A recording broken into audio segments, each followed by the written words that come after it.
Hello, everybody. Good to see you. Pop Culture Creator here. It is for us. If you're watching this live, and I know for me it's Tuesday evening, and I'd like to welcome everybody here. I know we have a few people coming in the chat. Lemon Pie, good to see you. And Gorilla, I know you'll be here soon when you get your stuff done there. There's no hurry. Take your time, drive safe. If you're watching this on the rerun, this is our premiere stream for horror sci-fi reviews, and I thought, what better way to kick it off than with the wonderful classic original, The Evil Dead from 1981. And I'd like to welcome first my fellow panelist, Scogli. How you doing, Scogli? Dude, super duper. Oh, good to be here tonight. I was just thinking too, what a great choice to start out with, because it's like a really, really solid middle ground. It's something like not like super classic, but like right in the sweet spot there between classic black and white and like modern. It is right. It is, and what I like is we're going to. Obviously, tonight we're kicking off with the first Evil Dead. Looks like Nemesis of Eden, if you're out there. I think Nemesis of Eden is trying to connect. He was here for a minute. I hope you can make it back. I see him there for a sec. Yeah, Nemesis, if you can hear us, you're welcome. I'm excited to have you here. Look like let's see here. Nemesis, there we are. How you doing? I am doing awesome. How are you guys doing?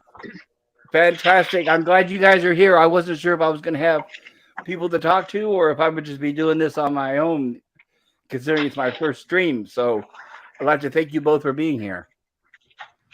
Yeah, no, super excited. It's a great choice. And yeah, man, it's an honor. Yeah, and as I was just saying, I thought this is a great way to kick it off because we're going to be starting with the first Evil Dead, which is mostly horror. The next week we'll do the second Evil Dead, Dead by Dawn, which is kind of half and half horror comedy. And then the third week we'll kick it off, or we'll have our third stream with Army of Darkness, which is mostly, I would say, straight up comedy. A little bit of horror, but mostly comedy. Slapstick. Oh, yeah. Yeah, slapstick comedy. And I'd like to welcome to in the chat. We have Lemon Pie in the chat. And it's good to see you, Gorilla's Random Thoughts. So glad you're here. Admiral Teague is here. Good to see you, Admiral. Yeah, I think it's going to be exciting. The movie is approximately 90 minutes, a little longer. Let me pull up it looks like it's about 1 hour and 25 minutes. And so I'll try to get through this as quick as possible. I'll try not to waste too much time talking about a bunch of garbage and things like that. The Evil Dead, I know a lot of people already know a lot of the history about it. I'll speak a little bit about the background of the movie, the making of the production of it. Hopefully I won't repeat too many things you already know. And if you don't already know, well, then I hope you find this entertaining and you learn something new. If you're watching this on the rerun, I hope you enjoy the stream. Please hit the like button, the subscribe, and click the notification button. And if you're able to, share this with your friends. If this goes well, if I see that people are interested, then that tells me to continue and have more streams similar to this. We'll be covering all kinds of genres of horror, from classic to, well, I was going to say recent, but there's not that many really good recent stuff, but we'll do our best trying to find stuff. There's a couple. There's a couple there.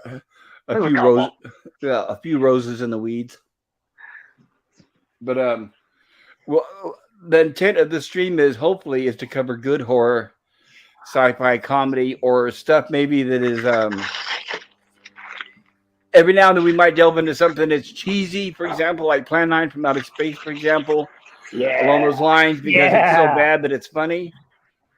So we will do stuff like that. My intent is I won't be showing movies that we generally dislike just to pick them apart because I don't find that very entertaining. I usually try to keep it on a relatively positive note if I can. Spread the love. Yeah, Totally. yeah, exactly. 100%. And Scogli is at work, as you can see. He'll be coming and going. And Nemesis, I'm glad to see you, Nemesis. I remember when we were talking on a stream last week.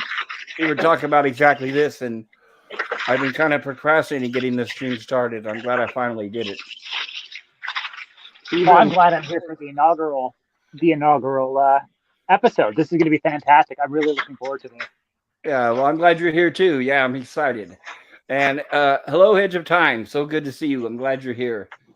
I need to send out. I thought I sent out an invite to Jedi Bill. Bear with me here. Jedi Bill's a really good friend on YouTube.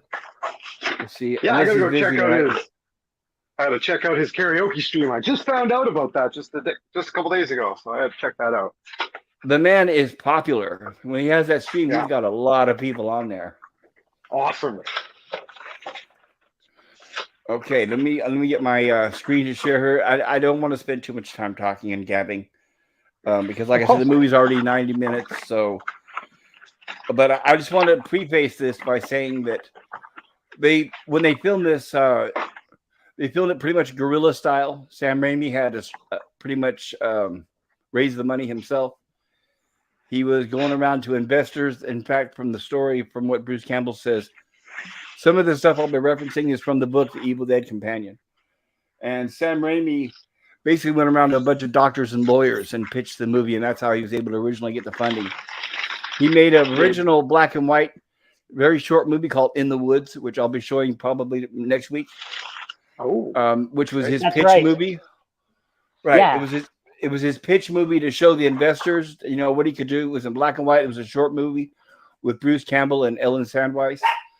And apparently, thank goodness, it was enough to convince them to give him the money he needed to put together this production here. If you wonder, I'll mention straight up front, if you wonder about the picture quality and the framing on the movie, it was not shot in widescreen, so you'll notice that it's going to be full frame or 4:3 or however you want to put it. And also originally it was shot on 16 millimeter film, which has since been upgraded a few times and remastered. Now it's a Blu-ray, so it actually does look far superior than the original copy, which is a very good thing. It's really interesting because I'd never when I did some research last week and I found like this full frame remaster, like it was designed to fit on a regular home TV.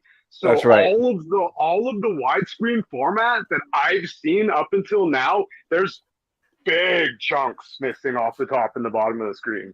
That's right, and that's right. Try to avoid those copies out there. If you guys are listening, do not get any widescreen versions of this. You want the full frame, right? Full frame. I'm watching it right now on my tablet, and now that I've seen the other one, I'm like, oh man. It is. It's funny. It's a reverse of the old days where they used to take widescreen movies and chop off the sides so they can do the pan and scan for television. Because theater has always been widescreen, right? Yes. So they would conform it to this screen, and it's totally the opposite of what happened here. Yeah, it's exactly the opposite. Sam Raimi had to use several cameras. They were all 16 millimeter.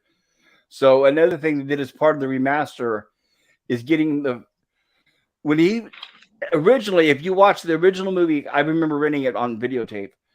You could, if you notice, if you pay attention, some of you may not have noticed, but if you notice that he used several cameras to film this, and you could see when the cameras would change from one to the other, the film looked different, slightly different. Absolutely. Yeah. Right. Oh, totally. Yeah, but in this remake or remaster, I should say, not remake, but in the remaster, it's good because it all looks fluid and like it's all from one camera, which really helps. In fact, he destroyed a very expensive camera in the making of this movie.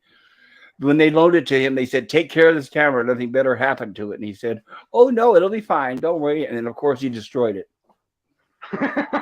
Yeah. Oh, yeah. As soon as he left, he's like, I've left this camera in my room. Like, I don't really feel comfortable with you guys touching it. Don't touch it. And he's like, oh, yeah, totally. Don't worry. It's safe with us. Immediately destroy it. Right. They should have known, right? They did film this at an actual cabin out in the middle of nowhere, I believe in Louisiana. And I know for years that cabin stood and there was stories of fans seeking it out. And they eventually found it and they started picking apart the fireplace, and some people took stones from the fireplace home. Eventually somebody set it on fire, and unfortunately it burned down, so it no longer exists.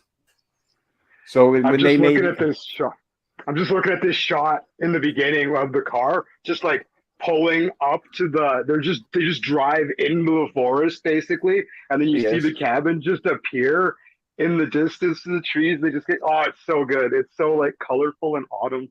It's very And nice. right, and what makes it really stand out is the fantastic camera work by Sam Raimi, because he's Yeah, got a lot of ingenuity. It's not just a static camera, point and shoot. A lot of what makes this yeah, movie what it is just it's that camera is just constantly flying around. Well, yeah. and it's he even during the film he was saying that that's a natural art. Like he was saying at that time during his filming career, he wouldn't have thought to like create that himself. He's like, that's all natural. If that hadn't been there, I wouldn't have been able to film it. So they just had the one camera over top panning through, and then it comes up to that one shot with the swinging chair hitting Oh, the side of the cabin. yeah. I know, And yeah, and towards So ominous. go ahead. Yeah, I was going to So say that ominous. I think, Dude. I don't know, but in my opinion, I think a lot of what makes this movie so good is the fact that they're isolated out in the middle of nowhere. They have no telephones. They have no way of contacting for help. They're completely cut off from the world. And I think that's what right, makes like this movie so well. and Yes, it's go ahead. pre-internet, right? There's no cell phones, there's no internet. It's like that. You don't have to worry about those plot holes. Like, oh, how are we gonna get this? It's like it's the '70s. That doesn't exist. These guys are on their own. And like when you come to the middle of the movie and the bridge is torn up, and you're just like, it's like totally something out of Silent Hill, and it's just like, oh man, I don't know how these guys are gonna get out of here. Yeah, that's why I don't know how the new movies. I don't like referring to it, but I have to. I have no choice. But I'm sure a lot of people are aware that there's a new remake, Evil Dead Rise, which will be coming out here soon. Which, in my opinion, looks really bad. And not only that, but it takes place in the middle of a city in a high-rise apartment building. So the reason why I brought up about the cabin and the isolation is all that's taken away for the movie now. Now it looks to me like a remake of the movie Demons 2. So, but I hope I'm wrong. Let's keep our fingers crossed. I know there's Cautiously Right? Like, optimistic. Yeah, and I know there's some Evil Dead fans out there paying attention, because when I sent out the tweet today about this stream, it looks like I was retweeted by the Evil Dead. There's an Evil Dead group, I guess. I didn't even know about that, but I guess they saw that I was doing the stream and they retweeted it, and I followed them. So we're gonna have hopefully some. Would be nice to get some true Evil Dead aficionados to join us tonight, and that of would be course. sweet. It'd be totally great. And of course, as we all know, this movie made a legend out of Bruce Campbell, who Hell yeah. he quickly became my favorite actor. I read 2 of his books, Confessions of a B-Movie Actor and Make Love the Bruce Campbell Way. I also met him in person at the premiere of Bubba Hotep in Los Angeles. I forgot about that movie. That was so funny. It is, and we will be covering. In fact, we're going to be covering a lot of Bruce Campbell's movies on this stream, because when it comes to horror sci-fi, he falls right into that class. He's made a few stinkers, right? He made a few weak movies over the years when he, like for the Sci-Fi Channel and stuff.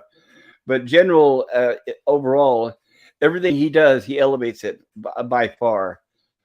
I remember the movie Oh The man, Majestic. like Go ahead. go ahead, no, go ahead, Pop. Well, I was just going to say the movie The Majestic. He was my favorite part of it. He was only in a bit piece in a movie within a movie, but all I remember about The Majestic is Bruce Campbell and Sand Pirates of the Sahara. I don't care about Jim Carrey or whatever. If forget all that. But I just my favorite part was the Bruce Campbell scenes. I've never seen it. Yeah. It's a movie called The Majestic. Like It's not a horror movie. okay, I'll put it on the list. I remember first seeing him in like Army of Darkness, and then the second movie I saw him in was Congo, and like I mean he's in it for like 2 minutes at the beginning when he gets the eye thrown at him, and then his corpse, of course, which I mean still one of the best parts of the movie. Well, I mean Tim Curry's death is one of the best parts, but still. Yeah, I remember when Congo, before it came out, a lot of the trailers and the previews were around Bruce Campbell. And so when I saw it, I was excited. And it's like, what? And then they kill him off at the beginning. It's like, oh, no. Interesting. So it's like Bryan Cranston in the Godzilla film. They're like, "Oh, check it out, we got Bryan Cranston," and then they kill him off in like 10 minutes. Right, because they basically told him, they said, "Don't worry, I know we can only afford to pay you for 2 minutes or 5 minutes or whatever, but that's just enough to get the butts in the seats, I guess, right? And then we'll swap it with a bunch of unknown cast that nobody wants to see." And the Yeah. cabin. Go ahead. No, go ahead. I want to hear all your opinions before I start talking about the movie. So go ahead. Oh no, definitely. I was just gonna say, like, yeah, it's really interesting with Bruce Campbell how he's just come so far from like kind of being niche at the same time. Like Bruce Campbell, he's like Ryan Reynolds, right? Like Bruce Campbell puts seats in the butt or butts in the seats because he's Bruce Campbell. Yes, he is. Like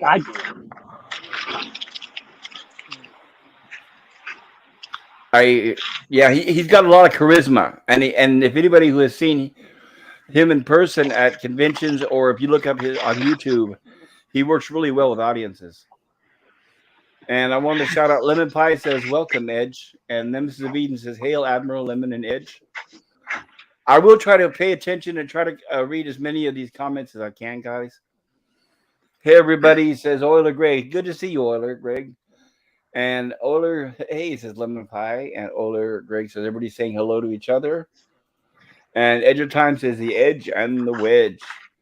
Haha, Edge, says Lemon Pie. And Euler Greg says, people were on their own back then when they were in the country. Oh, that is true. Well, in the Deep South, it's still the same if you're not near a cell tower. And looks like Nemesis of Eden is back. Good to see you again there. And Nemesis of Eden says, hail Ola Greg. And hail Nemesis, says Ola Greg. And Ola Greg says, I met Bruce as well at a science fiction convention in the 90s. He was really cool. Yes, he is. He truly loves his fans. And Ola Greg says when he was in Xena. Go ahead. I listened to the Bruce Campbell commentary a couple days ago, and it is just when you hear some people speak, it is just so blatantly obvious that this is just exactly who they are. Yes, yes. And that's just Bruce Campbell to a T. What you see is what you get, right? Right. And what's great about this movie too is it's made by three friends. Yeah. It's not just, a producer who hired a director and the director who hired an actor. These guys grew up together. Like the other actor and all that. Right, exactly. Right. These guys were friends in high school and college. They made homemade movies with that same car that I'm sure a lot of you guys know. That same car that's in the Evil Dead is a 1972 Oldsmobile Delta 88. That was Sam Raimi's personal car, and that's the car they used for their home movies. Yeah, Bruce Campbell just shit talks that car in the commentary too. It's hilarious. He does. Well, it's funny because he's always taking knocks at that car because he said the car gets more screen time than he does. He does, yeah. And what's great too is that car is in every Sam Raimi movie except for The Quick and the Dead, and that's just because that's a Western. That was a Sam Raimi movie. Who was that? That was the Sharon Stone, wasn't it? Yep, Sharon Stone. I think Gene Hackman maybe.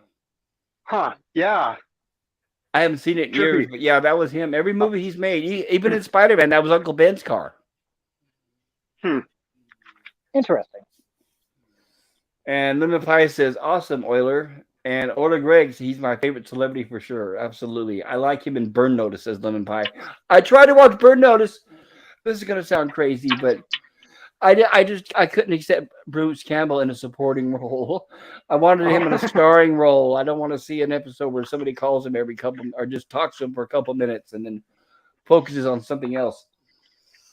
And if you guys, I don't know if you've seen it, but I highly recommend.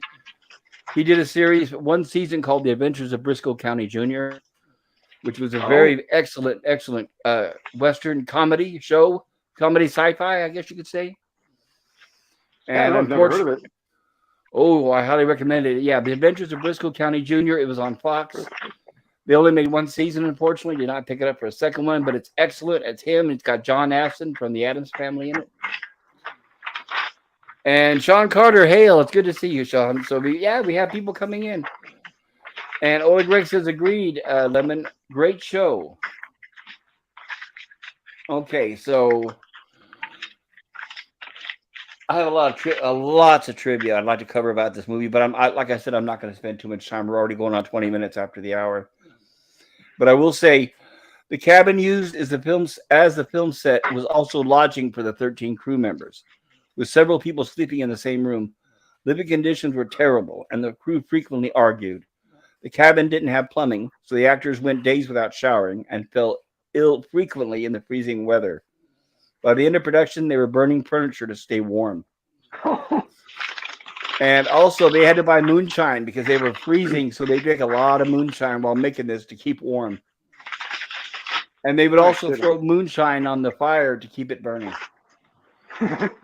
And the food, you see the meeting when they're eating, it shows like there's a dinner scene, they're eating food, and all the food was cold because they had no way of heating it up. I was like, oh, that looks like an opulent spread, and it's all just cold. Right, it's all cold. And when they found the cabin originally, there were several inches of cow manure because cows were using it. So they had to scrape all that out. What's that? Just like on the floor inside the cabin. Yeah, it had been overran by cows. So they had several layers of manure. They had to. By the way, they scraped all the manure out to film the movie, but obviously the house still stunk through the entire production. Oh, so yeah, from their point of view at the time, the production was very miserable, which is why, and we'll be pointing out later in the stream here, some of the actors and actresses were sort of kind of quitting halfway through the movie and were leaving. So that's why we'll get some stand-ins when we see some of the deadites, which is the zombies, but they're called deadites. So I usually try to keep the terms different because a zombie and a deadite are two different things. A zombie is a reconstituted dead person, and a deadite is a possessed person. So kind of like evil. So this is like a possession movie, in my opinion, rather than a zombie invasion movie. Oh, totally. Like it's almost, when you said there's going to be Evil Dead in an apartment building, it almost made me think of Wreck. Wreck's another one. It's just like Wreck, right? It just sounds like there's no originality. It's nothing like. I'll just put it simple. It sounds like Evil Dead in name only. Because the trope with the woman and her daughters and her kids, and I mean that's been redone so many times. And I hope I'm wrong. I just feel really bad that Sam Raimi sold out the franchise, and so did Bruce Campbell. I think they're in it for paycheck only, which is really sad. Yeah, it's really like it's so frustrating when they just. Well, I mean, once again, it's Star Wars, it's Star Trek. They're just ruining all of our favorite things, and just because there is no originality nowadays. I think the producers he's probably just getting really used to just being like beaten down by the producers in the studio so much that he just, every movie you make moving forward, you just push back just that little bit less. Right. Well, he made that Sam Raimi, he made that last Doctor Strange movie, which was terrible. Yeah. And that really, I lost a lot of creed for him because of that. I really respected Sam Raimi up to that when that movie came out and I saw it. It was like, no. That could have been so good. I was like so excited. I'm like, is it gonna have like touches of horror in it? Like, what? And then it was just... Oh, dude, right? I was like, oh my god, like a horror Doctor Strange, like the possibilities are gonna be awesome. And then it's like, yeah, I mean, what was I expecting? Like a 14A not Marvel the worst movie like ever seen. Oh, right, so man. Disney interfered and said, no. We're going to have a little girl here, and he's going to follow her around, and he's going to hold her hand, and she'll lead him around and tell him what to do. And Gorilla's Random Pot says, where is the I'm a pussy and don't like blood option in the poll? Well, the poll doesn't give me that many options to choose from, Gorilla. I apologize for that. I figured if you didn't like gore, I don't know, I was thinking maybe you wouldn't be here, but this being YouTube, we're not allowed to show that kind of stuff anyway. So I'll be skipping around a lot of it, but we'll be talking about it, if anything. So hopefully us talking about it won't be too much for you. And Edge of Time says, gross. Hail Dalek 451, good to see you. Cheers, Dalek. Yeah, hail Dalek. Hey, Hi Dalek. all. My stream tonight was a disaster, so here I am. I'm sorry to hear that, Dalek. I apologize for that.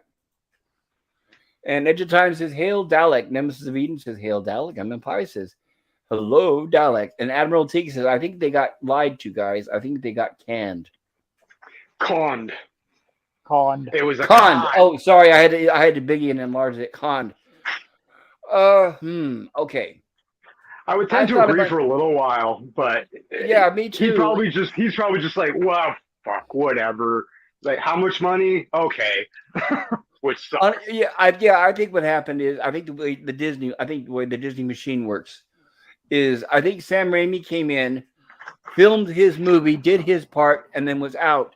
And then Disney, without him, spent the next 3 or 4 months doing reshoots and changing the plot and altering it and moving puzzle pieces around. I think is what happened. Yeah.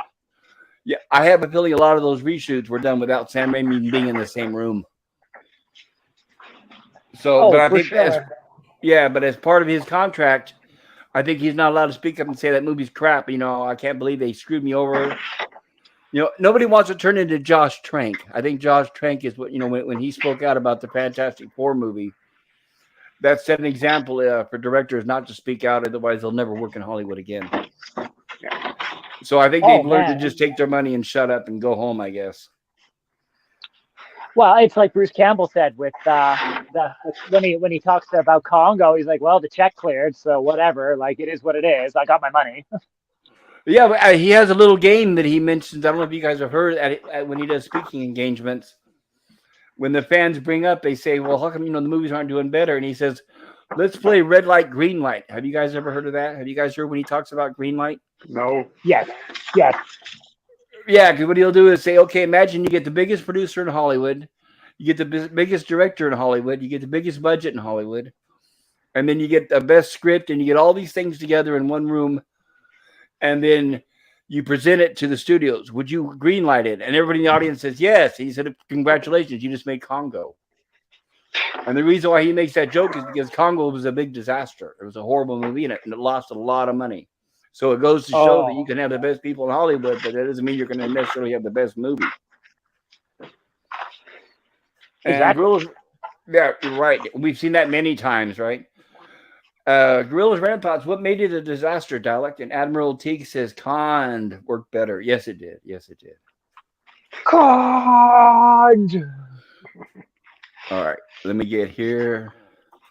Share screen. So, yeah, you were saying that over time it dwindled down to Bruce, Goodman, Josh, and Sam. So there was like 4 people by the time they were at the end of the shooting when it became wintertime, and they were using all the furniture that Ash smashed as firewood to keep warm.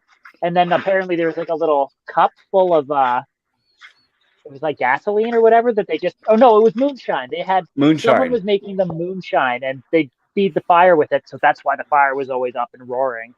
Yes. And apparently there was a hotel that was like quite a distance away, but they said that it was hard to get there and back, so that's why most of the time they just decided to sleep there in the cabin. Yeah, but, they didn't even have the gas money, right? Well, they were barely struggling, and but and that's where they get the term cabin fever. You know, they start fighting and arguing and all that, but they were able to keep it together because they were originally friends before they made the movie, and I think that's what helped them complete it. Well, not only that, apparently. Oh, go ahead, Cap. Well, I was just going to say a lot of them, barely got paid very little because they didn't think the movie was going to go anywhere. Oh, totally. And then, like, apparently, like, that was, like, I don't know, 1.5 kilometer stretch of road between, like, the actual road and, like, the cabin. And it just turned into a mud pit to the point where, like, all the actors, Sam, Bruce, everyone, they had to walk in through the mud and haul all their stuff in. And, like, I'm pretty sure that would also be a contributing factor as to why they wouldn't just go and get a hotel and then come back the next day and just have to trudge through all that nonsense. It makes more sense just to stay in the stinky cabin. Yes, exactly. Which actually didn't have a cellar, apparently. There was just, they cut a hole in the boards and dug a hole down there and made it, like, look like there was a basement.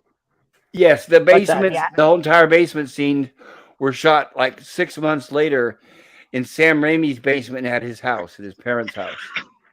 Yeah, out on the farm. It's like, which is Yes. crazy because like you look at that basement and it's huge. It's just like whoa and creepy. Like, can you imagine having that as your basement? Like, oh my god. That's what made Underneath a it. tiny little cabin. Yeah, exactly. That's what made it surreal because it looked like the basement was bigger than the cabin itself. Based Yeah, on what totally. we Because like see, I believe it absolutely is.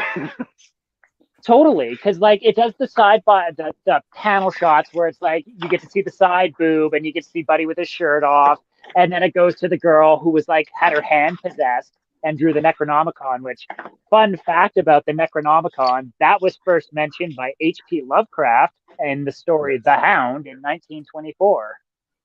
Absolutely, yes. And it's that's the one thing that all the movies have been centered around is that book. And I'm sure you guys have seen that they have it in the remake as well coming up. Oh man, I would hope so. If they didn't, it's just like, well, what is this? This is how is this even Evil Dead? Like, Well, I think at this point now, I think it's just there for member berries to draw in the original Evil Dead fans.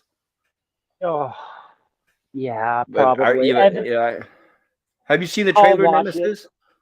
No, I try to go into these things cold. Like I try not to watch anything just so it's like all new to me. Because the trailers always spoil so much, and it's just like ugh.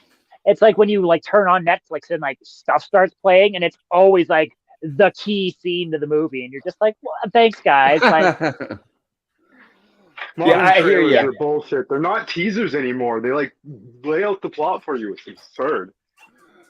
Yeah, I agree. I usually, if it's a movie I'm anticipating and I'm really excited to see, I will not see the previews just for that reason. I don't want anything to spoil. But being a huge Evil Dead fan, I had to watch the trailer for the new one because I just couldn't resist. And I'll just say I'm sorry. I watched the trailer and I have no intention of seeing the movie. But well, that's my that's good opinion. though. But you're not going to waste your time now. Whereas, like, I might actually waste my time. Well, no, that's like Scogli knows how hard it is to get me to like sit down and watch a movie. Like, it can be pretty challenging unless it's something I really want to watch. Like, if it's a monster movie, I'm always down, almost always. Well, I can tell you, I'm not sure how you react to movies, but by the looks of the trailer, anybody who is a real Evil Dead fan, even if they have not seen the trailer, will probably walk out within the first 5 minutes of the movie. You're going to realize this is not what you get paid to see. When you realize, when everybody finds out that everything's been gender swapped, I think that's when they're going to do about face and head out the movie theater. Oh, of course, and Bruce Campbell will be like, if he's even in it, he'll make a cameo. He's not in it. Like just He's not in it. Okay, good. He has more respect than that. He's an executive producer. Right, which means he was probably nowhere around when it was filmed. And the same with Sam Raimi. He like signed off on it and got a paycheck. Probably about it. That's all. That's all. Right. He met the stars and said, "Yeah, you're good, kid. Go ahead." Yeah. And Sean Carter says, "Hail, Orla Greg and Dalek." Gorillas Random says you should replace the F's with that. And Dalek says it was my first gaming stream. I want to eventually do a gaming stream, but unfortunately, I have a VR headset, and I don't know how easy that would translate into YouTube. I think it's a little wonkier to get set up, but I'm pretty sure you can get a pretty good video feed of just what you're looking at through, and it'll all track with your head and everything, and it's good. It's a little wonkier to set up, but it's cool. Yeah, I know it's possible. I've seen other people do it. I just need to invest the time to set it up. And Dalek says there were problems from the start. Sorry, Dalek. And Gorilla says, couldn't it be that bad? I just made my Minecraft streams come chat as I die in Minecraft. Yeah, Dalek, if you need any advice, Gorilla could probably help you out. And Dalek says the audio was messed up. Game audio was too loud. Mic audio was too quiet. And then the Wi-Fi went down, so OBS got disconnected from YouTube, ending the broadcast too soon. That's terrible. Well, and at least you're using OBS. That's a good start. Yeah, I downloaded it. If you're trying to get the audio sorted out on StreamYard, good luck. Yeah, I downloaded OBS. I need to play with it and figure out how to use it and start using that. The learning curve is the learning curve is pretty steep, but man, once it's the way to go for sure. Tutorial videos on YouTube are a lifesaver. Oh, absolutely. You can find everything on YouTube these days. Yeah. And Dalek says, I barely started playing the game too. Well, Dalek, I hope the next one turns out better. And when you have the next one, I will try to be there. I did get the tweet that you sent out earlier that you were going to have the stream, but unfortunately I was working, so I'm sorry I wasn't able to make it. But I will try to make the next one. And Nemesis says, I was wondering what was going on, Dalek. And Edge of Time says, in Minecraft. And Gorilla says, it happens to all of us. It's just a lesson. Yeah, same here. Same here. That's right. As they say, a powerful learning lesson, that is. Okay. So I'm going to start the movie now. And of course, as everybody knows, unfortunately, we cannot play the movie on YouTube. Otherwise, I will immediately get a copyright strike, not to mention about censorship and everything else is in this movie. So we'll be doing it in stills and a slideshow format. And we'll do our best to narrate and keep everybody entertained. Oh, that. Sounds like a plan. And it looks like Lionsgate is the current copyright owner. Yeah, I was looking at that Renaissance Pictures. Who owns that company? Does it still exist? Right. Sam Raimi's company? It is. He created that just for the Evil Dead franchise because at the time they didn't have a production company. Sam Raimi even, you guys will notice when we get to, I believe it's either Evil Dead 2 or 3, where they have a rose that shows a rose opening. Sam Raimi even filmed that himself with stop motion. So he even made that scene. Ooh, yeah, I remember that. Cool. Yeah, that was cool. Yeah. I didn't know that was striking. he did that. Yeah. Yeah, it was actually it looked professional. You wouldn't think, but well, I guess he is a professional, but yeah, he actually even did the rose that was opening. So we have our title, The Evil Dead. And here we have our opening in the bog. And excellent with our Ramel cam, or this basically, I guess this is our view from the eyes of whatever it is. I'm really glad they never showed a 2x4 with a camera duct tape to it. Right, on a boat. Right. Here, it's the Ramel cam, and they're on a canoe boat type thing, and they're wading through this water. And it's great because they said that, I mean, obviously, and you could tell by looking, it was freezing cold. So they spared no effort. They put every effort into it to make sure this looked good. They were not afraid to get into the water and to actually go through it. Well, and that's the first of, they shot 4 different sequences, and that was the last sequence, and that's the sequence they ended up going with, too. Yes, which is a testament to why they shoot movies out of sequence. A lot of people are like, huh? You know, a lot of people don't realize that. Most people think that movies are shot in sequence, and they're actually not. Well, speaking of being shot in sequence, the infamous scene that we'll talk about later involving trees and whatnot was shot over like months and months, and it was all done in reverse and this and that. And so like it didn't seem at the time to be so horrific because once again, it's if you're doing something a minute here and 2 minutes there, 6 weeks go by, blah blah blah, and like it's incredible because you'd think that it would all be shot in sequence, but no, you just do it whenever. It's like the basement scene was shot over 6 months too. It's crazy. Well, it is, and even the actors don't realize how impactful or what it looks like until they see the finished product. Yeah, exactly, right? Because it's just like, I gotta stand here and have them like pull stuff over me, and then they're gonna slowly do that, and you're just like, okay, whatever, that was weird. Moving on. And then they're like, do it again. You're like, no way. No, apparently that girl was a trooper, an absolute trooper when it came to like falling down and getting like. When she biffs her for the last time running up to the house, it's like, oh man. Apparently, she stepped on something coming into the house and injured her foot really bad. And there was like bloody footprints everywhere, and like she went through a lot. She did, for very little money once again. Very little money, right? Because of friends, and I think it's great. You guys saw how she came back for the Evil Dead series, right? No. Well, we watched. Scogli and I ended up watching 3 episodes, and then we got carried away with something else. So I'm not sure. Probably something awful like Star Trek Discovery, but I don't know. Well, the Evil Dead series, it started out really good, really strong, and it kind of was teetered, leveled out, and then kind of started going downhill. But the good news is, I think it was the second season was Ellen Sandweiss is in it, and she still looks good for her age. And they showed her as a Deadite again, which is really good. So Interesting. yeah, according to the story, they showed Ash go back to his hometown and his house um, where he was raised, and Ellen was his sister, and her bedroom was in the house, and his bedroom was next to it, and his dad was played by Lee Majors, the $6 Million Man, and it was absolutely great. So if you have not seen that, I highly recommend it. The third season, they started showing too much of Lucy Lawless and another character, and they kind of went away from Ash. So I don't recommend the third season as well. But the first two were very strong.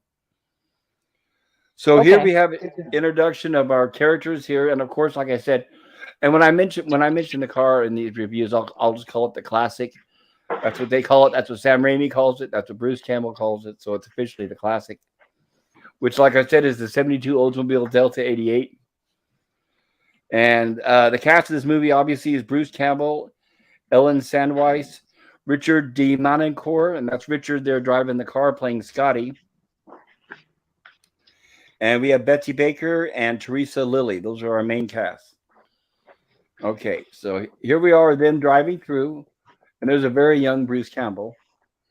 And Bruce Campbell, according to the book, said he had very, very bad breath while making this movie. I guess he was having an issue with his teeth. Halitosis.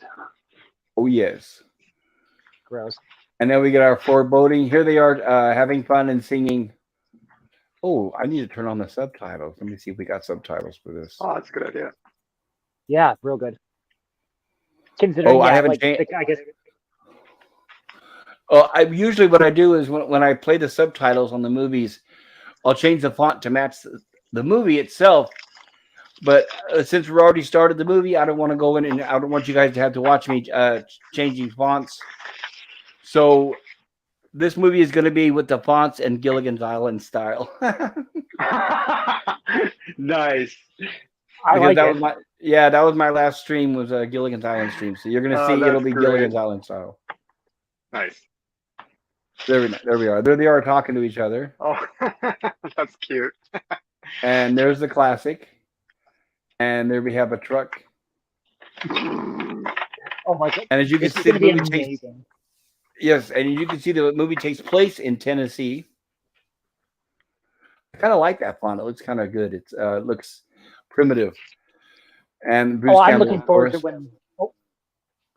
I'm looking forward to when the Deadites screaming about swallowing your soul and all the stuff that's going to happen in this font style. It's going to be quite the juxtaposition. Join us. Right, exactly, right?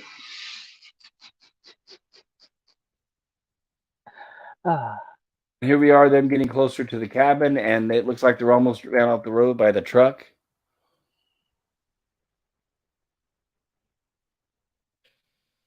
And Bruce Campbell saying, I don't understand. I had the thing in for tune-up yesterday. And there's Scotty yelling at him. I'm hoping to show the hitchhikers. You guys know who the hitchhikers are, right? Yeah, I do. Yeah. For those who don't, it's the directors, Sam and oh my gosh, Rob Tapert. There we go. Thank you. Right. So it's the director and the producer when they show two hitchhikers on the side of the road. The fact that I have to skip every few seconds, I hope we don't skip that part. And Michigan State apparently is where all these guys went to school together and came up with the idea for the Evil Dead. Yes, exactly. And there we are as our preview of what's going to happen here. And they're crossing with the bridge. Murder beams. Made out of styrofoam, the murder beams. Which apparently Bruce Campbell. Go ahead. Yeah. Bruce Campbell and the rest of the cast would like run up to each other and like whack each other with them because they look like logs, except they were made out of styrofoam. Right. There's even a scene where one of the, I think it's the Deadites or is it Bruce Campbell, where they're hitting one of them with the beams and you can see they're trying to hold it up together as they're hitting the other one with it because it's breaking apart. Right, because they're just so flimsy. Yes. Anytime you Hail make a heat prop, plague. anytime you make a prop out of styrofoam like that, it's actually more expensive than you think. So that was expensive for them at the time, budget wise. And I want to say, I hope I'm not missing too many of these chats. Never pick up a creepy book, says Lemon Pie. And Geek Flag with Nate knows. Good to see you there. Welcome. I'm glad you joined us. Bruce Campbell joked that the reason Sam Raimi kept using the Delta in all his movies because it's the car he lost his virginity in. I would not be surprised. That particular one, yes. I knew it's funny, and I have to mention this real quick, is when I was high school age, me and my friends used to make cheap homemade movies, but we didn't have the money. So for us, it was Super 8, and each movie had a limit of 3 minutes long, silent. Do you still have any of those? Unfortunately not. I wish I did. And one of them was called It Came from the Dead. I remember that. And let's see, I made that around about 1978. And it was called It Came from the Dead. It was my zombie movie, and I wish I had it. It's like, yeah, I know. It was lost. I used to have a lot of good stuff that I lost in a fire, unfortunately. Oh, there's that shot I was talking about. Yeah, look at that full frame picture too, eh? Like, take 15% or off the top and the bottom, and that's what you're going to get on widescreen. Exactly right. And this is great because the camera, I thought it's good because obviously they're being followed in another vehicle with the camera, and it's a very smooth shot. Normally it would be very bumpy, but I think he did a really good job at keeping. By the way, I want to mention this is before Steadicam was invented. So when Sam Raimi made this, he did not have a Steadicam. And if anybody's wondering what's a Steadicam, that was an invention that came out just a couple years later, where it has a ballast and a gimbal. So whenever you see like a movie where the camera is like flying along low to the ground and it's very smooth and it goes over hills and mountains, that's usually a Steadicam. It reminds me of one of my favorite YouTubers, Ola England. He has a gimbal from GoPro, and it's just always just does whatever it wants. And he's just got it set up in his home studio, so he doesn't have to set anything up ever. And it's always, whenever he presses record, he always gets a feed from it. So he always edits these weird panning shots with the gimbal just doing whatever the hell it wants. It's hilarious. They're very handy to have. I bought one for my cell phone. I bought it. I believe you had to call it DJI.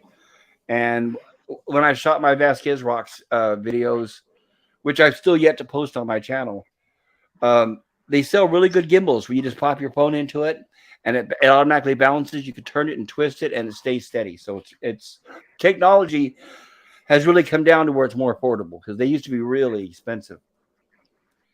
And Lemon Pie says that particular one. And let me catch over here. Geek says, when I was a kid, my brother and I used to use a tape recorder and do our own radio plays. Yes, Geek. Same here. Cassette player with the piano keys. I remember that. And go ahead. Oh, go ahead. Well, I was just going to say the camera work. I'm reading what Lemon Pie says. The camera work on the series of movies was memorable. Absolutely. Go ahead, Nemesis. Yeah, Lemon was saying never pick up a creepy book. And I agree. Like, at least in this Always one, pick up a creepy book. Oh, well, I mean, if you want something to happen, of course. But, like, it makes sense in this one that they just find, like, I should probably leave it till later, but I'll mention it now.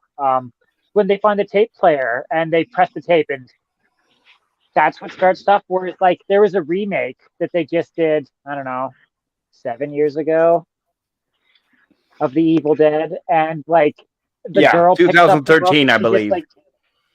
Yeah, and she like starts just reading out of the book, and you're just like, well, that's one of the dumbest. Anyways, yeah, sorry, I just thought it was like, right.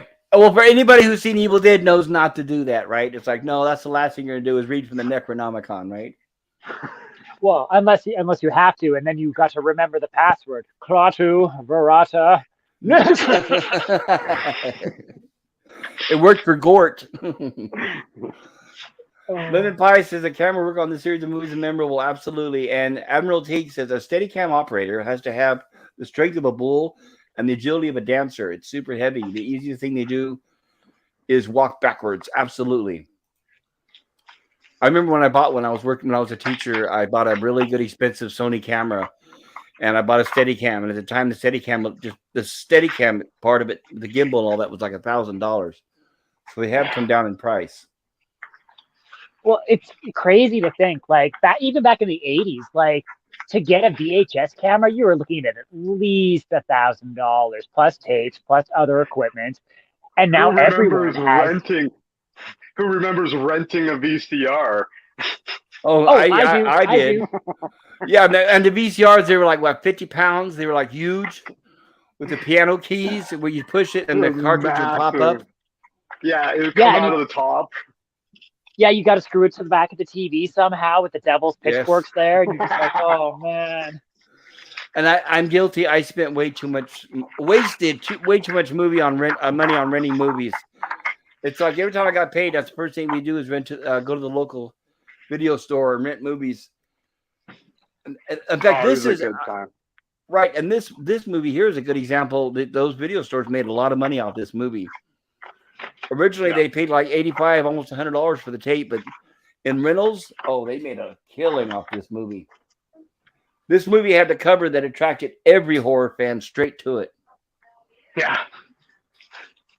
Nailed it. And Lemon Pie says, good point. I'd forgotten how it started, Nemesis. And Geek Flag says, I do. And Lemon Pie says, I still think Beta will win out. Keep holding out there, Lemon Pie.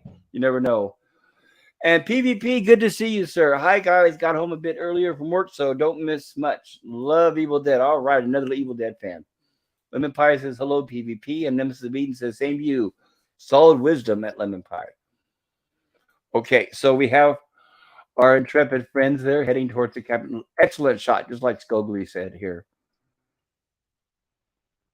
And there we are with the bench slowly hitting the cabin.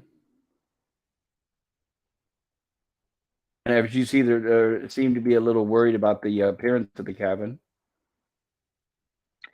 Yeah, apparently they didn't even have like the proper thing. They just had like a scissor lift that they were just following behind with. Yes, I think they were using that same red truck that was in the opening sequence. Yeah, one that almost drove them off the road. The bucket. Yes, totally. And then this sequence where it's just like clacking against the thing and like everyone's hanging back while Scott's the only one. Scott's the only competent character in this entire movie until like everyone dies and then Bruce has to like fend for himself. Yeah, right. And you know what? And there's something else I want to share about this movie too. Compared to most horrors, which I think raises this above a lot of horror movies, and that is in The Evil Dead, you actually sympathize with the characters. In most horror movies, they have to make the characters look like an asshole or a jerk or a thief or a womanizer or something before they get killed, so they'll get their comeuppance. Like, for example, in the Friday the 13th movies, that seems to be a common trope. But in here, they're all honestly good guys and good kids. So you actually feel for them when they get hurt or taken or possessed or however you want to put it.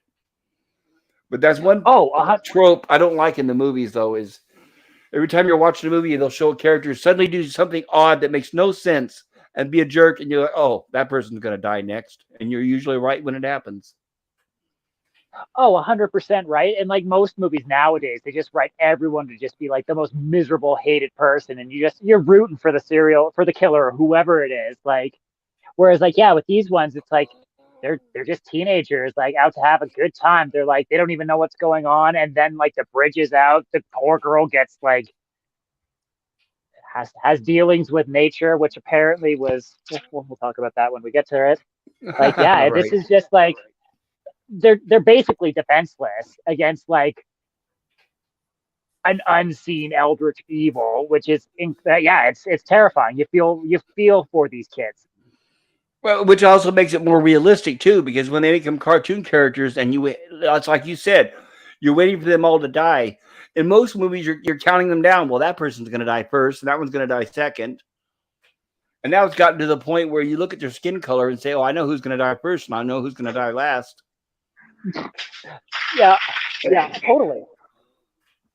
Right, like, and that's like, yeah, it's even because you mentioned it with the Friday the 13th and whatnot. It's just like, oh, like 99% of the time, like, well, 100% of the time, if you have sex or if you do drugs or if you're a bad person or whatever, you're dying. You're gonna die in the horror movie in a horrific way. Right, and then the virgin who's all nice and sweet and everything, she's the one that we know from the very beginning that is going to survive at the end, which ruins the end right there. There's no suspense whatsoever.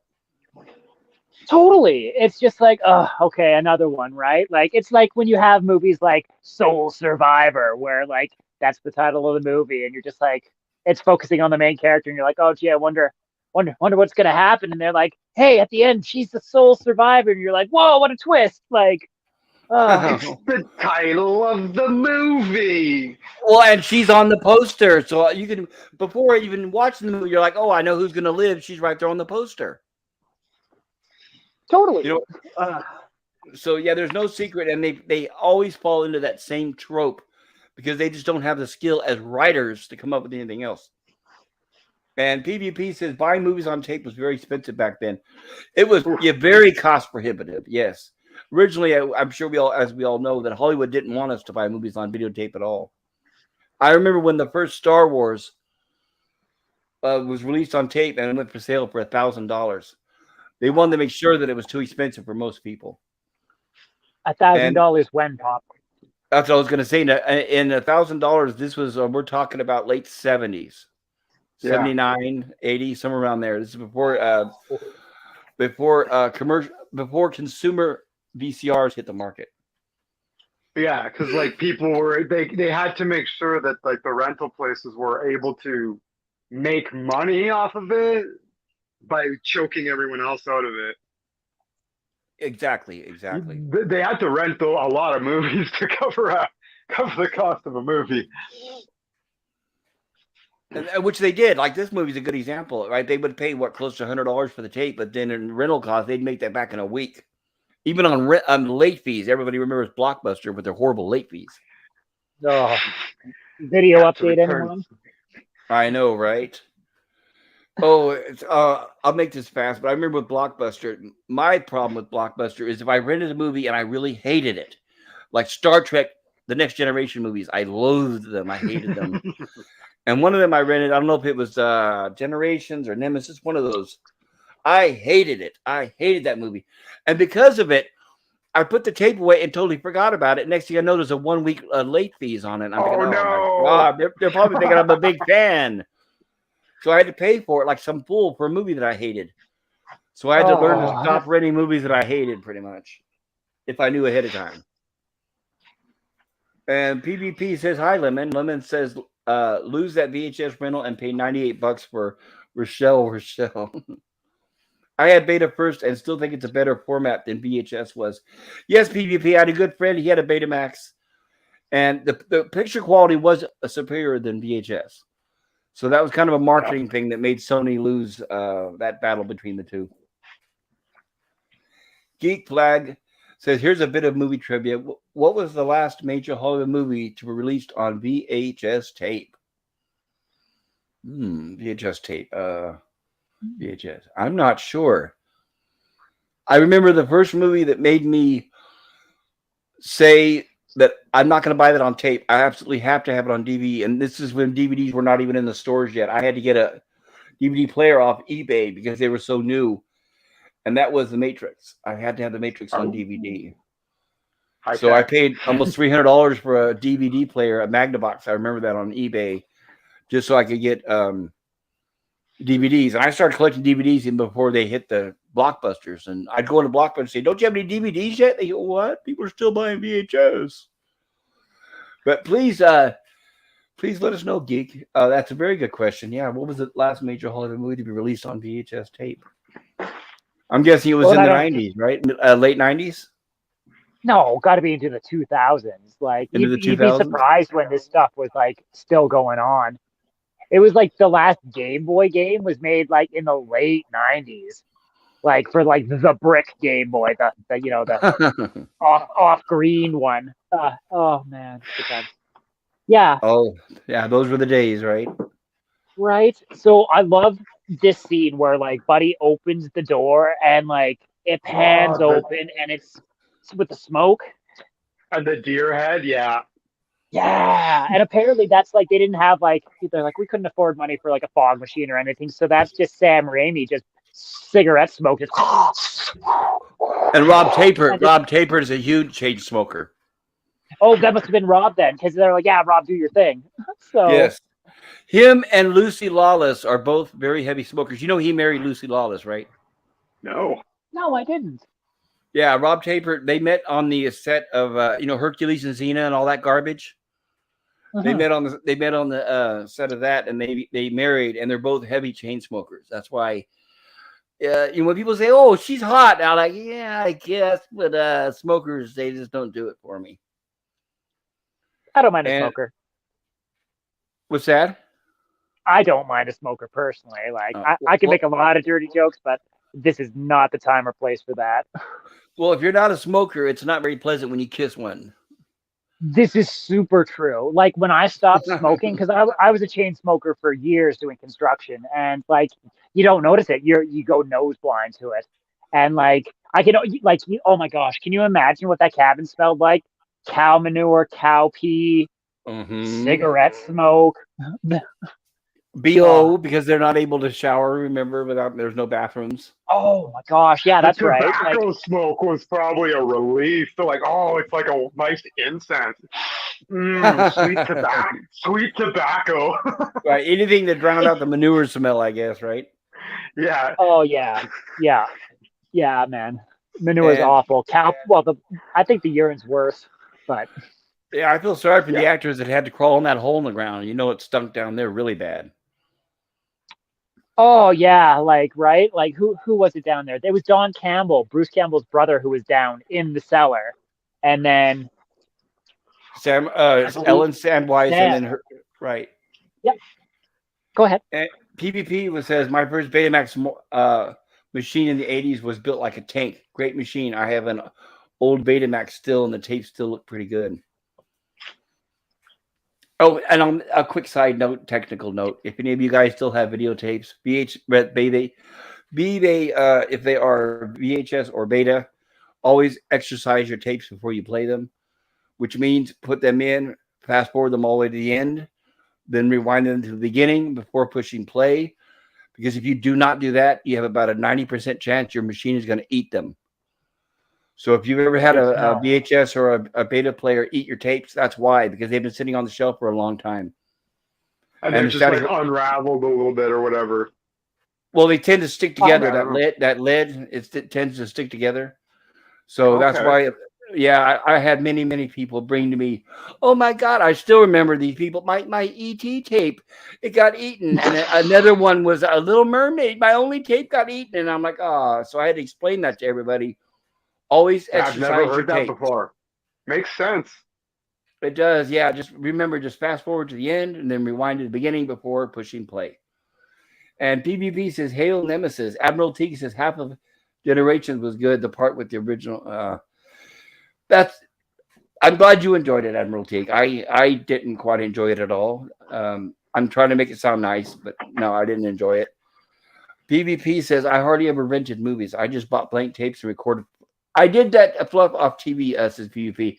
I did that eventually too. And then unfortunately, I have to admit, I got to the point where I had 2 VHSs and I was just renting them and then making a copy. And I had a big collection of copied VHSs.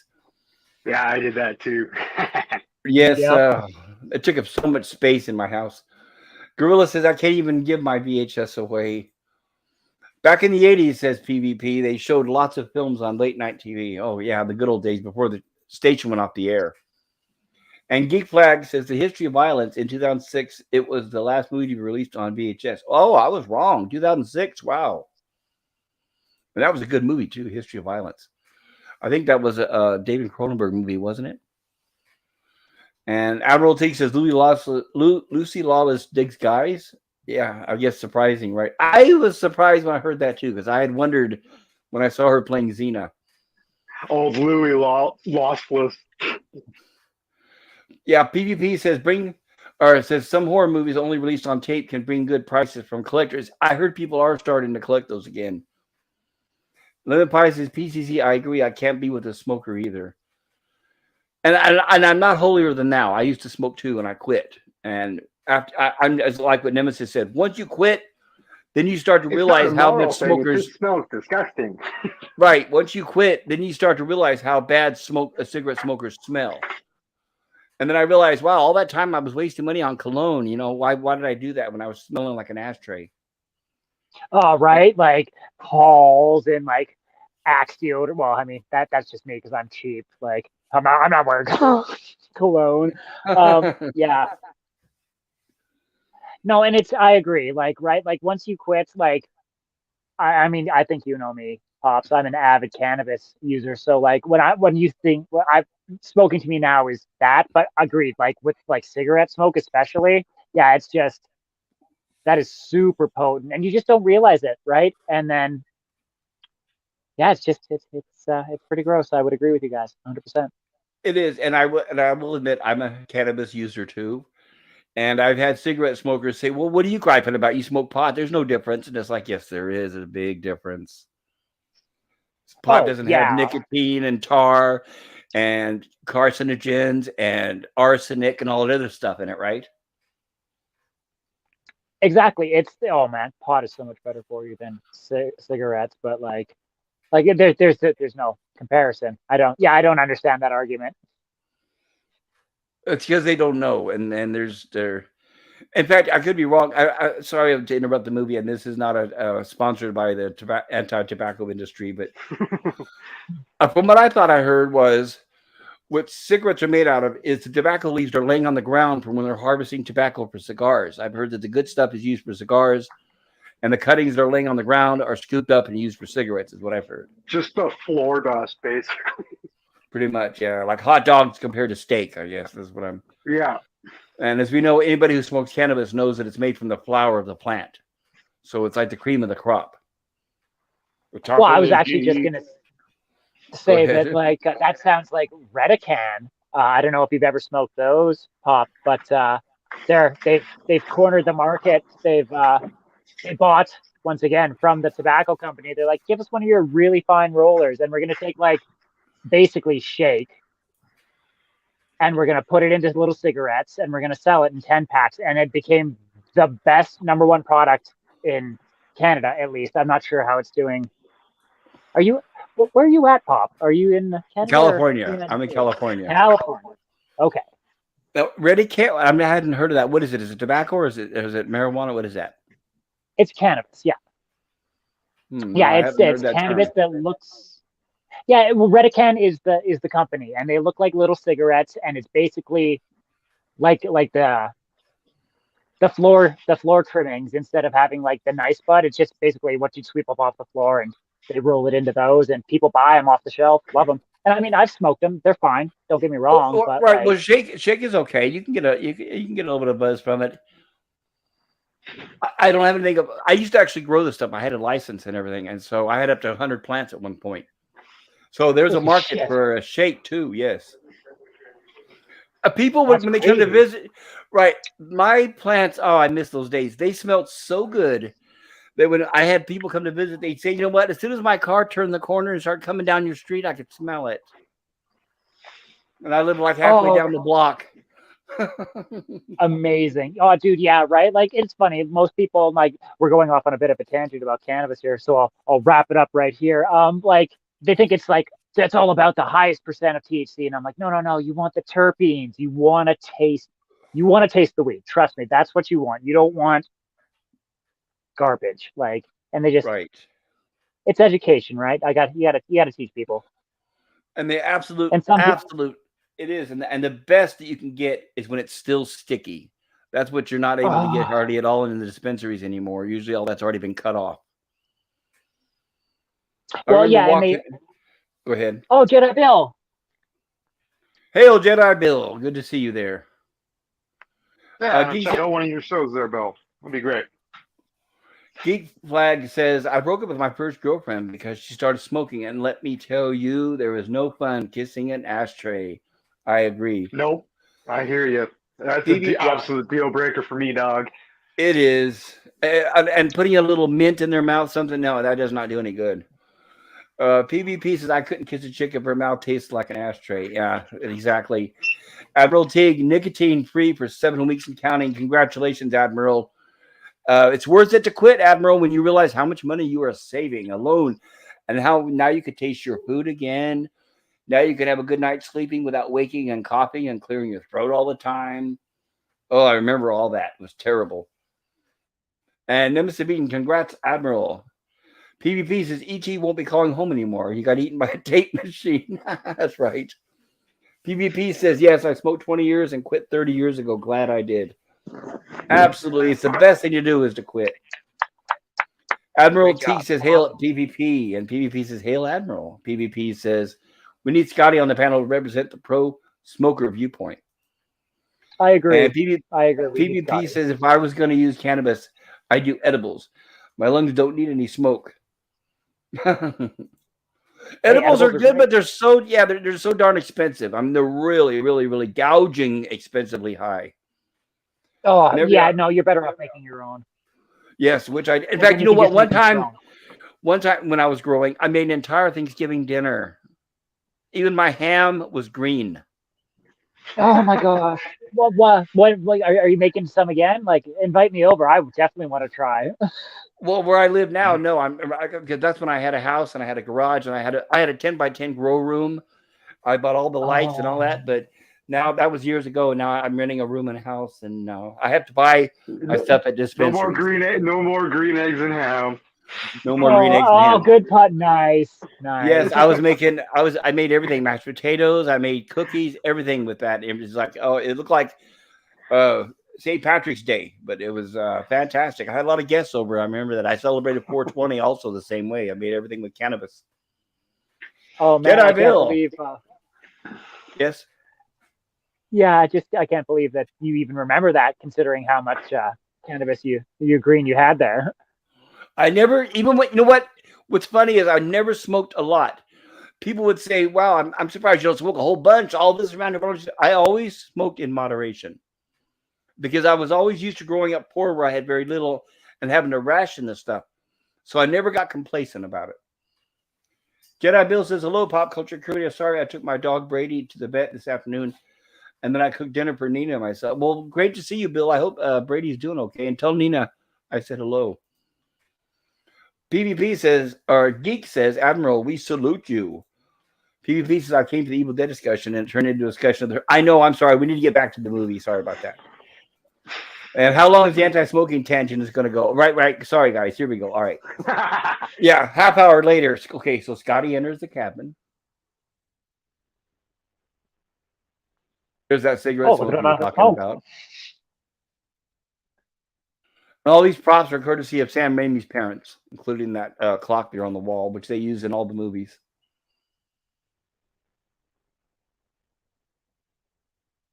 And here we are with them investigating the cabin, of course, getting a look at it and establishing the cabin for us, the viewer.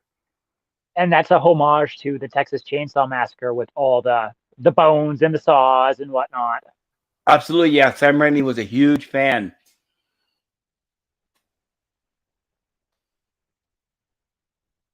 And here's where we see the pendulum of the clock is moving and then it stops.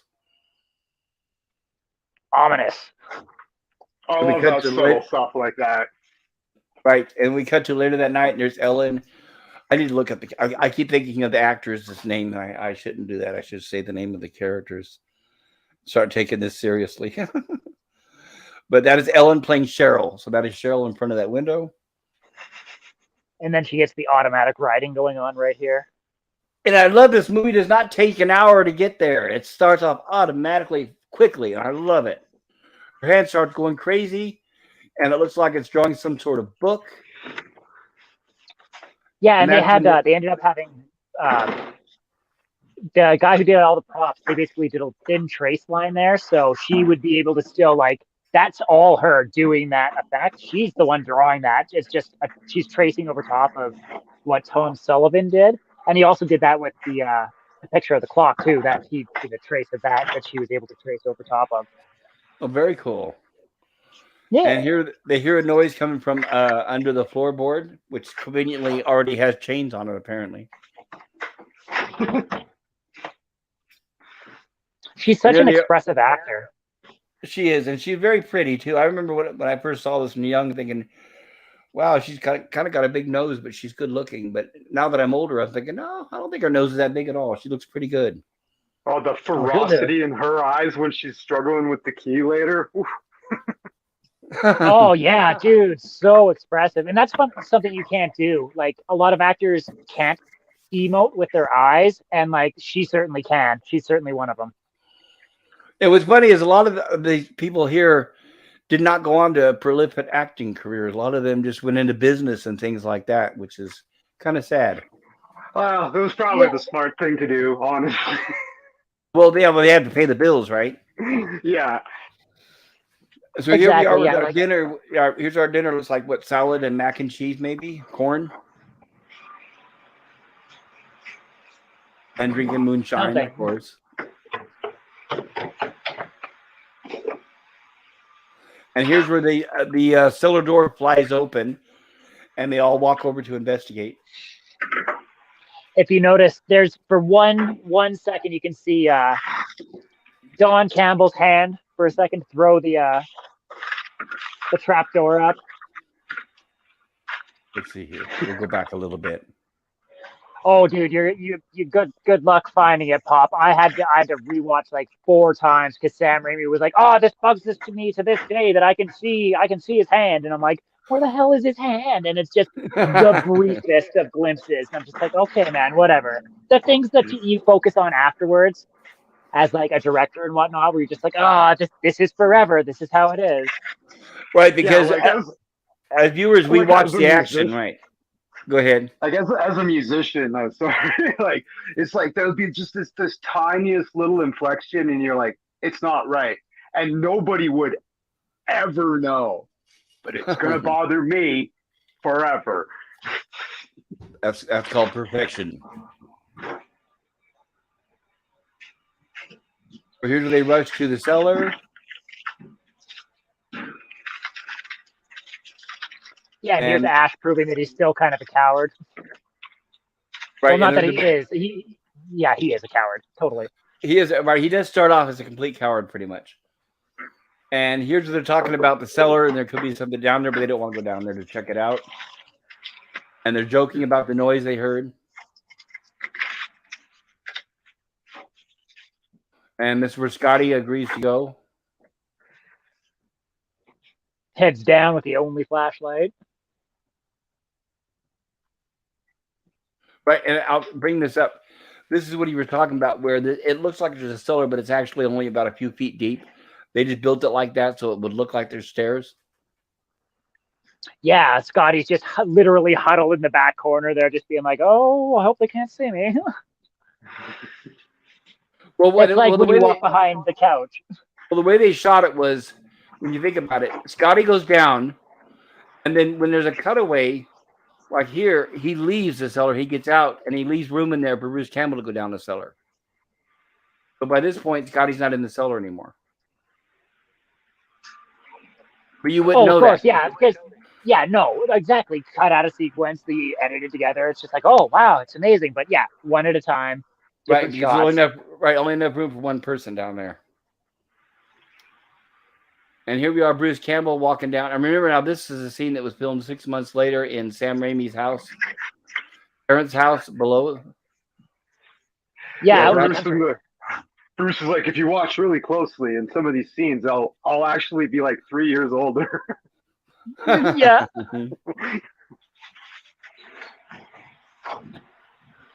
The angles of all that, like the cinematography of the close-up shots of Bruce's face and the eyes and the hands and like gripping the doorknob, it's really good. I really enjoy what Sam Raimi did. He did, and what's good too is with all these cutaways, unlike with Michael Bay, with Evil Dead, you could tell what's going on from 1 minute to the next. So even with all these editing, you could tell what's going on and where everybody stands and the sequence. with Michael Bay, it just seems to be chop, chop, chop, chop, and you can't tell what's happening or what's going on or what's where. Oh, right. Like that sequence where you just saw Ash walking through and it like pans behind like we don't know, a wall, a cupboard, something, and that transitions to a completely another location that I think that's Sam Raimi's garage, or it's either Ron's garage. One of their two, it's another location. Yes. Like 3 years later. Right. It took so long for them to put this movie together. That's exactly right. That's why these scenes were filmed so far apart. So here's where we get our first view of the boomstick.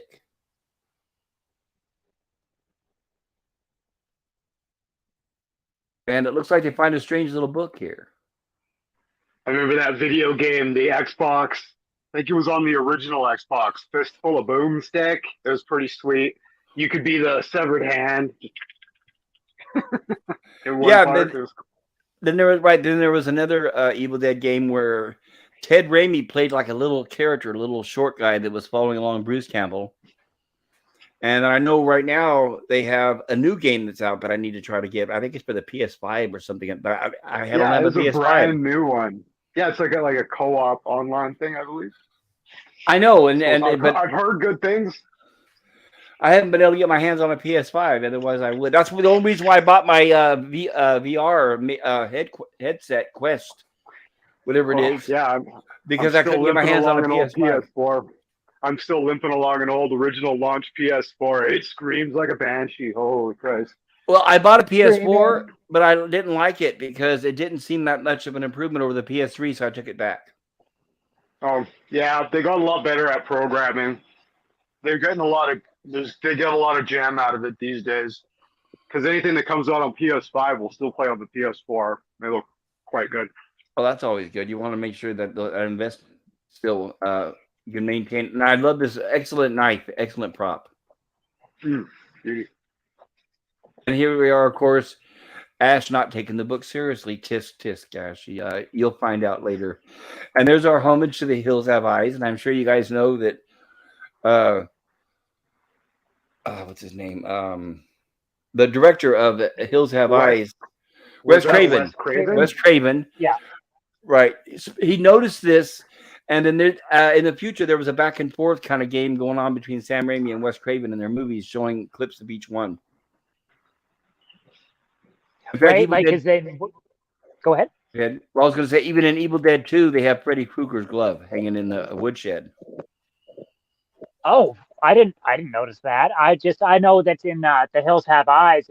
When there's the trailer scene, they've got the Jaws poster is ripped in half, and so this is their Sam Raimi's homage by having The Hills Have Eyes poster ripped in half too in his place, because he's like, why would they have this poster down here? And it's like, don't worry about it, just don't think about it. It's cool, it's funny. Exactly right. It was an Easter egg for the horror fans, which I'm glad that Sam Raimi thought of that. Totally, yeah. He's a really big fan of Wes Craven, and like same with oh my gosh, Michael Berryman. No, he did Day of the Dead and all of those. I'm Romero. Thank you, George A. Romero. Oh, George Romero, yes. Yeah, and he was a huge fan of that. He was saying that it was either, what was it, Day of the Dead? I thought I had written it down here. I've got so many notes. Yeah, I can't find it, apparently. Oh, Night of the Living Dead was a big inspiration for this movie, which you can actually tell with a bunch of how the camera angles and whatnot. Oh, absolutely. Yes. Night of the Living Dead was inspired a lot, when you think about it, a lot of movies, genres. Changed the game. Totally. It did. And it's still to this date the best adaptation of I Am Legend. The second to, I guess, would be the Omega Man. I did not like the Will Smith version at all. But, that's my opinion. So here we are with the friends inside the cabin making small talk. This is later on. Bruce Campbell is no longer in the basement, and he finds this strange reel-to-reel tape player, which he brings up and begins playing. And here's what they get: the narration of apparently from the previous tenants of the cabin, which is a professor and his wife named Henrietta, who we get to see a lot more of in the second movie.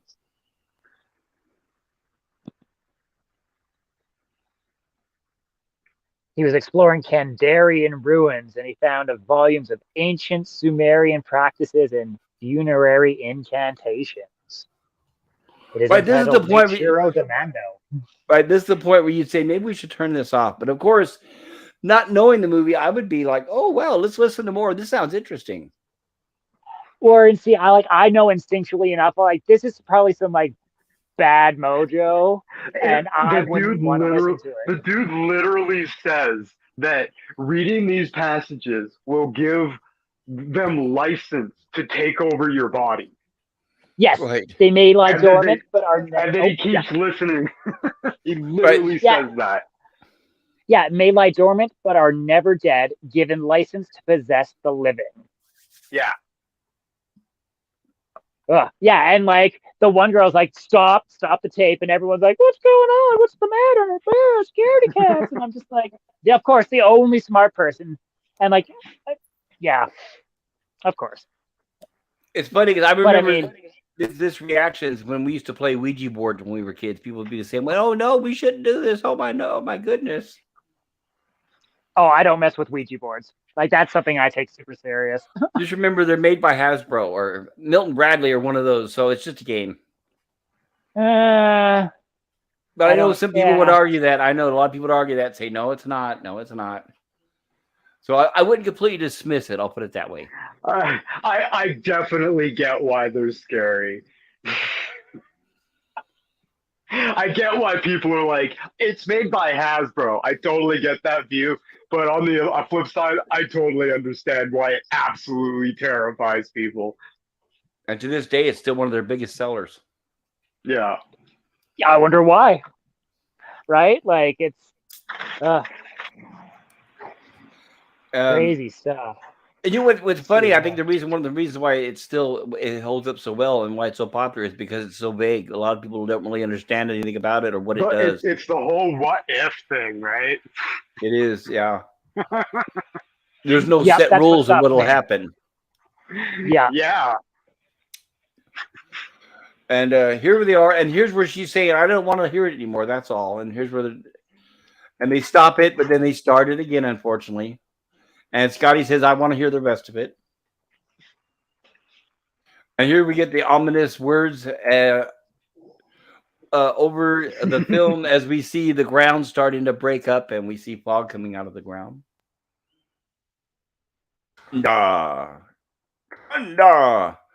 And we hear a smash in the other room where Cheryl was drawing.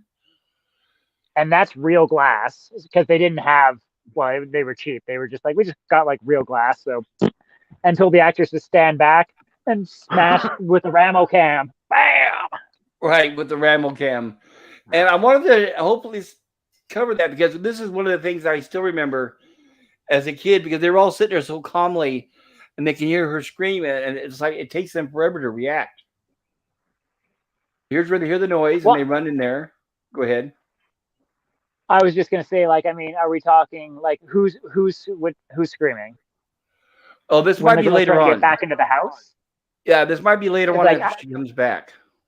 Yeah, because I was gonna say I can understand why like the one dude and the girl didn't react immediately because they were having sex, and that's why Bruce was the one to come and open the door for her. Right, and we lost Scogli. Scogli, if you're there, I hope you can make it back. And I apologize, you guys. No. I had been keeping up with the chat. I wasn't sure if you wanted me to like jump in or not with the chat, or like because we've been trying to. We've had little tangents here or there, but we've been keeping it rather contained now after our one outburst earlier. Yeah. Well, and I don't want to keep people too long. I know we're a hour and a half into the stream, and we're 20 minutes into the movie. So I was hoping to try to keep the stream under 3 hours, but okay. Well, I mean, like we're halfway there. Let's power through. Hopefully, Scogli comes back and we can pop in some factoids here and there, and then did you want to read the chat first, or did you want to? I am. I'm going to get caught up a little on the chat because I want to remind everybody in the chat that I respect you guys and what you say. So I'm going to cover it as best I can. PvP says that explains the books. Dr. Seuss was stoned out of his mind. Lemon Pie says, Gorilla, come and be cleansed. And Gorilla says, Lemon, just for that, I'll light another one. Gorilla's a cigarette smoker. So that's what he's referring to. PvP says, makes me think of the great Ramones song, I Don't Want to Go Down in the Basement. Did they ever do any music soundtrack albums for the Evil Dead films? I'm not sure if they did, but I'm sure they would have done a good job if they had. And PvP says, yes? Sorry, just quick interjection about music and the Evil Dead.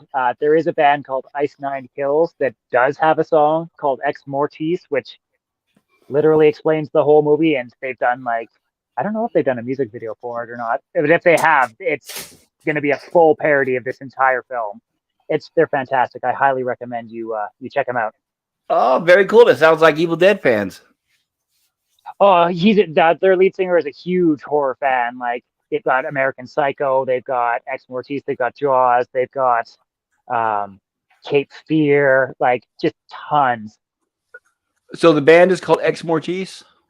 No, the band is called Iced Nine Kills. I can send you a tweet later. Got it. Thank you. Yeah, I will check that out. I appreciate it. Thank you. Oh, of course. Always willing to learn something new here. Oh, looks like Skogly's back. Welcome back, Skogly. Good to see you. Yeah, cheers. Phone was overheating. I've learned I can't have my phone plugged in. Oh, yeah, it's that horrible StreamYard. StreamYard really does a number on cell phones. PvP says, sure, if I hear something running around in a cellar in a deserted cabin in the woods, I'll go down into. Sure, yeah, that makes sense. And Geek Flag says, Michael Bay's all explosion, hot girl, explosion. Yes, exactly. You said it right, Geek Flag. PvP says, Pop, do you know who the artist was that did the book? Yeah, I believe Nemesis of Eden mentioned the artist here a couple minutes ago. Tom Sullivan. Tom Sullivan. Nemesis of Eden says Michael Bay, explosions. And Geek Flag says the new Evil Dead game is for all platforms. Yeah, but my problem is it's not for the VR Quest headsets. It's for PC and gaming consoles.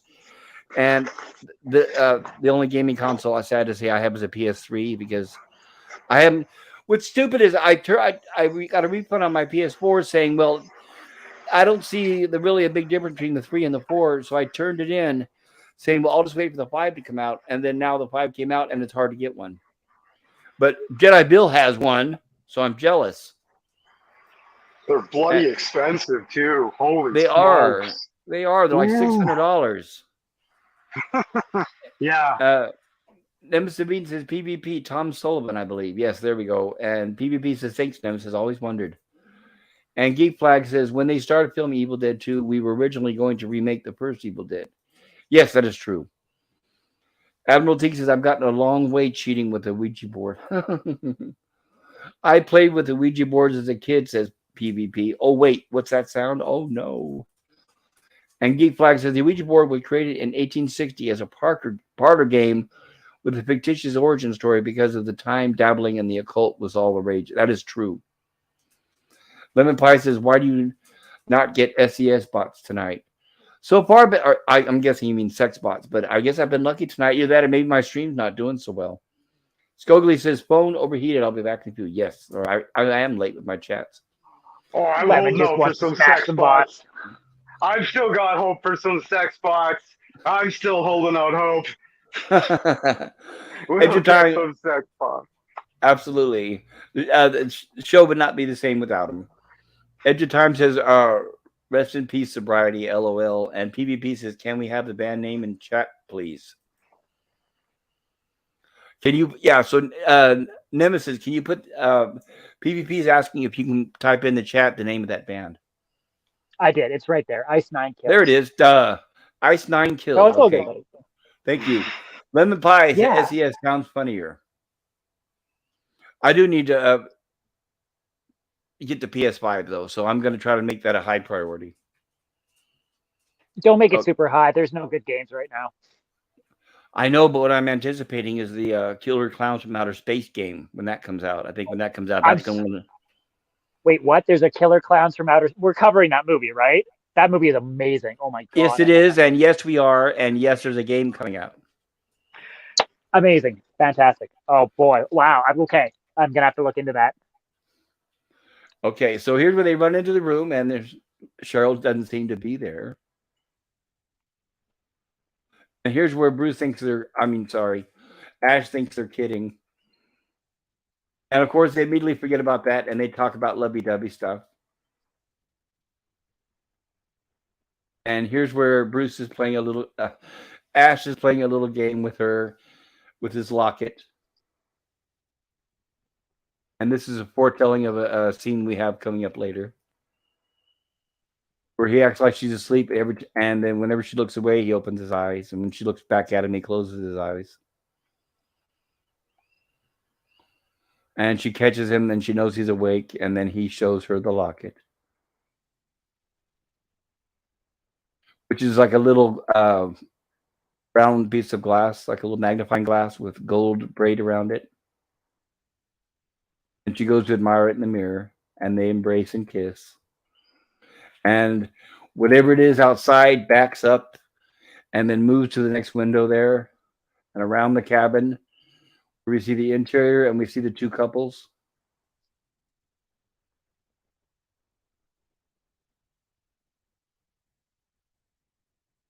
And there we are with these two in the window. And apparently we got a peeping Tom.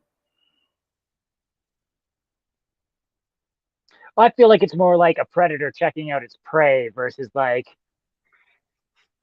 It is, anything. right. And it's trying to find one of them alone. That's what I'm thinking, right? That's why I didn't go after the other ones, because there was at least two people in each room. Totally, 100%. Yeah, not only that, but this is one who's already been semi-possessed. Her hand was already possessed, and like you saw it get like all veiny and white, and she was like, "Oh, I can't control it." So it would make her. She's already open for possession because she's already been partially possessed. Right, she's already more susceptible than the others, from what they've hinted at. And she noticed that there's a noise outside that window. So the first thing she does is goes to see what the noise is. And we have another visitor to the stream. Welcome, PPP. Good to see you. Hi, guys. Yeah, I just wanted to pop in when you started talking about the scenes where it's looking through the window at our soon-to-be victims.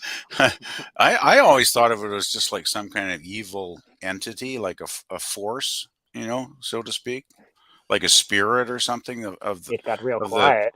Of the cabin that originated maybe from the book and the tape that Sam referred to it as the Force. Actually. Oh, really?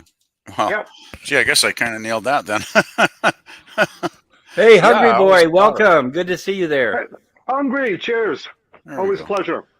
I am so glad to be here with you guys talking about this film. I'm sorry I'm late. I was on another stream, and it was a great stream, a great host, but let's just dive right in. Where are we at here? Where are we at? Well, apparently Cheryl is trying to figure out what that noise is coming from outside the window. Oh no! This Cheryl. No, Cheryl. Oh! Can I just make a joke? This is a note I wrote for you, Pop Culture Republic. Months ago when we talked about doing this. Yes. Months ago, I wrote like 3 pages of notes regarding this film. And it's just my luck, every time there's a woman in a horror film I really relate to, and I think, oh, please survive till the end. They're always the first one to go. Yeah, you're right. Oh, I love Cheryl. Oh, and she's the artist. She draws. She's drawing. And this scene, we know where this scene's going to lead. All right. Are we doing spoilers yet or not? I guess we've kind of given them away. I'm assuming most people have seen it already. Okay. Well, we know we're coming up to twig porn later, right? Which apparently was based off of Macbeth. No, actually, the nasty twig stuff in Shakespeare comes from Titus Andronicus, Titus Andronicus. Titus Eroticus? That's a bad pun. Titus Andronicus is one of the hardest plays you'll ever see, and it was made into a brilliant movie where they pulled no punches, and it actually starred Sir Anthony Hopkins. And but this film is just so. I only watched it again in my 50s because I'm old as dirt, because Pop Culture said I want to cover this one. Okay, so I watched it again, and it got to me so much more at this age, so much more. And the subtlety, the way they do this scene leading into the next scene, the amount of creativity that Raimi had at such a young age, it's just incredible. Yeah, he was an incredibly intelligent director back then. Like, when you watch this film, it's like, man, this guy really knows what he's doing with almost a non-existent budget, right? It's all it's all the smarts, not the money. And he's using a set that wasn't even supposed to be the set he was going to get. And when you look into the history of it, I mean, this was like coming up with a meal out of crap you find alongside a railroad track when you live in the poor section of town. Right. It really shows what you can do with constraints of budget, time, whatever, right? Like, you work with what you have, and if you're passionate, it'll shine through no matter what. Like, as this is a great example, but not all directors can do that. It really takes someone special to be able to push forward and get their passion to shine through, like you were talking about earlier, Pop, with Plan 9 from Outer Space. Yeah. Like, that guy had no money. You could see the strings, literally, and like, who cares? Like, if you're passionate, it shines through, and the fans will love you and praise you for it. Plan 9 was better than Independence Day, for fuck's sake. I'm not going to argue that. It's going to be cool doing these, because a lot of the classics, I haven't seen them. And I'm not going to tell you which ones I haven't until we come up and talk about it. So you'll get a fresh view out of me on a lot of classic horrors. Oh, cool. Good. Yeah, it's going to be great. There's so many things that for us lined up for us to check out. I think it's going to be great.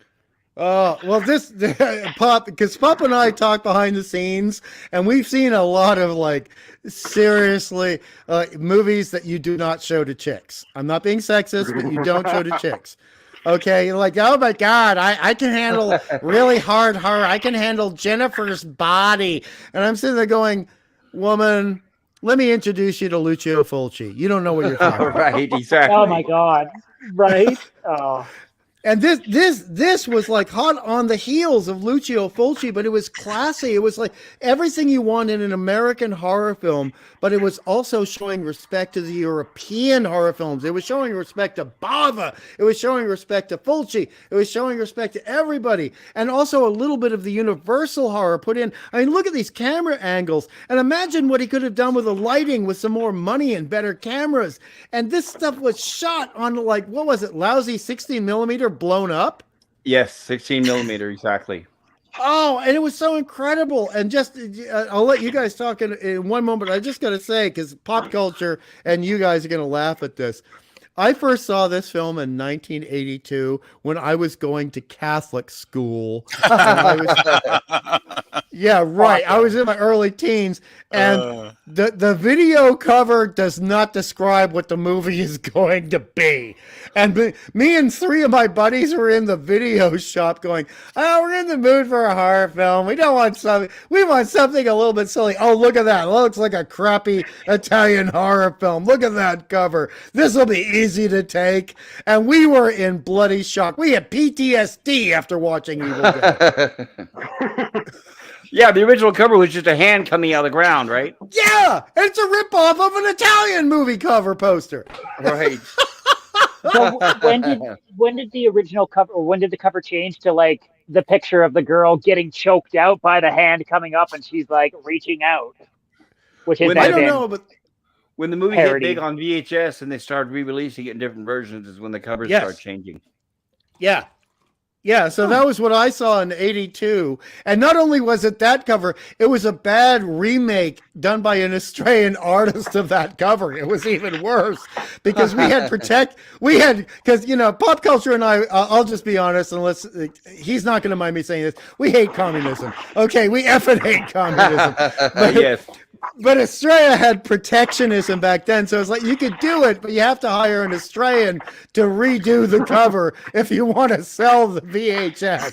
And so the cover was bloody terrible. It's like, you ever seen those Indonesian horror covers? The posters, the stuff from Indonesia? Oh, it was like that. It was terrible. And so we thought this film was going to be lightweight. We thought this film was going to be like a 1973 made-for-television horror movie. Oh, we were so innocent and stupid. Well, I thought this movie was like R-rated or like X-rated. Unrated. They decided to go with okay, unrated. Sam knew right out of the gates that it was going to get an X rating, so he was like, "Nah, we'll just release it unrated. Nobody will watch it if it's X rated." That's right, smart.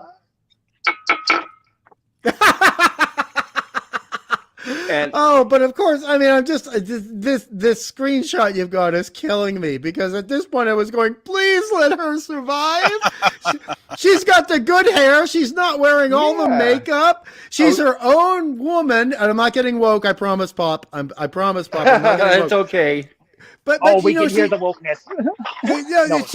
She's independent and she's creative, and also, let me just be crass and anti-woke here. She had the best hips and figure out of all those chicks. Well, that's what I was saying earlier. Dude, she's the most beautiful one out of all of them. Yes. Oh, 100%. Definitely. Yeah, she's And I had a crush great. on her. Yeah, it's always the hottest girl that's got to die first, it seems, right?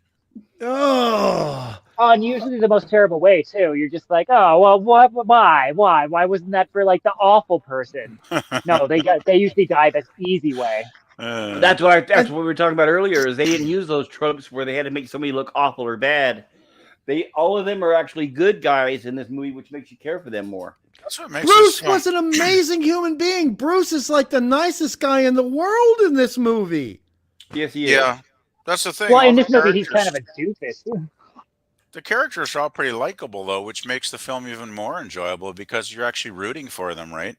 If they were all jerks, you'd just be, cheering for the entity to kill them off one by one and be done. Like all the horror movies today, like the remake of Evil Dead. Exactly, right. Exactly. Yeah. Dude, agreed. I said that all. Yeah. Agreed. I apologize if I repeat things you guys already said because I think we're all thinking in the same way. Oh, no, you're fine. No, you're fine. No good. In this one, they're all.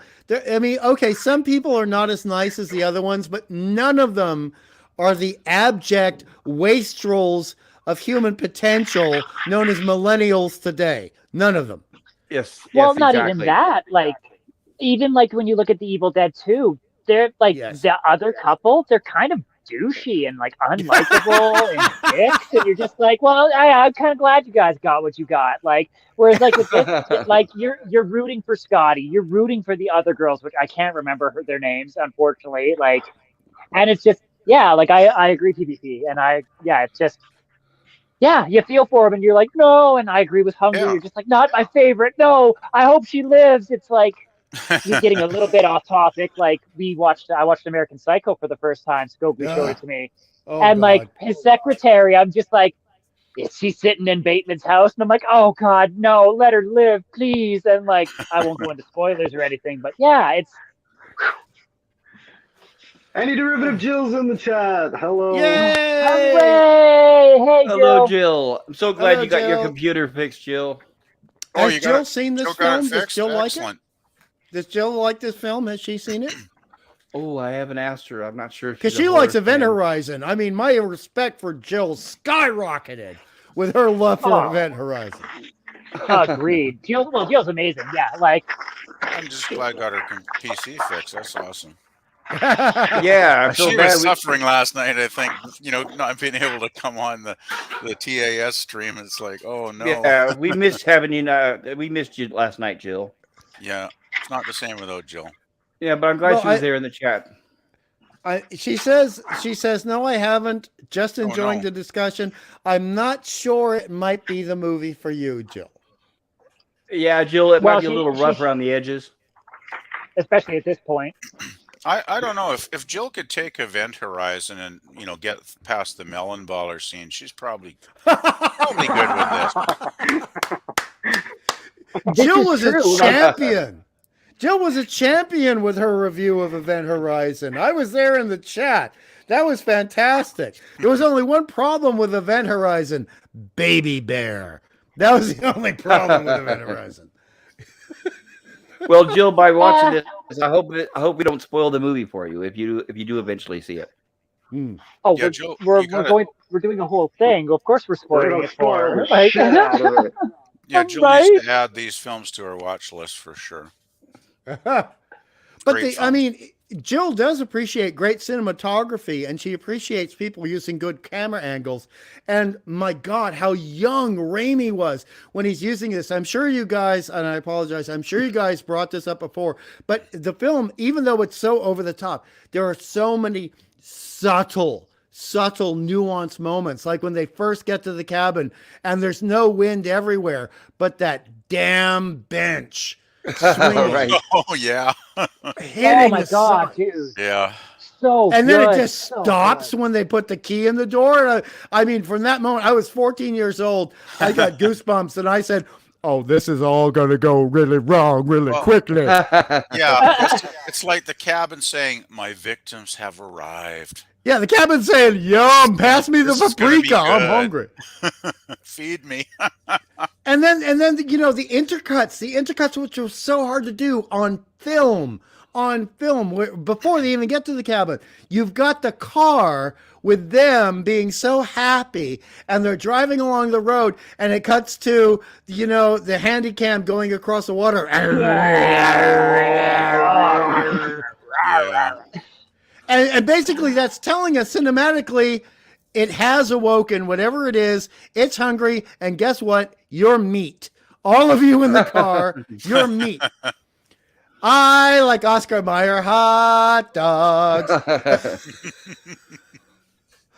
Lemon Pie says also, I didn't know if YouTube will block me spelling it when Lemon Pie is referred to when he typed SES. And you always, I figured that Lemon Pie, and I appreciate it. PvP says, yes, seems sex bots are everywhere these days. Oh, jeez. Well, I guess, we have 12 people watching and only 6 likes. Come on, people, says Geek Flag. Thank you, Geek Flag. Yeah, hit the like button if you guys enjoy this. There's another one. And here we are with a Wikipedia article about the band Ice Nine Kills. Thank you, Yeah, I just thought I'd throw that up there. I appreciate Anybody wants that. to check them out. Lemon Pie says, yes, like the stream, so we may get sexy bots. Maybe the sexy bots. The sexy bots don't like horror movies, I guess. You know how weird the sexy bots are getting, though? I was actually on a live stream with someone I know on here, that I've subbed to for like 3 years now. They do nothing. Their main thing is like classic rock, right? So there's like, 6 guys talking about classic rock, and all of a sudden the sex bots are everywhere. And I'm like, really? I mean, they're just everywhere. It doesn't matter even what the topic is anymore. Hey man, right if about you're that, talking right. about the Rolling Stones, like Okay. how sexy can you? How much more sexy can you be? But I mean, it's not the kind of channel where you think of, Oh, sexy bots got no taste. Sexy bots think that Jennifer's body is equal to Evil Dead, so screw them. No, they're like the scammers. I guess you guys have probably heard of these scammers that keep telling people to, like, they've won a prize or something. Oh, Yeah. That's everywhere too now, it seems. Oh, those have been attacking Critical Drinkers channel like every time he does an open bar. I've gotten like 10 responses from these mofos. It's crazy. Yeah. I've gotten a handful of them too over the last month or so. It's just like can't type a comment without getting one of these scammer scumbags, trying to rip you off. It seems. It's just hilarious. But I wish all of those bots had to live through this movie as a secondary character. Yeah, exactly. That'd be nice. That's where we would be looking forward to them getting offed. Mm. No way. They should be a secondary character in Event Horizon. They could be Or even better yet, and here's a movie I hope that pop culture never reviews because I've seen it and I don't want to compliment anything about it. The remake House of Wax with Paris Hilton. Oh, that was terrible. Oh my god. Oh. She's anything with Paris Hilton sounds bad. It is. And well, any of those remakes, the 13 Ghosts was bad too. All that. Oh, I was so House on the offended by Haunted 13 Hill. Ghosts. Yep. Actually, House on you the know, Hill. That's one that had Liam Neeson, right? No, House it on had what's his face? Owen Wilson. Oh, that's right. The guy with the putty No, nose. no. That's right. Owen Wilson was in the remake of The Haunting. House on Oh my Haunted gosh, Hill. that's right. House on Haunted Hill had the great Jeffrey Rush and the Oh, that's right. Dutch goddess who used to play Jean Grey in the X-Men, if you know what I mean. Famke I Janssen. do. Famke. And that was wait, am I mistaken? Wasn't it Vincent Price who played The originals. the original, yeah. in the original? Yeah, okay, that's right. Because the original was originally just like almost a psychological horror, except Yes. they're Yes, very much. Yeah. But that's I never what I got love. to see it. But in the original 13 Ghosts, one of the things I loved was all the ghosts were real. That was established. That's fine. That's why I like it better than House on Haunted Hill. But the I remake watched of House 13 Ghosts on mushrooms, on like a quarter ounce of mushrooms. It was fucking, I gotta tell you, it was spectacular. But the remake was too MTV for me for 13 Ghosts, whereas the remake of House on Haunted Hill, I did like it because they're sort of saying this is what William Castle would have done if he gave him $1 million. Yes. And I can appreciate that. And let's face it, William Castle would have hired Famke Janssen in a second. Oh, absolutely. He knew beauty when he saw it. Oh, he had so many beautiful women in his shows. I mean, one show we should talk about, even though only 5 people we know, aside from ourselves, are going to know it, Mr. Sardonicus. Oh, yes, Mr. Sardonicus. We will be covering Mr. Sardonicus. I will be happy to be there. It's one of my favorite horror films. Right. I'm a big, we'll be covering most, if not all, of William Castle movies. I love his movies. The Tingler, we'll be doing it all. Oh, I saw Yes. the Tingler. I saw the Tingler in the theater, and they actually had the tingling devices on the seats. Oh, I'd heard about that, but you were actually I'm at one of jealous. those? Back in the 70s, I was probably still pretty much a kid or a young teen or whatever I was back then. But yeah, they had the whole, the lobby card, and it was all hyping it up, right? You're gonna feel the Tingler. The Tingler is great. The Tingler is fantastic. it was One of Vincent hilarious. Price's best pieces. And I mean, it was also, the other thing I really like about the Tingler, and this is going to be so politically incorrect, is how the Tingler absolutely is pointing a gun at the forehead of gold diggers and going, make a move. Go ahead. Make a move. It is so anti-gold digger, considering the wife that Vincent Price has in that film. And I'm so glad it was never remade. But the other Castle film I really like, which in a way is similar in a little bit in tone, only a little bit in tone to this film, Evil Dead, and I'm quite sure Sam Raimi would have seen it, was Bug. And Bug was just savage. Bug was a good movie. I think it was originally made for television, possibly. Or am I wrong? I believe it was supposed to be made for television, and then went, no, too savage, and it had to go to the theater. Huh. Yeah, because that's the one where the bugs would spark and catch a fire, right? Yes, and get in people's hair. Yes. And then eventually people started realizing, oh my God, they're intelligent, and they actually would get the cockroaches would get on the wall and go ass to nose and form words. And it was one of the most chilling, horrifying moments in cinema history. I hate cockroaches anyway, so that's really scary. Oh, it's really scary. The cockroaches are incredibly intelligent. No, I lived in an That just makes apartment me. for a couple That of years makes when I me was think at of college with the little buggers, and I hate those things. Oh, I lived, and pop culture will understand the import of this. I lived in Phoenix, Arizona for about 6 months during the humid season, the monsoon season, Uh-oh. and that's what. Yeah, and Yes. that's where what they called the street crabs came out, and those were cockroaches that were over 5 inches long, and they Oh, come out from the Ooh. sewers, oh, good Lord. and Oh, and that- they would spread over 20 feet in diameter from the manhole cover. Now that sounds like a horror flick. That Yeah, that's does. real life. Wow. That's real life. But I you hate know what? cockroaches. Twig porn is worse. Yeah, Right, and if you're wondering what that means out there, listeners, you'll be finding out here pretty soon. We don't want to give too many spoilers about that because Jill might be offended. She might I hope not. not. She might refuse to watch the film if we go too into detail. No, I No. you know, if she watched it in context, I don't think she'd be offended because Jill is very. She's the one who loves the Horta best, and she and I both love the Horta best. So if Okay. you look at something that is monstrous in context, and the context is respected, Jill, as a credit to her, is okay. Okay, You're probably now, right. Now Yeah. the twigs. They establish before the twig scene, and you guys must have already covered this, because you go through the book scene and the recorded on tape scene. It's established that these are pagan creatures that live in the netherworld. So it's establishing a mythology. So the twig scene, and you guys know what I mean, and you'll cover it later on. It is in keeping with the mythology. This is a film that, unlike Jennifer's Body and Bad Horror, is keeping to its own rules. Or, as I like to say, it is the ultimate going back in time FU to the garbage known as It Follows. Oh, absolutely, absolutely. Yeah, that's true. It's not really Yeah. going just for shock value, is it? It's being consistent with the storyline as well. Exactly. Consistency. Thank Yeah. you. It is And consistency. Jill is such an intelligent person. I mean, yeah, I misspoke. I would Yeah, she's a big apologize to girl. Jill. I don't like to underestimate somebody like that, and I'm sure Jill would be fine with it.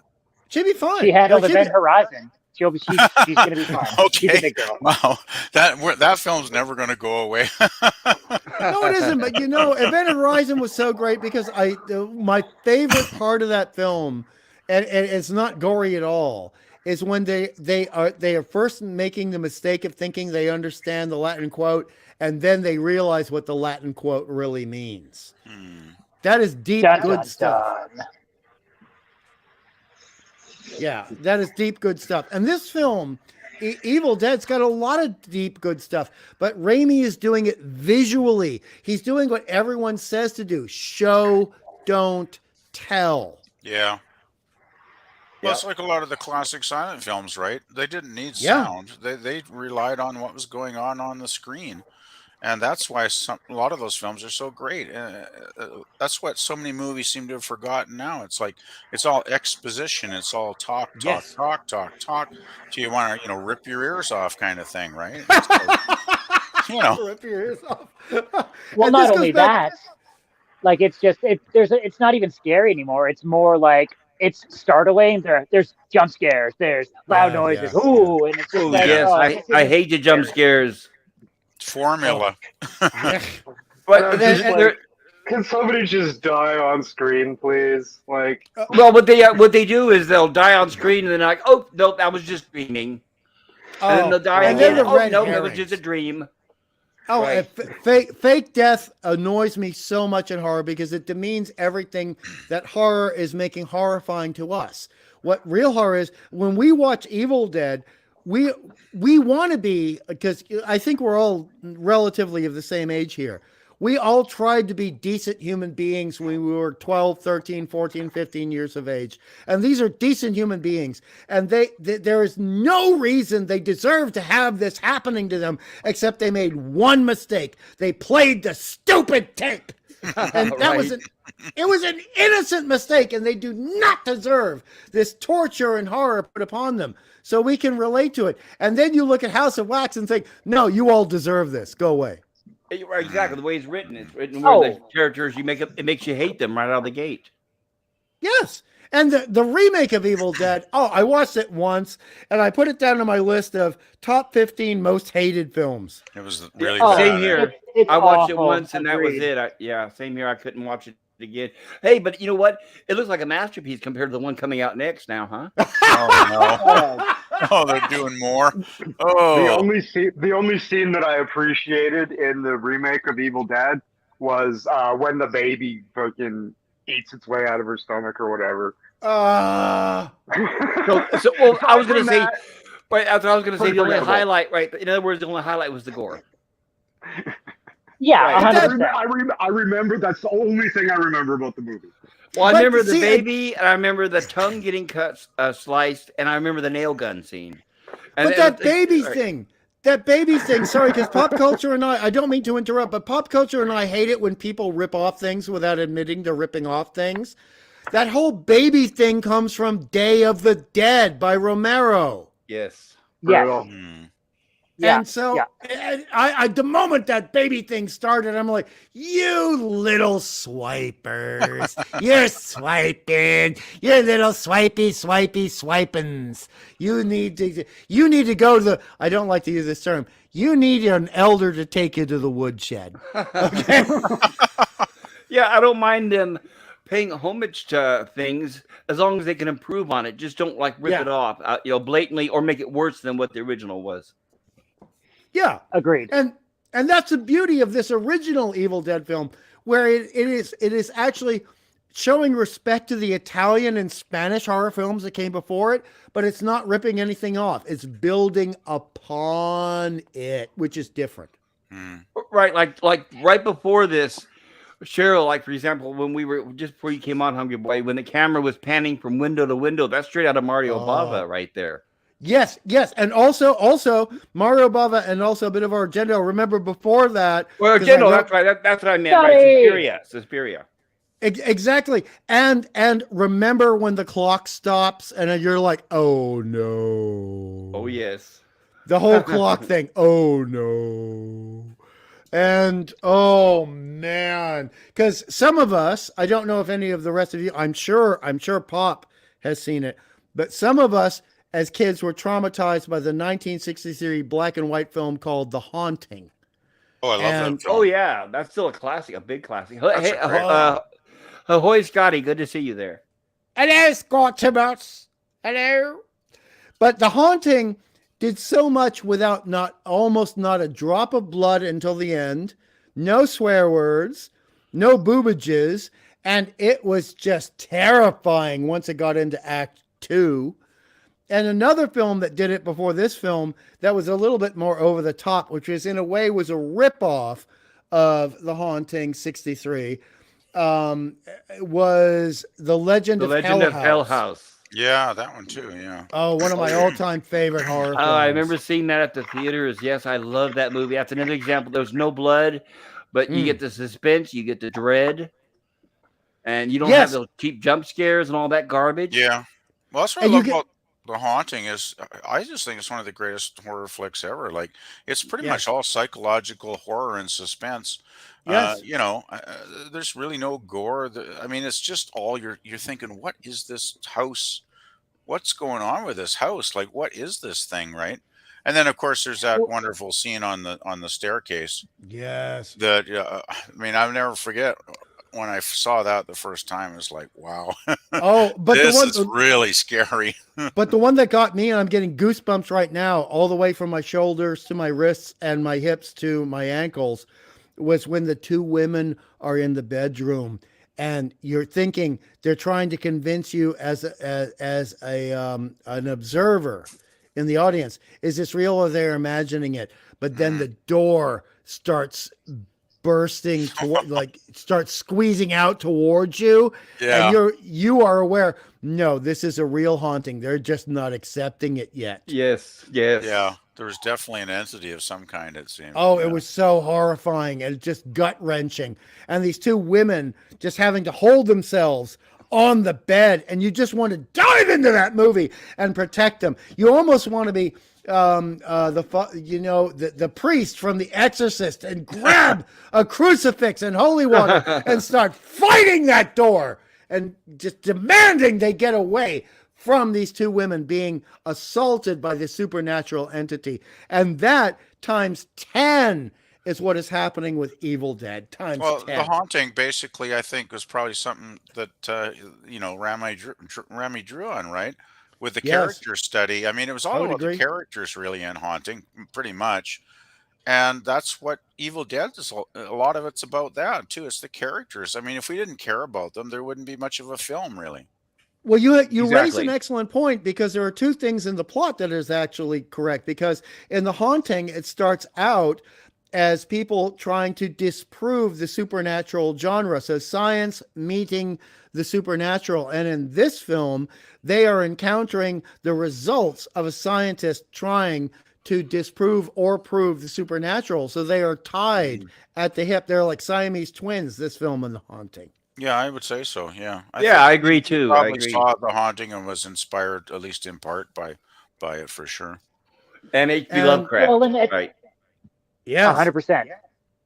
Yeah, and like you look at it, like you look at the original Haunting and all of the effects, because there's minimal to it, and they still Yes. stand out to this day. They're fantastic. Whereas like you look at the first movie I saw that was The Haunting was the remake, was like the one with Owen Wilson. No! Yeah, dude, Owen yeah, and like, Wilson. Owen Wilson. oh man, hey, at least you get beheaded by like a lion pendulum thing. I give him that. It Right, was but so then horrible. Oh, it was, and like you look at the CG now, even then it was like kind of sketchy, and like now it looks awful. It's just terrible. I hate CGI for the most part. Yeah, that whole era there in the 90s was really bad for CGI. They should have really Oh, waited yeah. until it got better. Right? You Like, know- and not to get off topic, but like just like practical effects. I don't care how shitty it looks. Like, it doesn't have to be a masterpiece like The Thing. But even if it's like, well, even you look, there's later in this film where it's very clearly a dummy head, and Buddy's bapping it with the shotgun, and you're like, yeah, I'd buy that. Whereas, That's one like, thing I love about this film, though, is I mean, I'm not a big gore fan, but I love all the gallons of blood squirting everywhere because it's so over the top and insane. It's just like almost like cartoonish, right? So I can just really get into it, oh, Yeah, totally, but at with the like same the milk and the red and the blood and like the limbs hacking and like squirming and Yeah. moving around and It's like, great. Oh like my, It's great. God, the milk. Oh, the dude. milk. But I got 2% apparently. okay, no spoilers. We're going to get to it later. It's not a spoiler, but I'm going to use a code word. Pencil. Oh God. Oh man. Oh yeah. Oh, see, and it's funny because like, we'll get to it when we get to that. Anyways, we should probably keep moving on if we want to like keep Practical this under 3 effects. hours. Practical effects, ladies and gentlemen. Right. Practical Oh, effects. dude. And all it takes is a foot and a pencil, and it hits you right in the gut and just makes you squirm. Ugh. I was playing rugby. I was playing right prop in rugby union. I was the tough kid when this film came out, and I was like, yeah, with a pencil. I was in the Air Force, and I remember when I introduced this to my friends, and we have a bunch of guys who were sitting around drinking, and we're watching it. None of them had seen it. And when they showed that scene with the pencil, everybody jumped out of their seats. Yeah. 'Cause that's Because it when you lingers see- on it, right? Well, it lingers on it, and that's when it tells us, the audience, this is serious horror. You're going to see some serious shit here. Exactly. And leading up, this is what is so great about Raimi at this point. And I think he was doing it subconsciously, because a lot of great art is done subconsciously. You're going on instinct. It's not necessarily what you learned in a fancy schmancy film school. You have the talent, and your subconscious, your dream self talks to you, right? And he knew that these moments, these hardcore pencil or twig Dick. porn moments don't mean anything unless you are doing the other moments that lead up to it that are even scarier, even without something scary happening. Like when he makes the cabin, when he's using the perspective, the point of view of the camera, where it's like the cabin and the cellar are following the characters behind them. You know? Oh, it's like the cabin itself is watching the characters. It's like it's its Yes. own entity. You're just like, oh, look, this is my prey. How am I gonna? Yeah. Yeah. Oh, That this totally one's going makes down sense, here. It's deep, dude. This is a deep movie that was mistaken for being a B movie. It is a deep movie. It just had a lower budget, but it is a deep damn movie. Yeah, I Oh. wanted to Yeah, it was- mention. Go ahead. Go ahead. No, you Well, I was just you first, Bob. I was just gonna say, Do the Evolution says Evil Dead is a true horror movie with a breakout role for Bruce Campbell. Absolutely. Yes. And Rise of the Evil Dead is what I got ticket for, and Cocaine Bear too. Well, hopefully, at least you'll enjoy Cocaine Bear. Cocaine Bear looks hilarious. Oh my god. Nim Savine says agreed at Do the Evolution, and Lemon Pie says welcome to the Evolution. I'm sorry, I'm so far behind with the chat, guys. Jake Flag says I think Sam Raimi bought that locket at the local store for like $2. Yeah, they were talking about that. It was just some cheap prop, and they never thought it would go so far. Even when they I remember I saw an interview with Bruce Campbell when they made Evil Dead the stage play musical. That is, I think it was a musical comedy. They used that very same locket inside the play or for that play, so that locket is still around. Wow. And Do the Evolution says the Evil Dead game was pretty good too. And Lemon Pie says hungry. Well, that shows how far I am in the chats. How far behind. I saw the movie Necronomicon. Poor guy. He was given the Book of the Dead by a dark one and not a brother. And Ola Greg says not last girl, but first girl. Yeah, absolutely. Cheers, says Ola Greg. And I saw that movie Hungry, says Titus. I saw Hungry.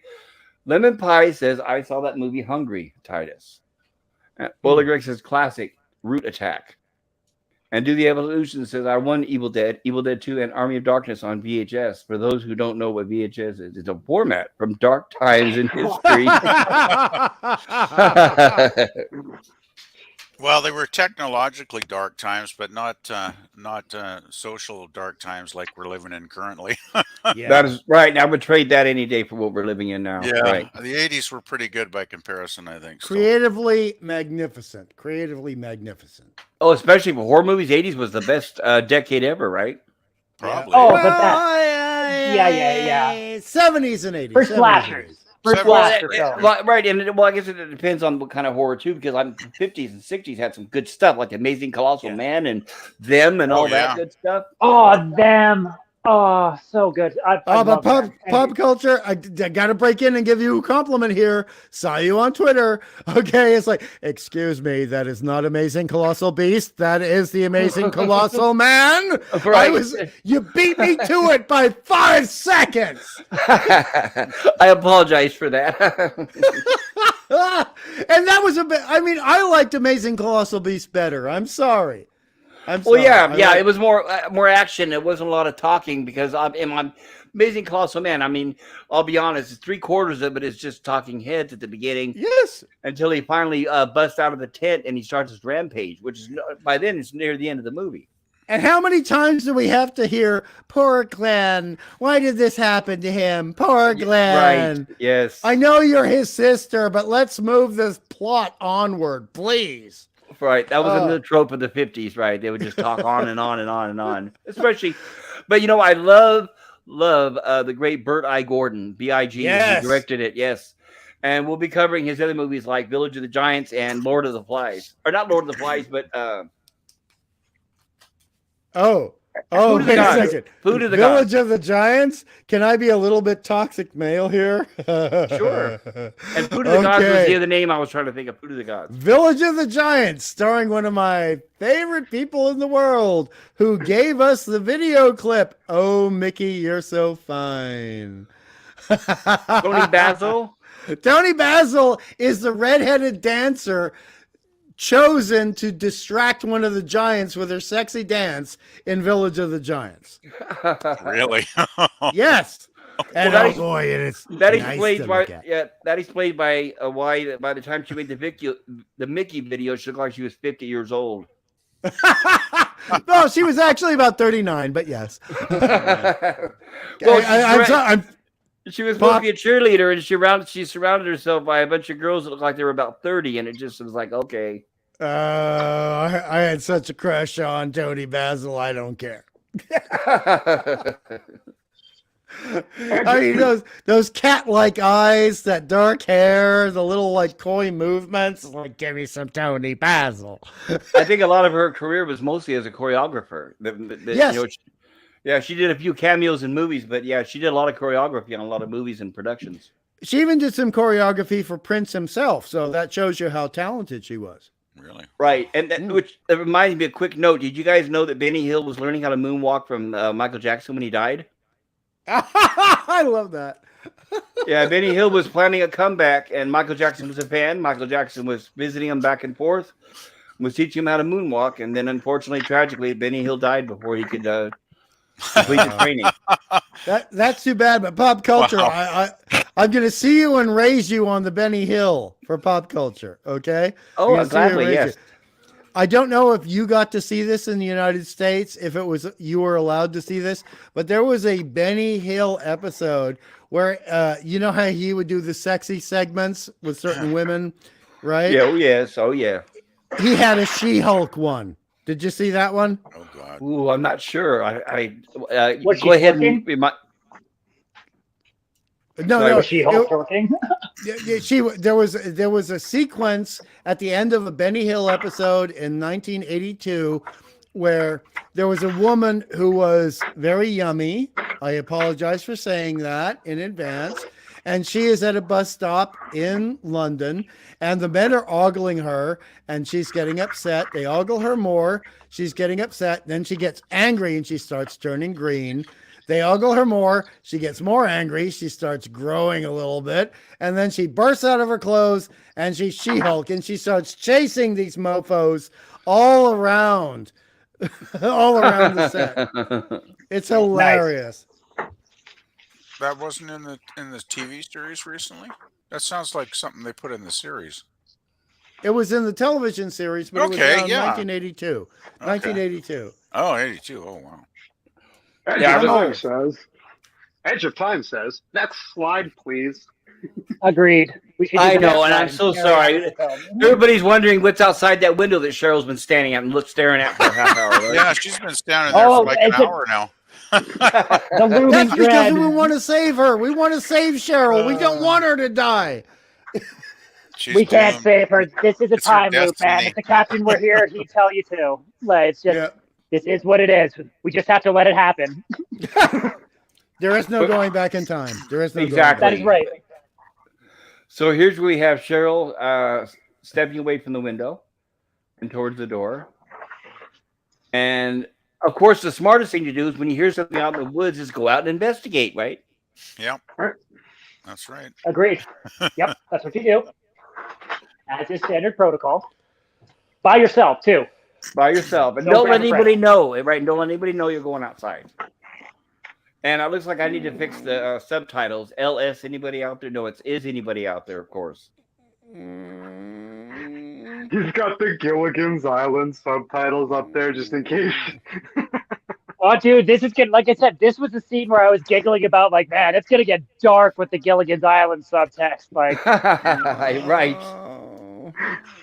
They always Excellent. kill off the Mariannes. They always kill off Yes, the they do. Mariannes. Tragically, yes. And that's it for a low budget film. That is an excellent shot of the moon there. That is really Yes, good. it is. okay, That's one is thing it I just love me? about these. Yeah, Or is that like- cinematography is great. Yeah, but that looks like it's a projector screen. It literally looks like, at least on my copy of the DVD, like there was a box that they just like 3D posted in afterwards. Because I remember Bruce Campbell being like, "Oh yeah, they had this like effect where they like pour water over like the moon, so it was like inky and cloudy." You know, but with the budget they had, right? At least they were trying. Very creative, Oh, right? They dude! were very Oh, I creative. am not knocking it at all. I was just, did anyone else notice it, or was it just me? I probably didn't. I haven't seen the You're film. talking about this scene right here where the moon gets covered up by clouds. Right there. Yes, clouds, which is actually ink. Okay. Now I get it. Right. Well, apparently, Mr. Raimi, and he will always be Mr. Raimi to me out of respect. This was really hard for him to pull off, and he was never satisfied with the final effect. But you get a certain point in making the movie, you just got to get it done. But for me, it worked beautifully. I thought it was great. I loved it artistically as a kid, and now as a 50-year-old. Just be thankful he didn't do a Lucas and remake all the special effects. No, exactly right. Right. The most he did was clean it up for the remasters, and that was it. He didn't touch anything else, which is great. Yeah, you should leave the original art intact, I believe. Look at that bone structure. Oh, the eyes. Oh, dude, the eyes. The eyes. Expressive, yes. Right? Oh, especially coming up later after she escapes what's about to happen. I know. Geez. And it looks like The Enchanted Forest is coming after her. Oh, and it looks like something's going on. So I remember Sam Raimi talking about how there's a scene coming up with one of the vines where the fabric in the back of her shirt is pre-cut. There's a pre-slit, and you can see it when the vine pulls, and he's always hated that. Oh, yeah, he's definitely a stickler for detail, yes. And this poor woman, I mean, when you read all reports, aside from Wikitardia, which we all have to rely upon now, back when we read things in print and the earliest stages of the internet, it's all confirmed. It was freezing when they were making this. Freezing. Absolutely, yes. Yeah. And she just, the actress here is being such a trooper going through this scene. And we know what happens afterwards, and you'll get to it. But, the whole long, and I respect Raimi for doing this, Mr. Raimi, the whole like crawling back to get to the cabin stuff. This woman is just a soldier for this movie. Oh, soldier. Dude, 100%. She's like getting bruised and cut and stabbing her foot. And like, to bear in mind that this is over hours and hours of filming out there. So, right. Yes. Yeah. And she's got cuts on her feet. Cuts on her feet because of all the crap she's having to run through. Well, and then she stepped on something and it like went through her foot, like talking about foot injuries and, the pencil, like something actually happened to her in real life. And you're just like, oh no. And like, yeah, you can tell that it's freezing cold just from her breath. You're just like, oh man, like that's, well, let alone other things that, it's, you can tell it's a bit perky. But and also as an artist, let me point out, there is no perspiration on her legs. None. Correct. Now, if this was filmed in summer, that would be a sweaty ass leg. Good point. Right, good point. By the way, I know how painful it is to have something skewer your foot because about a year ago I was walking through a parking lot and I stepped on some bloody piece of sharp metal, went right through the bottom of my shoe, right into my foot. Oh yeah, I was going for the tetanus shot shortly after that. Yeah, brutal. Yeah, it's not a good feeling. No kidding, dude. No kidding. Yeah. Well, and like this scene is like, it looks super brutal, right? Like we were talking about this earlier, how this was all done over 6 months. Like, oh, we're going to do the arm here. Oh, we'll do a leg there. Really? Like, don't get me wrong. Every one of these takes was multiple takes. She was getting scratched up and torn up, but it was filmed over months and months. And then you build the scene up, piece it all together, and it becomes this horrifying piece of media. And you're just like, oh my God. Yeah, I think it's one of the toughest scenes in the film, really. It's pretty horrific. Yes. Oh, it is the toughest scene in the film. Like, especially like, well, it's because they decided to push further because Sam Raimi was like, is this enough? Like, are we like, because originally they just had the vines attacking her like that. And then I believe it was Rob who was like, no, we should push the limits, right? Like, and yeah, it got a reaction from everyone in the film. And like, he didn't take it too well when he went to the first screening because everyone was like, oh, this was awful and cut this and cut that. And he didn't like it. And he was gonna cut a bunch of the stuff out of the movie.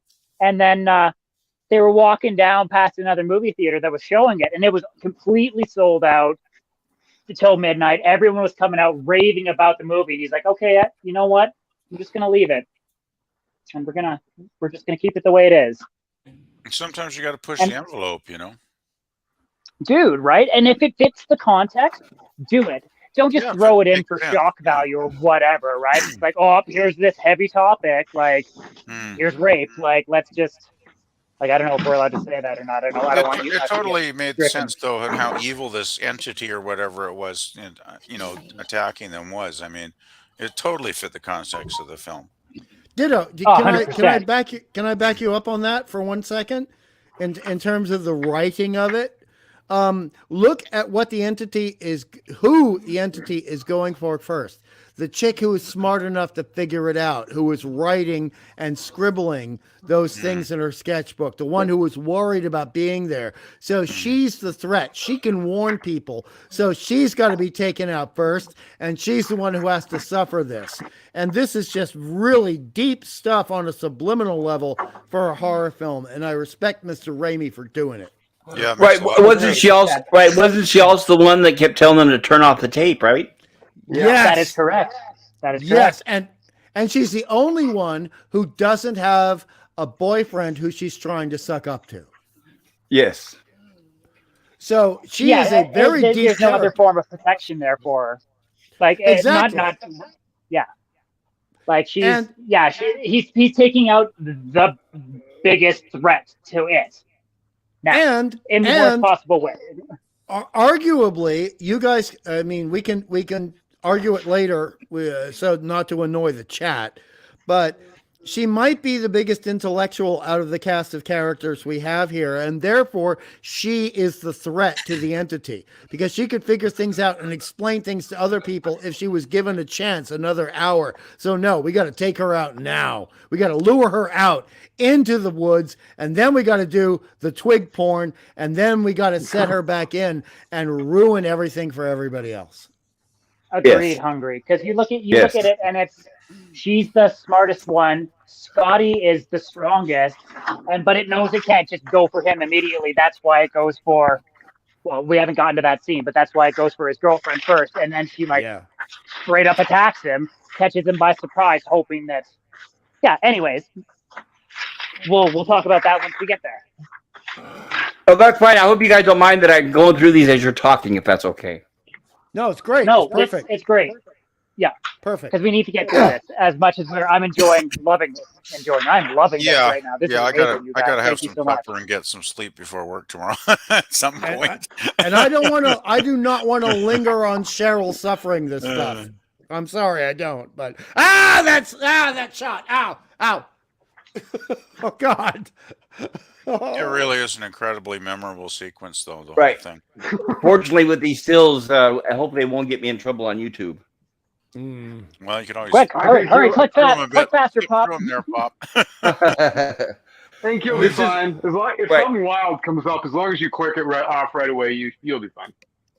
Right. And this Right. is the point where she breaks free from the branches and sticks, and she starts running towards the cabin. Yeah, she escaped the entity, and this reaffirms that she is the biggest threat to the entity. And once again, Which is reminder, unfortunate because I was just going to say, reminder everybody, no stunt people in this movie, by the way. All the actors Yeah. were stunt. Big respect to the and they had to cast. do that multiple takes too. Yes. It wasn't just here's one take. It's like because they get that angle behind her, and then they're like, we got to get them in front of you too. And there's no camera guy, obviously, to like do both shots. And the in thing, freezing cold. and the actors are probably getting paid next to nothing to go through all this, right? I mean, They were working on deferral. They were working on deferral, which is a hideous thing. It is, So yeah, right. I mean, you got to really give them great credit for being tough enough to go through all this. And I mean, I guess they're doing it for the art, right? Yeah. Basically. Oh, and they're all friends too, right? These are all high yeah. school, college friends.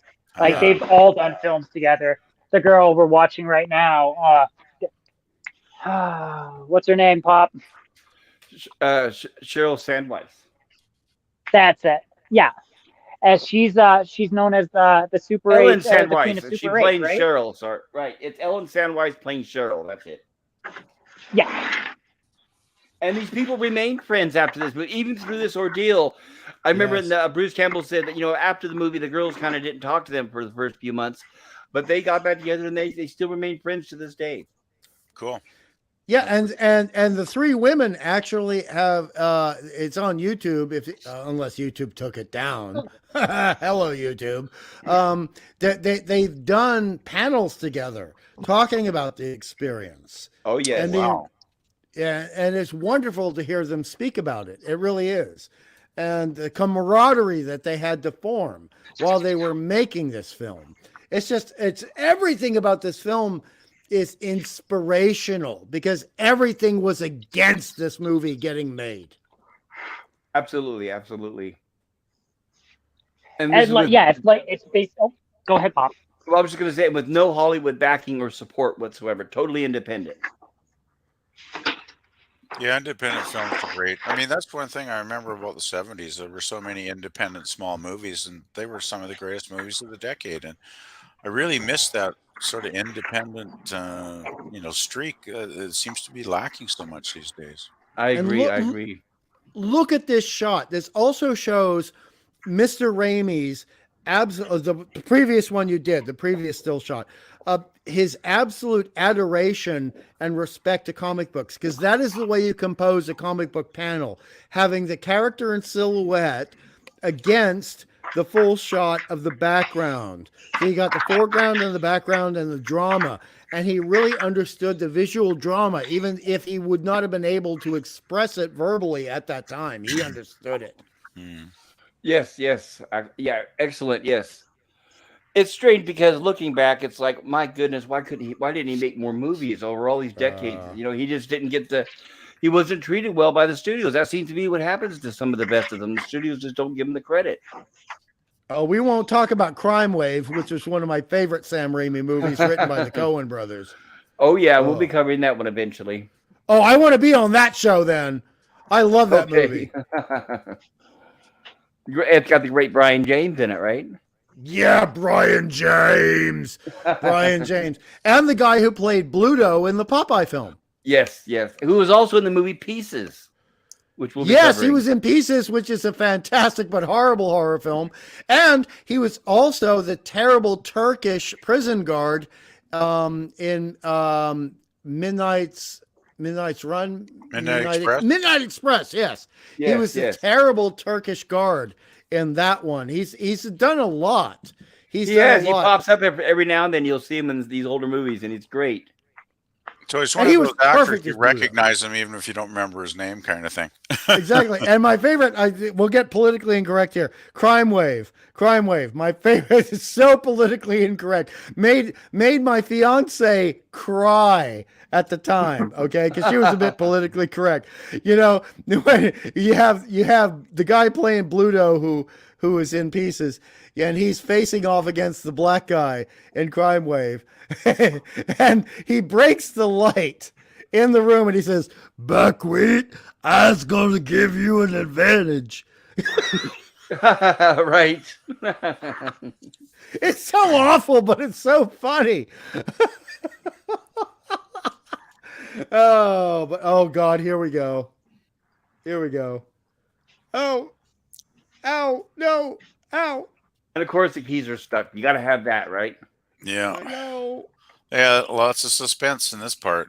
Boy. Oh, well, there's a lot of scene padding in this movie, especially with Bruce Campbell later being like, "Oh no, I'm pinned by this one shelf board." Help.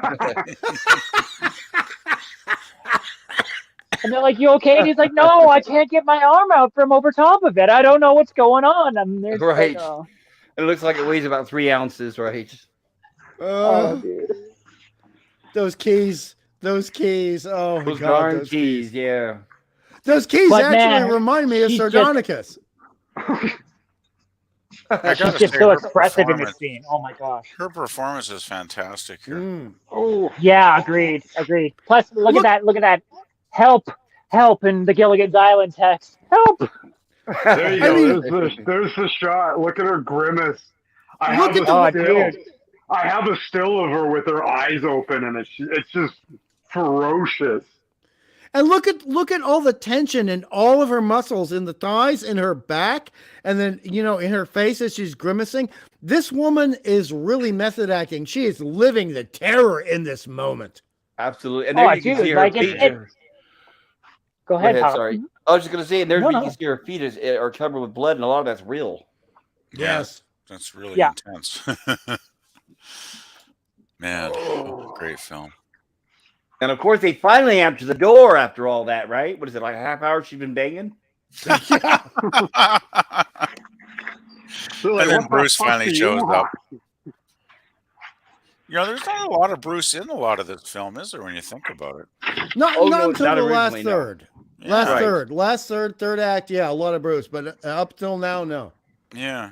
Well, I guess everybody else is getting killed off by then, so makes sense. Right. And this is where the internet makes the aw sound because it didn't quite get her. Yeah, totally. I forgot about that, you mongrel. That is so true. How dare you make me laugh at Evil Dead? There goes That sound is actually not even much of a stretch. right. Oh. Yeah, totally, 100%. Oh, it's like Scooby Doo's all disappointed. Oh no! We should not be laughing at this movie. Well, why not? This is the beauty of this movie. It brings us so much joy. And of course, this is where they don't quite understand what she's trying to explain to them, and she's not really sure how to articulate because she's in shock. Which But makes it sense was because, like, good, in right? reality, like, all she'd have to do is like look to the other girls and be like, "Hey, check out my bits. I just got like assaulted. We need to go." And like at this point in a real movie, everyone would leave. But I mean, there's the bridge that's out anyways. But still, like, they're all like, "Oh, what's wrong with you? You did this to yourself." And it's just like, really? Really?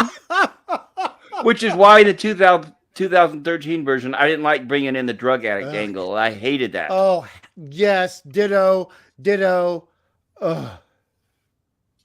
Yeah, it was Because, the thing is, when you bring in a drug angle, you bring in the notion that Captain Infinity hates, of the unreliable narrator. So if somebody is on drugs, you can't trust what they're saying. So that means the audience can't necessarily trust what they're saying. And it means the other characters can't trust what they're saying. Yes. Whereas here, we can totally trust what she's saying, and we can be annoyed at every other character for not listening to her. So the 100%. characters are grounded in reality here, where, as in the drug addict version, they're not. Yes. Well, not even that. Yeah, those are great points. And then there's also the social. For us as an audience, there is a social stigma to anyone who's a drug user. So you're automatically at the point to dislike this person. Oh, she's a drug addict. Yes. Whatever Right. happens is That's it's her fault. She deserves it. Great Probably point. did something along the line to deserve it. Yeah, totally. Great point. Well, I mean, imagine if this film was made in 1989, and Cheryl was drinking 5 gin and tonics a night, would anyone take her seriously? And would that cheapen the plot when she was trying to explain things? The fact that Cheryl is basically not doing any drugs, she's not smoking any dope, she's an artist, she's basically a hippie chick, for lack of a better term. And she's gone through this, and now she's asking people to believe her, makes us hurt more as an audience. It does. Right. And we can see it from her point of view. We sympathize with her. Yes. But and it just makes us, especially because like we like these characters. We're like, yeah, these are all good people. And like to see Ash be like, oh, whatever. Oh, you want to go home? Oh, sure. Okay, I'll take you back to town. But listen to what you're saying, man. Like, are you sure you don't want to just go lie down? It's just like, right. That's what's funny. They told her, let's just go lie down, like she's just gonna go to sleep, right? She's like, hell no, I want out of here. You want to lie down with your bleeding legs, bleeding face, and probably a bleeding other portion of your anatomy we can't mention on YouTube. Right. No thanks, Linda. Yeah. I'll just Yeah, leave lying Linda. down is going to help a lot. Right? And like it even comes up to the later scene. Like it's just like Oh, it's just so frustrating because she understands, like you were saying, Hungry. She is the smartest one out of the bunch. Even like later when she's like, I want to go, and like they get in the yes. vehicle, she knows what's up. She knows like they're not gonna let me go. As soon as like he's turning the keys and it's not working, and she's like, Yes. it's not gonna let us go. Like we're trapped. And Raimi is so smart in doing this because, and I think pop culture, because he and I agree on certain traditional things. At this point, even though we are teenagers or young teenagers when we're watching this is completely dragging out every protective traditional male instinct we have. And Yes. it's making us more invested in the movie. Well, true. I mean, you feel so bad for her. You want her to be protected, right? Yeah, and listen, 100%, right? No, go ahead, Hungry. well, and just listen to, because if it was a guy, if it was one of our guy friends, okay, like one of my guys who was in the teenage military stuff, and he said, "Let me tell you what just happened to me," I'd be like, "We got to get out of this cabin now," right? But Real, with her, or would they take you seriously, or would they be like, "Oh, pff, okay, man, yeah, sure." Right, and I can sympathize with them, thinking, well, I can see why they're thinking that she's out of her mind, because they have no idea what's in store for them. She knows much more what's happening than they do at this point. exactly, and to back she's you got up, yeah. and to back you up, pop culture, also all of the other characters aside from her are normie characters, and she's the weird artistic hippie chick. So of course, maybe her story is going to be a little bit in question. Right, a little more exaggerated, right? Well, and we feel for her because she's the only one who doesn't have the male protections, quote Yeah. unquote, right? Like she is by herself. She's got no other body there, whether it be female, male, whatever, dog, animal. Like Right. she's by herself. So we are instinctually like we feel for this girl. Like my big brother, like whatever you want to call it, fucking emotions are in overdrive for her, especially because, like, let's face it, I don't really remember what the Scotty's girlfriend's name is, or like Ash's girlfriend. I don't like. Linda is the blonde, and the other one is Shelly. Shelly's the Okay, daughter. hang on, I'm writing this down. Linda and Shelly. Right, Linda is Ashley's girlfriend, and Shelly is Listen, Scotty's Linda. girlfriend. But it's a great point, because everything Raimi is doing here is such a young man, and everybody involved in this movie, it's all making us feel for this character so much, and we're on the edge of our seat after what has just happened in the woods, and we have no idea what is going to happen later. We think this is the worst it's going to get. We were such young fools. I had a like feeling it was going to get worse. Oh, you knew it was going to get worse. But like, and it just ultimately makes what happens in a few scenes later to her just all that much more tragic, where you're just like, Oh, the whole thing was pretty tragic, really. Yeah. It's, 100%. wow, that's horrific. Oh, and this But whole I scene really- kills me. Oh, God, it kills me. It's so well done, and it's so bloody tragic. Oh. and I find like it's a little. Go ahead, Pop. No, go ahead. There, we got another visitor here. Welcome, hail Jedi Bill. Hello, Jedi. Jedi. Hey, Jedi Bill. Hello, Jedi Bill. Hey, how's it going? Glad you could join us, Bill. Hey, sorry, I was had a vet appointment late this afternoon. Oh no, and I you're had to totally come fine. Make Better dinner late for yeah. Yeah, you're no I better just late want- than I just never. wanted- You're fine, Bill. I just wanted to drop in and say hey, hello. Great Well, film that I'm- you guys are reviewing. Oh, it is one of my favorites. We're gonna be Bill. We're gonna cover each week. We're gonna cover horror movies, and the next week we're a horror sci-fi. Next week will be Evil Dead 2, and then the following week will be Evil Dead 3. Army of Darkness. Yeah. Yep. Yeah, Okay. those- Oh, I'm excited I'm for that looking one. forward to those. Well, you guys have a great rest of your stream. Well, thank you, Bill, and Oh, we'll be seeing you soon, Yeah. Bill. I just Nice to wanted to meet you, Bill. drop by and say hello. Nice to meet Thanks, you, Bill. thanks for popping on. Yeah. Good to see you, Appreciate Bill. it, Bill. Oh, it's my pleasure. Take care, Here- guys. And here we are with Ash and Cheryl, supposedly on their way to town. Great shots, and it's the only time where Ash even comes close to being a dickhead. The only time, but then it gets brought back. Right. And it's, of course, the old trope of the car that won't start. Yes. And she's suddenly realizing that maybe they're not going to have that left. But guess what? Hey, they get it started. Oh man. Oh. Such good lighting on that door closer. Bam! It is. I Yes. love it. This whole sequence is really good, but there's some weird shots about it. Like when, like later when they just like get out of the car and he's like, "Hey, what's that?" But it seems like they walked like 50 feet. Yes. Yeah, they I didn't get think very that was far at all. intentional.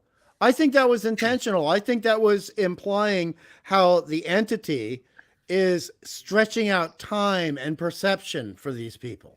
Well, it's playing with them. Ooh, I like that. I like that, Hungry. So you think the Good entity is point. affecting them mentally at this point then? Yes, absolutely I do. I thought that in 1982. I thought it in 1991. I thought it in 2001. I Yeah. think of it now. Yeah, they do seem you to think start it's- acting in some strange ways, come to think of it now in hindsight when I think back. Yeah. Yeah. Well, yeah, 100%, because it's slowly trying to mess with them and open them up for possession, right? It's Mhm. toying with them. It's breaking them down mentally. Not only that, but it's saying like, maybe not only is that a mental perception, but that's a literal physical, like it can trap whatever this force is, can knock down trees, it can rattle stuff, it can open Yes. things up. So it wants Who's to to say that didn't physically like- and mentally possess them. Yes. 100%. I think it Yeah, wants and one by one too. I Mhm. think, not to be too Lovecraftian here, I think it wants to try to sadistically destroy their concept of what is and what isn't. True. It's just toying with Yeah, them. We yeah, used to have no perception of like their level of morality. They have no what's morality to them is like we can't conceive. And yeah, I agree 100%. It is very Lovecraftian where it's just like it's toying with them. It's using like, oh, here's the severed head, and it's giggling away, and like, oh, what is that? A hand that's crawling around? What the, you know, But what we're leading up to here, even more so in terms of the Lovecraftian thing, is the twisting of the bridge. I think that was dude. that Yeah. is one of the most horrific things I've ever seen in any horror film because it is designed to mess with their heads, not their bodies. It makes me think of like Silent Hill, where it's just like, Yeah. it's like, all right, you are officially separated from humanity. You have found the invisible wall. And here's yeah, nice. And here's where comic books meet the Italian horror films that Raimi really liked. The fingers. The bridge becomes the fingers holding them in. Oh Yeah, wow. Dude, it's yeah, almost- right? Good And point. looks like a claw. Good point. Yeah, it reminds me of like a child that has a mice that are playing with it like a toy, and they're just letting it run from Yes. one place to the other, and knowing that you're never actually gonna get out. It's like the entity is really having a ball doing all this, enjoying itself. Yes. It is an Wow. interactive sadistic entity. And this is They're when they demons, realize yeah, they're not right? going anywhere, right? They realize we don't think we'll be crossing this bridge tonight.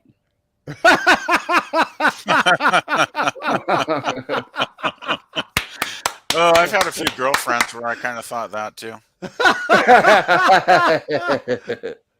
They got the crazy eyes. They talk Oh, about yeah. having a borderline personality character disorder. Oh man. But look at that wire across those fingers on that bridge. This is pure Oh. artistry. It really Which is is. funny because this is one really dude, is. right? Like, so they got Sam Raimi had a tow truck company come and rip that bridge up, I and know, then they're I like, know. "All right, Tom, we need you to go over there, and we need you to grab this stuff, and we need you to make it look like a bridge." And there's a picture apparently of Tom standing on the edge, flipping everyone off, being like, "Fuck you!" I mean, sorry, "F you guys!" Like, how dare you make me do this? And like, he did an amazing job. Like you said, like it's a beautiful piece of artwork. Like I wish it was still there. Yeah, me too. And it doesn't look like she wants to go back to the cabin for some reason. And she realizes, and she says it's not going to let us go. And he doesn't quite still grasp what's going on. By the appearances, he thinks that I guess the bridge is destroyed by some natural disaster because he's still not scared yet. I think this was just a bit of rushed, just a tiny bit in the script rushed by Sam Raimi and his cohorts, because you get to a point where this is like the interchange between Act 2 and Act 3, and we need to have Bruce be a little bit but then we need to translate him into fighting what's going on, and we can't really do that without him being a bit of a doofus here. Right. It's not. Yes. It's not possible in terms of writing the plot. Well, then this is more believable. He hasn't quite seen anything with his own eyes yet to make him convinced. Yes, exactly. This is the weirdest thing he's seen so far. And it is really weird, dude. And the music right here. If I came across that. Oh, guys, I just want to mention, it looks like Jill's going to be heading out here, so. Oh, sorry, Jill. Thank you. Jill, I do hope you get to watch this from beginning to end eventually, yes. Undisturbed and unmuted and unpaused. We highly recommend this. It's a good movie. Watch it with your husband if you're able to, if he's into that stuff. If you need a link, Jill, hit me up on DM on Tweety. I'd offer a watch party anytime Jill wants it, because I'd love to watch even better. Great series with Jill. That'd be cool. Yeah, same here. We can always do watch parties. Yeah. I'd love to watch Event Horizon with Jill. Anytime we want to get together to watch any cool films, I'd be open to having some fun watching stuff. Yeah, I was thinking that before this stream tonight. I was thinking, I wonder how many people have seen this recently, or maybe I should have had a watch party first. So maybe I can. About 10 years since I saw the Evil Dead films actually pop. I'm a big fan of us having a group watch party first. I think that'd be cool. Agreed. Oh, yeah, because I can do that, because it's going to get to the point where we're going to be covering movies that you guys have not seen before. So I do recommend that we have. Yeah, I got plenty of those. Yeah, so we'll try to figure out. It's just getting a day where everybody has time that we can all sit and watch something. For me, it's got to be between Thursday and Sunday, because I'm working the first 3 days of the week. So maybe we don't have to do a watch party for everyone. Be like, oh, this is a good watch party candidate. It is, right. Or unless some of you guys are able to obtain movies as we list them, but if not, I can always arrange a watch party. And for me, I can always obtain movies, no problem here. Okay. As well. Yeah, and so as far as for me, I'm free probably. Yeah, just like you said there, PvP, like Thursday, Friday, Saturday, Sunday. Any of those are fine with me. Yeah, those are my 4 best days. I mean, as far as the first, Monday, Tuesday, Wednesday, it's like, well, tonight, I mean, it wasn't too bad because you guys started just shortly before I got here. But obviously, the weekends are probably the best, But Thursday through Sunday works well. Swing of the axe. And we have the ominous. I don't remember this scene. Alaka smack. Foreshadowing the weapon that's going to come up. Right, for chopping caught you up off guard with that one. Yes. And there they are. Framing shot through the window. Yes, and we've a little bit of time has passed, and they've made it back to the cabin, and it looks like they're settled down in the living room, and Scotty's outside chopping wood. And once again, Scotty doesn't. They don't think anything of this. They think she's just crazy. Yeah, let's go back to listening to that strange tape with all those strange words. Yeah, let's doom ourselves really good here. Well, it might get better. You never know. What? Maybe there'll be a part of the tape where it tells the entity to go away and be fun-loving and peaceful, or maybe a musical number. Hey, look, I got no Cheryl in my apartment right now, so I can listen to it safely. It's time to start worrying when the guy says, "I know that my wife has become a host to a Kandarian demon." That sounds like a red flag right there, doesn't it? Bit of a See, like it's clue. just getting good. Yeah, that's Bit of a clue. not something you hear every day. Well, you that, or maybe the wife is always acting like that. You never know, I guess. Well, I guess there are some wives like that, probably. Right. No offense to women out there listening. We're just joking. Yeah, we're just joking. Yes. So Bruce is trying to figure this out now. And apparently, he's he's listening to this on an earphone, and the rest of them can't hear it. Because I think what happened was the women were spooked and they didn't want to hear it, so he put the earplug in and he's listening to it himself. Yeah, because they're doing this weird, stupid card game where the girl's like, "Oh, are you psychic?" And she's like trying to guess the card, and her friend's like telling her that she is, even though that's like not what's happening. Because I don't know, it's better to lie to your friends to make them feel better. So one of your friends got assaulted by a tree, and they're playing a card game. Yes, exactly, 100%. Totally makes sense. Well, TikTok. I mean, like it is what it is. Whatever. That was like 10 minutes ago. Get over it. Yeah. Sometimes you got to kind of wonder a little bit, but they're not. Well, it's a weird choice. They're not the brightest people, most of them, I guess. Oh God, that's bad freeze frame. Yeah, that was a bad freeze frame. That was Star Trek Discovery in a nutshell. I love how people keep going right up to the window too for something to smash through and destroy them. I know, right? But so I put your face right up to the glass, so when it bursts, you'll be pulling it out of your eyeballs. I know, but see, this is a comic book person thing. This is actually the way you would exactly design a panel in a comic book page. So I have to I admired this. I admired this. Yeah, it's a good design here. Yeah, definitely. Because you see the way the frames in the window go straight into her head. That's got a real depth to it too. Yeah. Well, and if you look at it, because she's about to get possessed, right? The window is open. There's no protection. I think as soon as she moved over there, it was too late, right? Like it's just like, oh, she's done already. Yeah, well, I think, in my as opinion, and I think it's justified her staring out the window. And the reason why I say that is because if I was in her shoes, and I'm the only one taking this seriously, and I know there's something deadly out there, I would be just sitting and staring out the window too, in anticipation of just wanting to get out of here. I want to get out of here. I don't want to play cards. I just want to get out of here, and I would be staring out the window too. So I could, 100%. Right. I see that's why she's doing it, because she's the only one that believes there's something out there. And she wants to get out of that environment. She's looking towards the horizon for the life that she used to have before the deadite entity takes her over. And look at the beauty of this actress, the way she's doing this body language without us as the audience realizing it. But she's setting us up to be totally terrified as she does this. You guys will talk about this in a moment. This transition from talking to hello, game on. Yes. Right? Like, and not only that, like she is also how do I put this?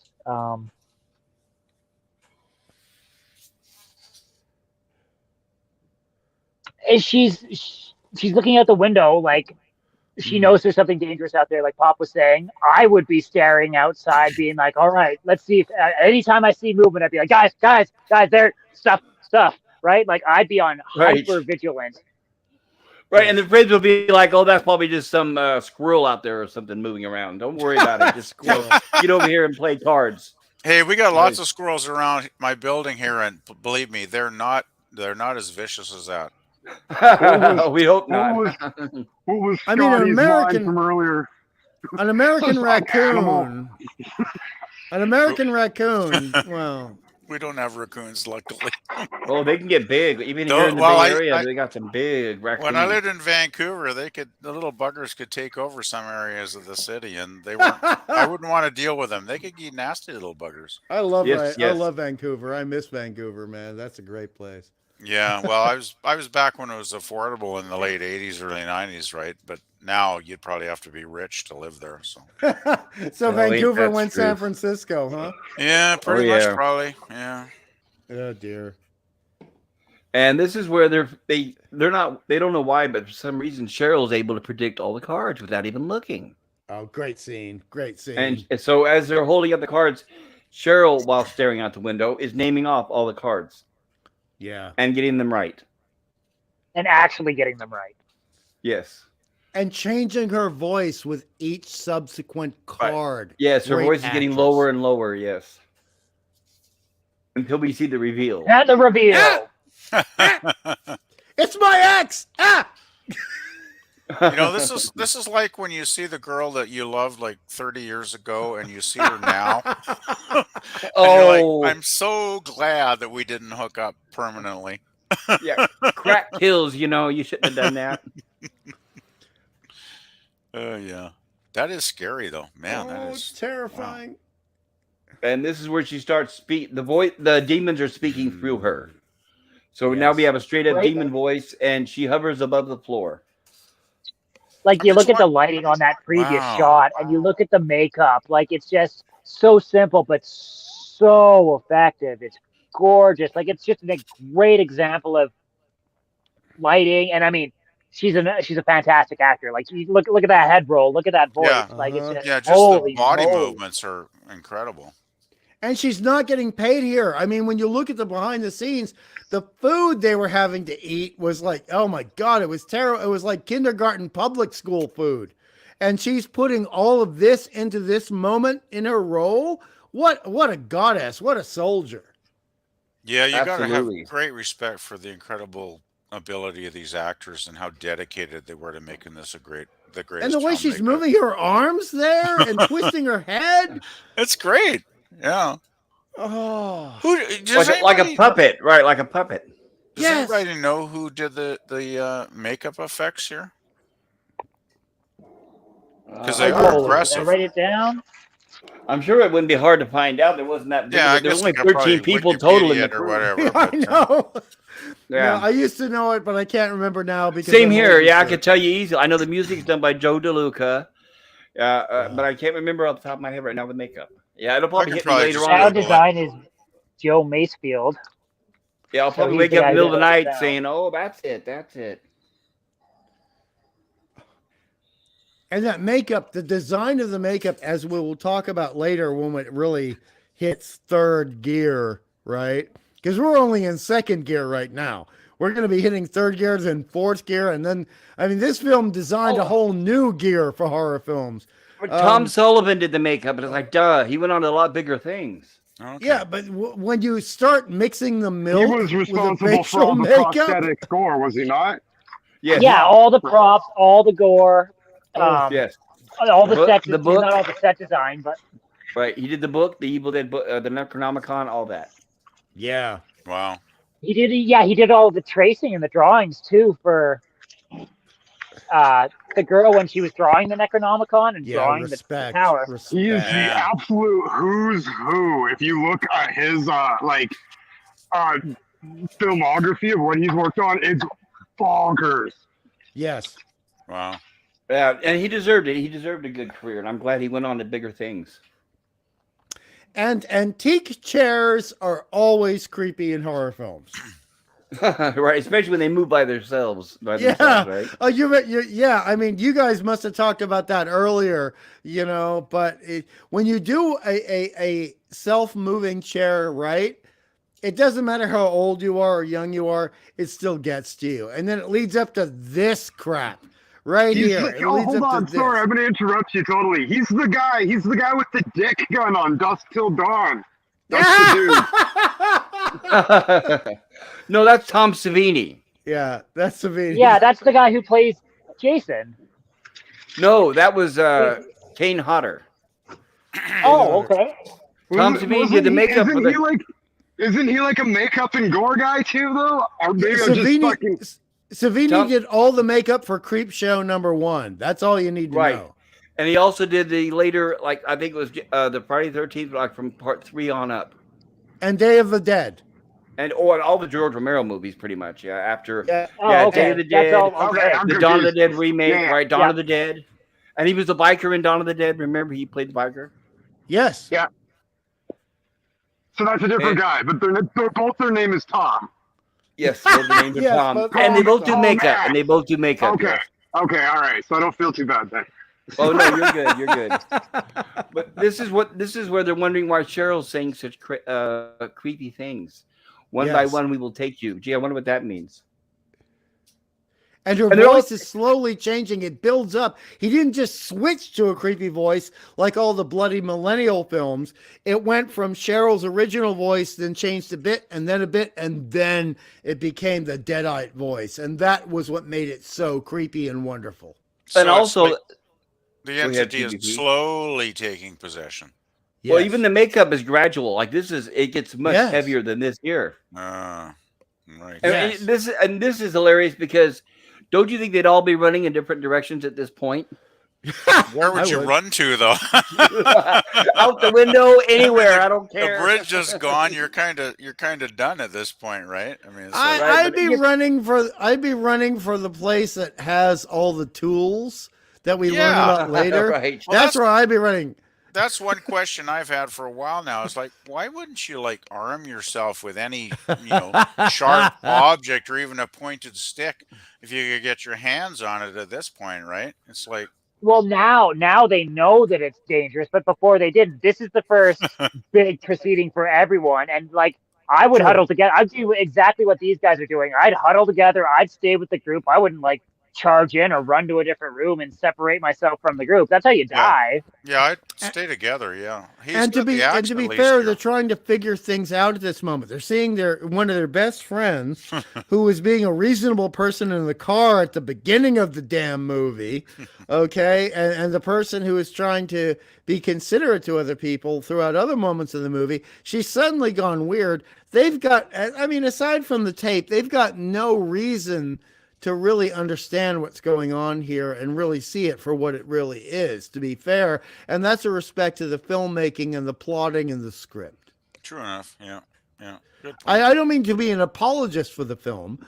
I just mean that I think for when this film was made, this way that they were reacting was reasonable to my mind. I suppose. it's I unrealistic, agree yeah, too. Yes. Yeah.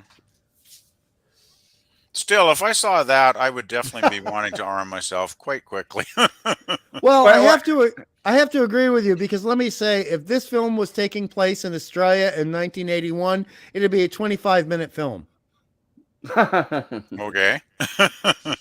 because we still had firearms in 81, and we I had a love lot how of you don't hear the chainsaws. lingo at all until he says Australia. And you have to remember too, though, her friends. This is the first they've seen. They're not aware that something is out there in the woods yet.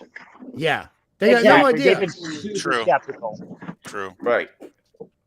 I mean, they're the only extraneous information they have, which Bruce is not providing to them, is what Bruce was told by Cheryl, and he wasn't listening to her. Yeah, it's amazing how Bruce Campbell's character becomes the center of the whole series, and yet he's so bloody I think we got clueless some in a lot of background his noise. first film. He's really like a secondary character in a lot of this. He is. Until about Yeah, two it's scenes his from first- now. Yeah, I still remember when the first time I watched this, I thought Scotty was going to be the big hero in this. Oh, really? Yeah, when I first saw this, I See, thought, and- okay, I thought maybe it'll be Scotty because he's got that axe. He seems to be level-headed. I thought Bruce Campbell was more of a coward when I first saw this. I see the first Evil Dead movie I seen was With Army of Darkness. Oh, we lost Gogli. Hold on, I think Stokely's back. Let me let him in. Army of Darkness for me, yeah, definitely. It was the first one I saw. Me too. Oh, really? Army of Darkness, yeah. Yeah. That was the first Darkness one. was There the he first is. one I seen, and then I seen I was a the kid. second I was one. like 6 or 7, and it was just incredible watching like the skeletal animations, and they were talking, and it was just everything about that movie. Just I loved it as a kid. Like I didn't see this movie until like 4 months ago for the What? first time. Wow, really? Wow. Really, really. I saw Well- Army of Darkness for the first time, like maybe 15 years ago on the movie channel on the TV, and I loved it. I mean, I thought the homage to Ray Harryhausen's skeletons, Yeah. Oh, yeah. everything about Yeah. it, classic. I mean, it was like I didn't know a damn thing about Evil Dead, and then I watched it and I thought, this movie's everything I hoped it would be. Right? It was so good. And then I went back, of course, and got the DVDs for, this film and the second one and loved them too. So, yeah, great. Well, I just have love to this admit, film. I was very lucky, and I'm grateful for this luck where I saw this film first, then Evil Dead 2, and then Army of Darkness. I saw it in progression. Hmm. And Man, I I'm saw it jealous that you guys backwards. got to see this first. Well, not Yeah, really, well- but I'm jealous you guys got to see this in the film, the theater. well, more importantly, you got to see it before all the tropes that this film created were used in other films. Because when you see this, when it first came out fresh, these tropes were not in use. So the film was 10 times more impactful and 10 times more horrifying. Like when, somebody who's 25 years old sees John Carpenter's The Thing, they don't realize how much of a kick in the head that film was if you saw it in 1982 in a film theater, And this film very much is like that kick in the head. This film was a kick in the bloody head. Oh, this film is like a pencil to the Achilles heel or tendon. Yeah, it was pretty intense the first time I saw it. I was like very impressed. Oh no, it's pencil There we time. go. Pencil time. No. See, and you think it's gonna happen to Ash too. You're just like, okay, he's about to get stabbed with a pencil, and she's like, ha ha, psych. And the way she twists her head to the side when she rises up there, I mean, my God. Oh, I dude. love her. She's an amazing Deadite. Well, she's an amazing everything. She's just an Yes. amazing woman. And we see what happens to Scotty when he comes to help. Let's see. Okay, so hey, Pops, I'm going to switch studios here. Don't want to get in trouble. I'm going to switch studios here and I'll be back in a second. Now, Gotcha, is Stokely. that a fake ankle there with the blood pouring out?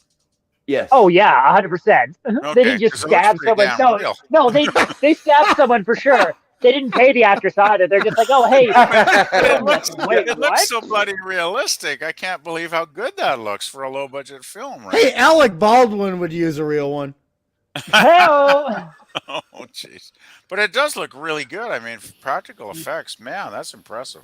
It's fantastic. Oh, dude, it's amazing. Like you look at the scene that's about to come up where they're chopping him to bits with the axe, and it's like, I'm like, how would you do that? And they're like, oh, we just grabbed a big chunk of bologna and you put it down and you put like pant legs over it, and yeah, that's all it is. It's just like meat and some fake blood and what was it, Caro syrup?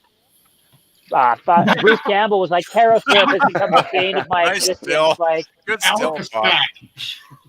Well, there was a funny anecdote where Bruce Campbell was talking about how bloody cold it was, where he had so much Caro syrup on his shirt that they took it off one time and it broke. Oh, What happened? Ooh, no, we don't want that. There we go. Hold on. I don't know why I jumped towards the end. I apologize for that, guys. I don't know what happened, what I did. oh, no worries. Oh, give away she's too gone to much. dough face. She's in dough face mode. Well, All right, that's we a get mask because that's 6 months later Yeah, I know. when they didn't have the actress anymore and she had quit. And they're like, Right. okay, well, here you go, Rob. Put this mask on and ooze some milk out of your mouth and you'll be good. And you just and I mean, it works. Right, and that's why Sam Raimi coined the term shimps. He called those shimps because he got that from the Three Stooges when they used the stand-ins for Shemp Howard after he died. Oh, okay. And it says shimps in the credits too. It does. Oh, really? Oh, jeez. And here's where she grabs Ash and throws him into that onto the couch, and that horrible, really heavy bookshelf falls on him. Yeah. Oh my God, that's made out of dark matter. He's struggles hard, man. And like I she's like it. magnificent. Look at that. She's God, so look at that. magnificent. Oh, dude! Like, and there's not much makeup. It's the eyes, and Yeah. like, her hand is all bandaged up with a little bit of whatever, the blood dripping off the pencil there. That's a great touch. It's the actress pulling it off, to her credit. She's pulling this off. Contacts. Oh Yeah. my 100%. Oh, dude, she's 100%. so good. 100% dedication there. Those contacts are just vicious. And Yeah, painful they for the are. actors. Yeah. Yes, That's they what I couldn't mean, see yeah. anything through Yeah, them. probably, Yeah. Can't see And here's where shit. Scotty's trying to wear bring them her for to her a couple senses, minutes. right? You can only wear them for a couple minutes, or they'll damage your eyes. Those ones. Oh, and also Absolutely. it was going back to how cold it was. I read before the internet took everything over and we had to read things on paper. What The is Dark that paper? Ages. Yeah, I read in a magazine that it was so cold at one point they had to limit the amount of time that she was wearing the contacts because the water was going to freeze between the contacts and her eyes. No, It is jeez. true. Yes. Wow. What is this magazine you speak of? It's like a Kindle, but you can burn it. Or if you're out in the woods, you can use it for toilet paper.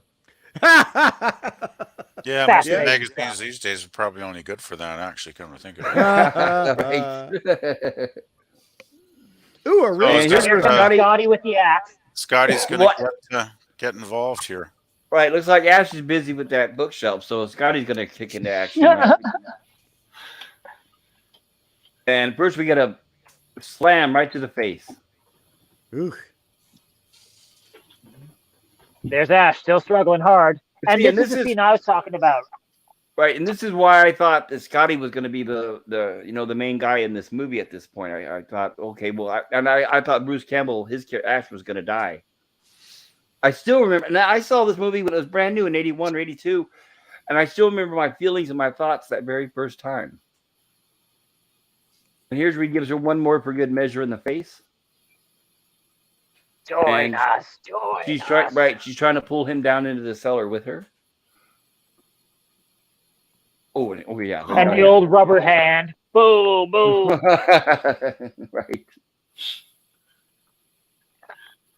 Yeah, Here's like the it's because you're right, Pop. He's like we're all rooting for Scotty at this point. He's the champion, clearly taking charge, and like Bruce is kind of a doofus, kind of a I wouldn't say a dick, but he's a wimp.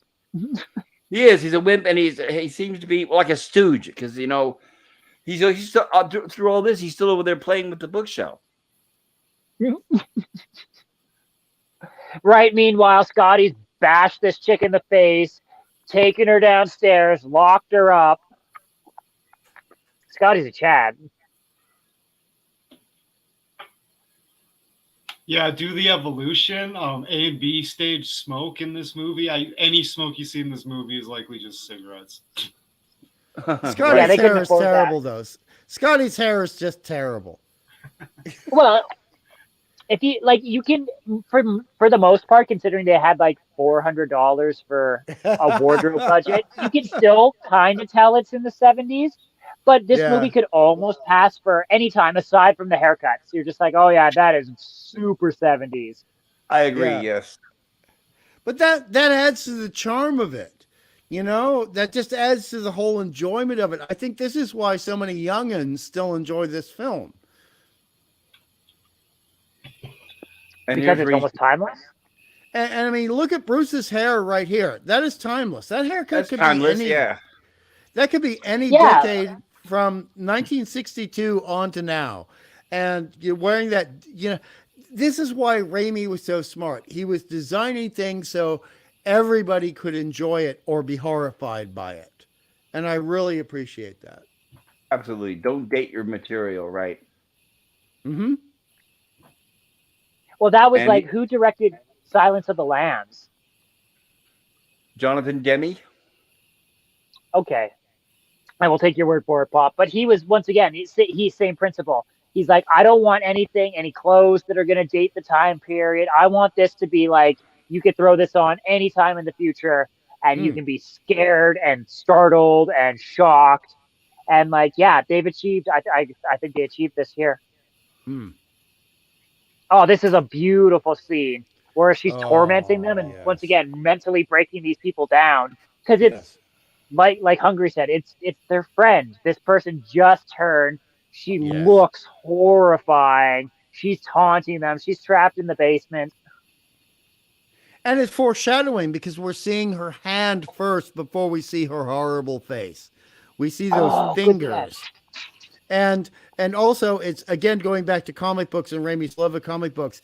We're seeing the shot from the chains, from her fingers, seeing the other people, and that is pure Jim Steranko circa 1968.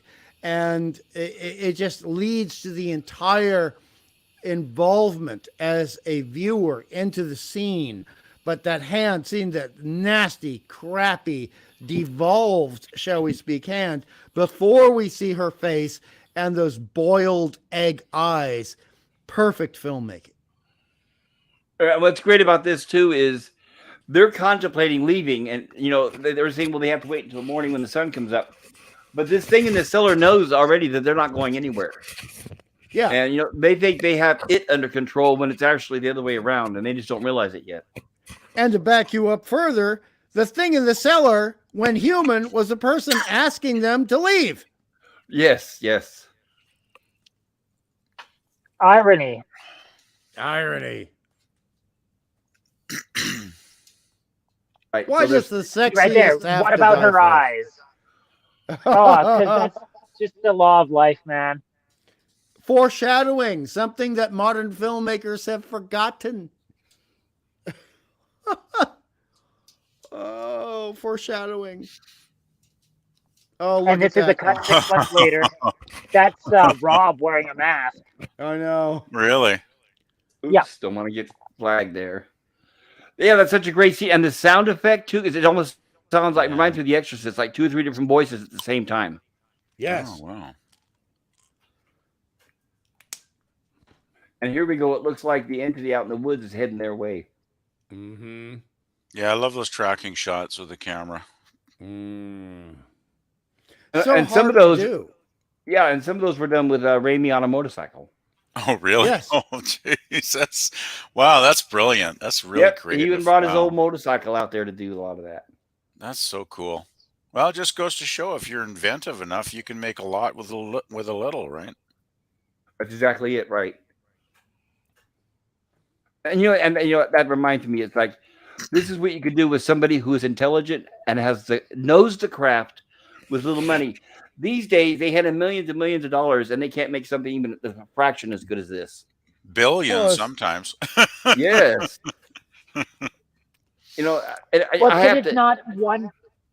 Go ahead, Cap or Pop. No, I was just going to say, and I have to point out specifically, I don't like the Blumhouse movies. Those are everything wrong with horror these days. Yeah, agreed. And it's like, because it's not one director. It's not with a passion and wanting to make this done. Modern movies are 80 people in a conference room being like, well, here's this and here's that. And, well, I don't want to actually come up with anything. So let's just take what's like the most basic nonsense, slap it in a movie, assume people are idiots, because let's face it, a lot of people are. Well, also And, to back yeah. up Pop, Yeah. I mean, with Pop, when you mentioned the Blumhouse, sometimes I feel like Blumhouse evolved anticipating Netflix and thought, we're going to design everything for the Netflix audience, not a true movie-going audience. Yes, and little girls, and it's like it's like the Marvel movies. They're all cookie cutter with pretty much the same plots. They move along with the same tropes, the same pacing. It's just Little girls press the like button and they share it. yes, right. Well, I mean, speaking of toys, we all knew what action figures were when we were kids, right? G.I. Joe, Great American Hero, G.I. Joe, $6 Million Man, Kung Fu Micronauts, Grip. etc. And then around the late 90s, they came out with Bratz dolls. And I think Netflix is like the Bratz dolls of collectibles for movie making. It is. Well, I remember in the 90s, I had Mighty Max, but it spawned from Polly Pockets. Do you guys remember those? Anyone? No? Oh, yes. Pocket! I had to buy that for my little niece. Oh my God, Polly Pocket. Had to buy it. No, I had to buy it because I wanted to buy her a Barbie, but she didn't want a Barbie. No, that's probably what she wanted, and you got to buy them what they wanted, of course. Yeah. So I understand. Oh, Of I course, just wish. Oh, he go didn't ahead. believe her when she told him that she thought she saw something out there, and no, he said, let's just go to bed and get some sleep. Right? Are we all tired? I mean, the first thing we all want to do right now, think about, is just going to sleep after what we've just been through, right? Yeah, Yeah. sleep's gonna help against the Sumerian ancient demonic entity. Sleep's Yeah. gonna help Right. a lot. Right. Maybe You'd think sleep will that- help there. Got your Right. friend in the cellar just singing y'all lullabies. And also, we have to bring up, they've listened to the tape. They know it is an ancient pagan demonic entity. They know this. Sleep is not going to help. And they've had their friends No, die. but it'll pass the time.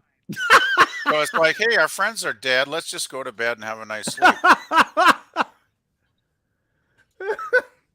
Well, I mean, I was assuming he was trying to go to bed with her. Like, I mean, Ash has to deal with whatever he's going to deal with. Like, pass the time, right? So it wasn't about sleep then. Okay. Oh, I love Well, I that mean, breaking through the window shot. God, that's good. God. Right. This is the Oh, scene and I was it's thinking real about glass, earlier. too. Right. This is the scene I was thinking about earlier, where they hear the smash of the window, they hear her scream, but look how slow they are to acting. Even Ash is still just sitting there on the couch. Look at this. Yes. Like what? It's like, What? oh, Look at that. those He's still crazy sitting there, girls. right? What's going on here? Right. And he waits for Scotty to walk all the way across the room to open the door for him. Well, We Pop, expect Ash to do nothing at this point. Pop, Ash is the guy who thought it was the right romantic moment to be in a hellscape like this and offer a romantic gift to his loved one and think that Right. was going to work out. No, it's not. I mean, it's like, I'm going to give an engagement ring to somebody while we're stuck in Silent Hill. That's a good idea. Well, it And- hadn't turned to Silent Hill at that point. The fog hadn't rolled in. You're fine. You were in the other world. Right. Nice point. Nice point. Nice point. Oh, the windows. God, Raimi loves his windows, doesn't he? Oh, he does. Well, when you have a Ramacam, why wouldn't you use it? Wham! Alka smash! And then glass goes everywhere. Beautiful. And the lighting. I love the lighting. Natural lighting. Hard lighting, but natural lighting. So this isn't an actual room. This is just a bunch of sheets that they put up to simulate a bathroom. Right. You can tell that even the walls are covered with just sheets. But all I mean is there's no digital manipulation. They had to do all this physically and Yeah. make the lighting happen. That's all I meant. And they Oh, no, probably you're got right Oh, about no, that. 100%. Absolutely. The old toilet sitting there, they probably picked that up for a couple of bucks from someplace. Right. And of course, it's filthy. Yeah. Nice. Yeah, this is a pretty grungy cabin for sure. Of Like, course, this is straight Isn't out of this Psycho. his girlfriend? Yes, it's his girlfriend. Maybe that's why they didn't go rushing in after her, because they thought, well, it's Scotty's girlfriend. He can go check on her, right? Well, I feel like as that. Well, I mean, then again, I would also kind of be taking it slow. But if I heard my girlfriend scream and a window smash, I kind of have a little bit of fucking concern. You think so, right? I'll be there in a little bit, Hustle. Cheryl. I'll be there in a little bit. I'm loving these walls. I mean, this is just like what? Just paper? Paper and Well, That's yeah. I mean, hilarious. how do they get strips of Velveeta cheese that big to do that? tape. Oh I man, never noticed how cheesy this looks, though. Yeah, because that was funny. Yeah, and I never noticed the first 5 times I watched this movie. I didn't notice it was just paper because you're looking at the tub. Yeah, it's just like rolls of paper they stuck on whatever they stuck them on. I mean, I don't know if there's even walls behind there really, but But I Right. mean, again, Raimi is so smart. No, Look how there's not. disgusting It's that just tub curtain. is. I mean, you're Oh, not going to notice. dude. nobody's taken a bath in that cabin in a long time. Well, except unless they're on Tumblr. But yeah. And we're all distracted by the dirty, gross bathtub, and then boom, chokehold. Yeah. Right. And like, where did she come from? Like, where was she hiding? Behind the toilet? Exactly. I guess behind the curtain, maybe. Great eye shot. Oh boy. Yeah, I'm glad. No, we don't want to get flagged on YouTube, but yeah, this is where she digs those big long nails into his face. Yeah. Such a jam. No, it's raspberry jam, strawberry jam. It's jam. And here's where we have the two of them dancing. Dancing. I like that. Into the fire. Just can you imagine? Like you'd still feel awful. It'd be like I just threw my girlfriend face first into a fire, and she's like not coming out.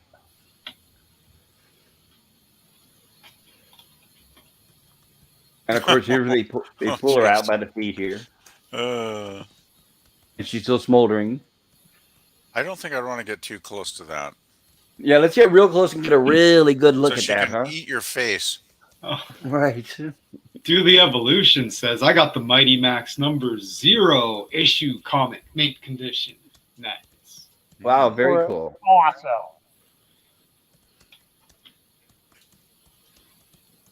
Oh, once again, the makeup is awesome for like one dude doing it.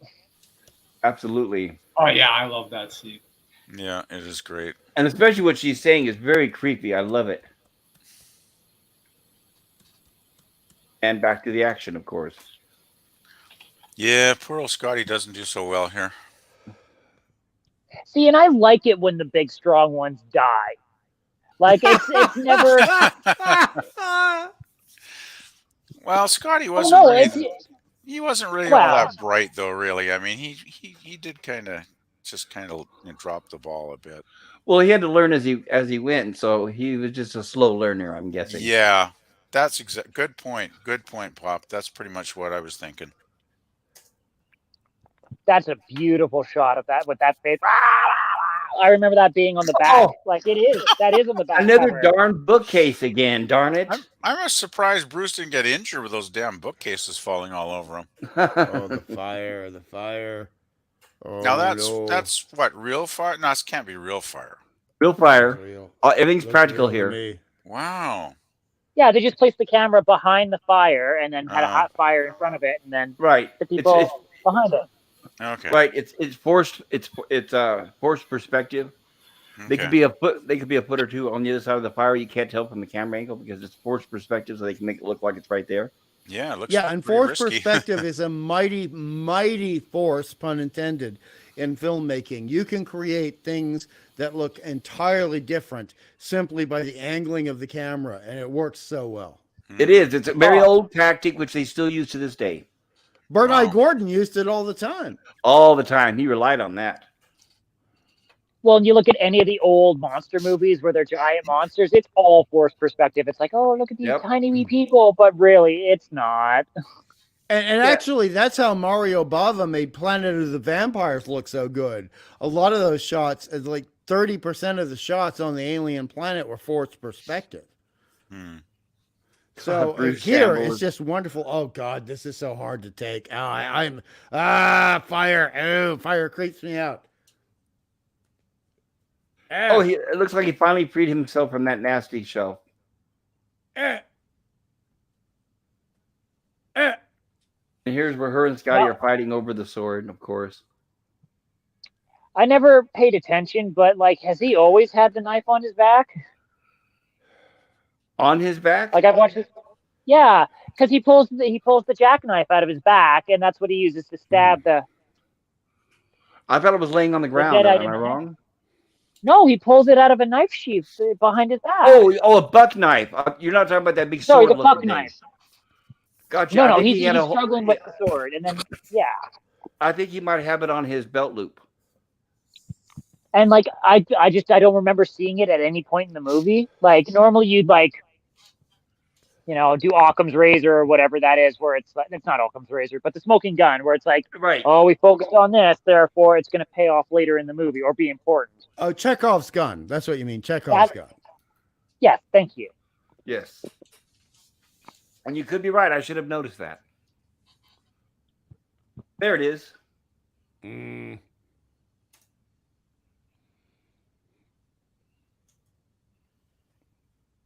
Great angle. Great angle.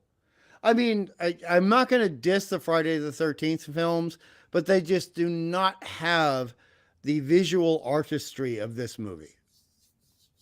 Oh, no. Even Sean S. Cunningham, the guy who founded and created the Friday the 13th franchise, said he made it just simply because Halloween did so well. Yes. Hmm. Yes. exactly. But this film is a visual artistic treat, even in the action scenes. Oh, definitely, yes.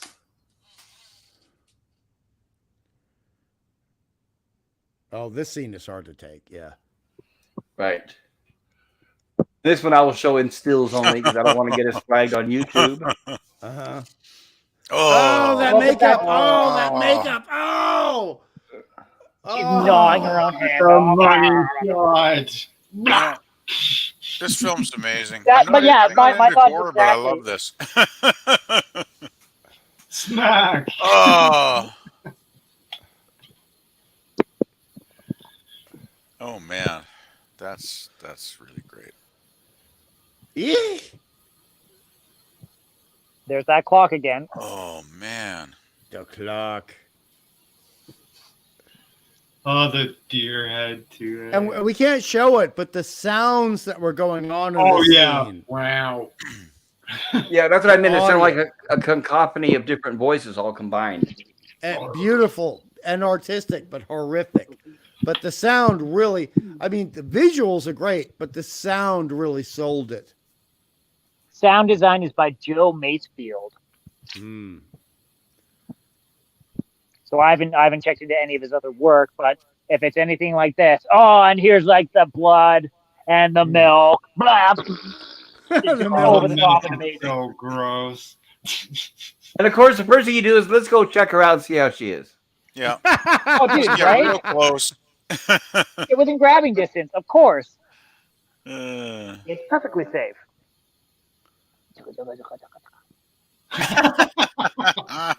Surprise, surprise. that'll teach him. Oh, that just Oh man. oh, jeez. Oh, oh, so much meatloaf memories from public school cafeteria. Oh, No. What kind of meatloaf are you eating?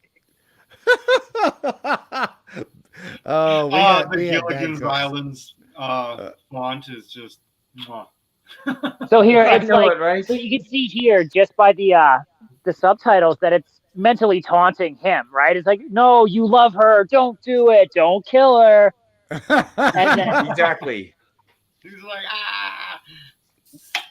And this was Heartbroken. right, and this was a suggestion by the distributor telling them if you want a successful horror movie, you got to have blood running down the screen. So Sam Yeah. Raimi made sure that literally that's what he did, and he always Yeah. gave credit to the guy for suggesting it.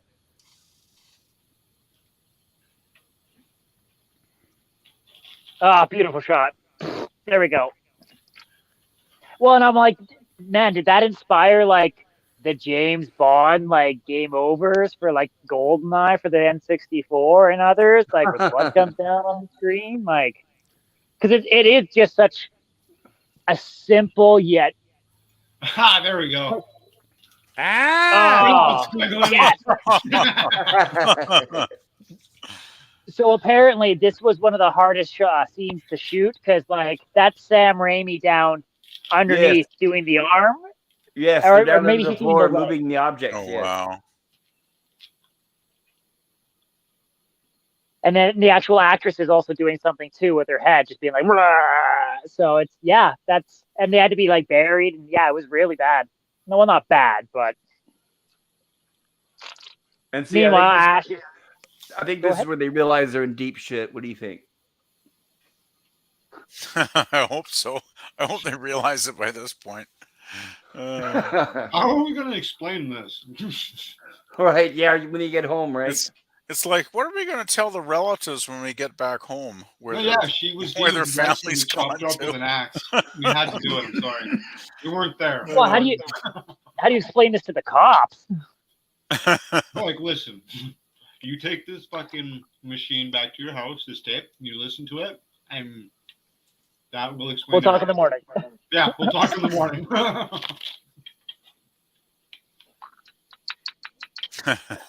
Oh, look at that spot. Oh, just such, like, once again, just beautiful cinematography. Like, And I remember for the howling that we were talking about earlier with the people like screaming and like whatnot, part of that howling is they were at the cabin sleeping, and for like half an hour one day, the wind was just screaming like that through the cabin. And he woke up the sound guy and he's like, dude, you got to record this. And he's just like grumbling and pissing and moaning, but he did it.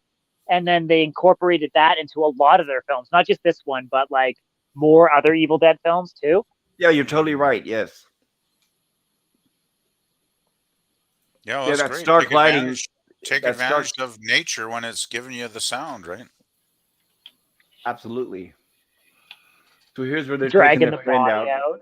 Yes, of course, blood soaked. Oh God.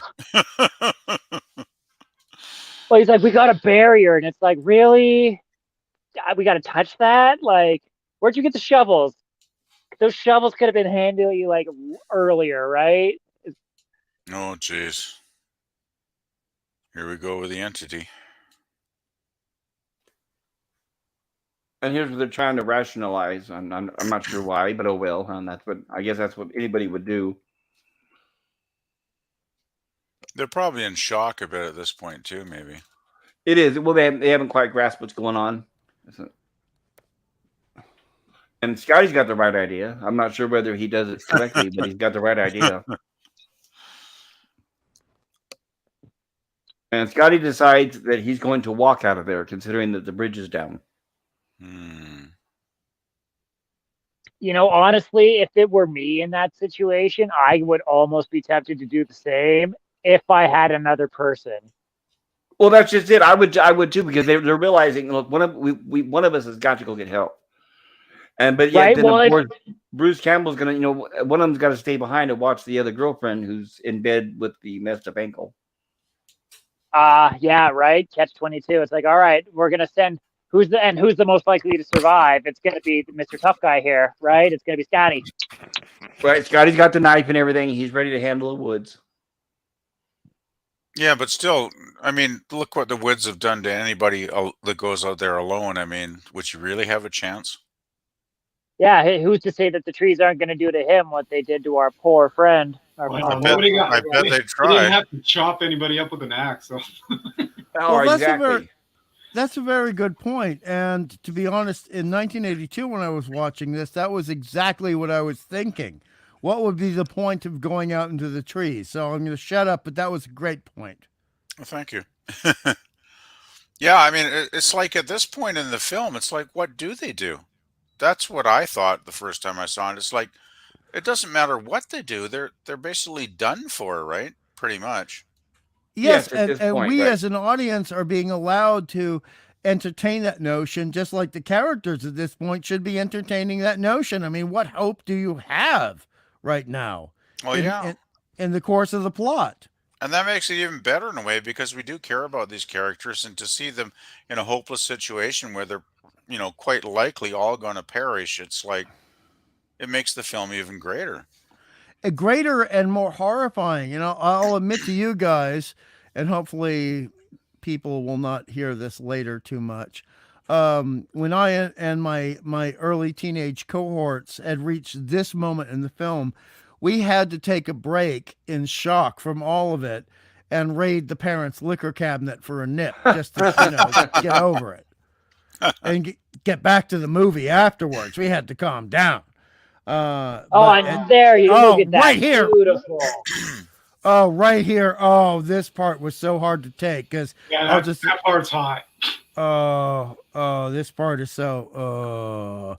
And this was something that became a trope in films later. Oh, and yes. so people look back at this and they think, oh, well, I've seen this a million times before. No, you little millennial, you saw it a million times before because this film did it first.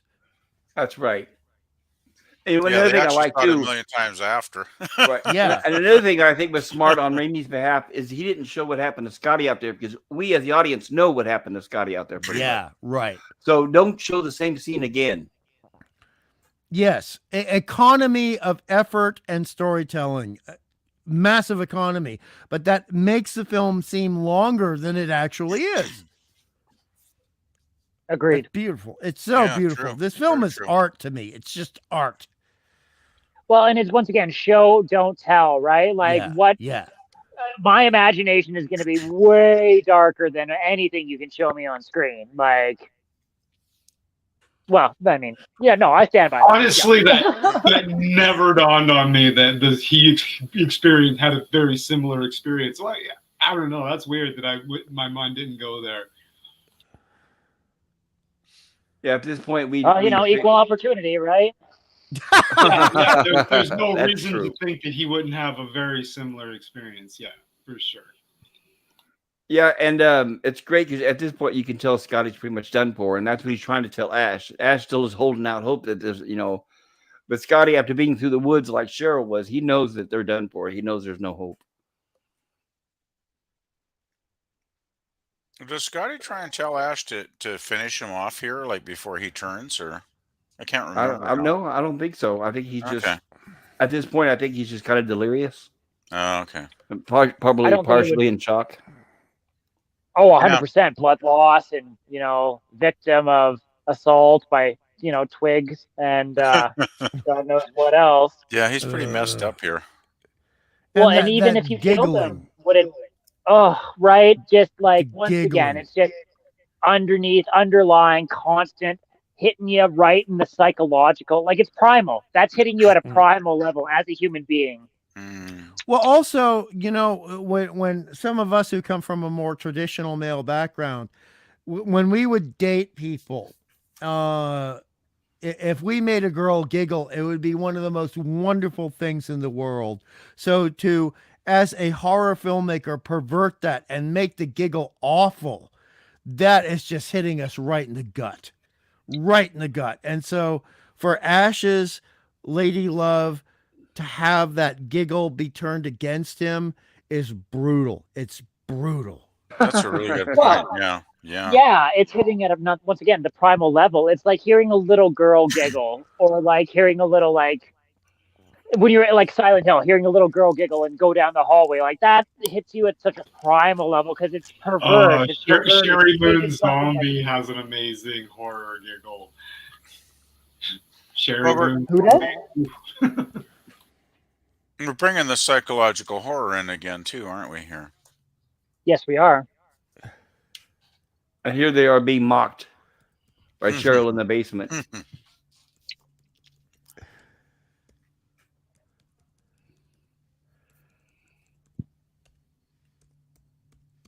Of course, just like Cheryl did earlier, he's trying to warn them because he knows, and Ash doesn't quite grasp it yet.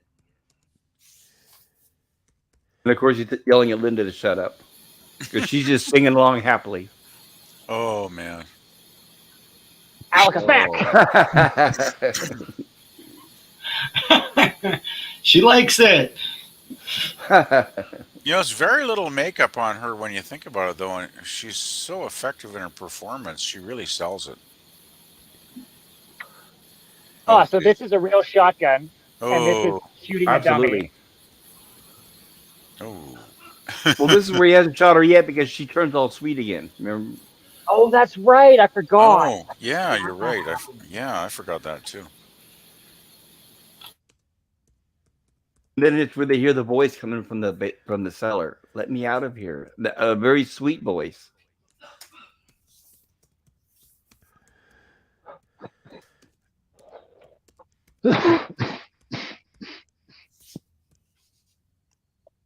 And of course, start unlocking the chains, right?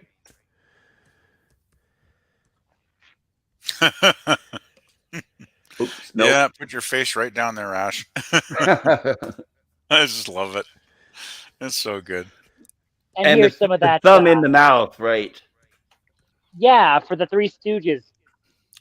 The thumb in the Homage, mouth right? gets referenced in the third film too, Army of Darkness, if I remember correctly. Yes. Absolutely, yes. Yeah, when the books, and then it like face palms them, and oh god, that man, I'm so looking forward to Army of Darkness. Oh my gosh!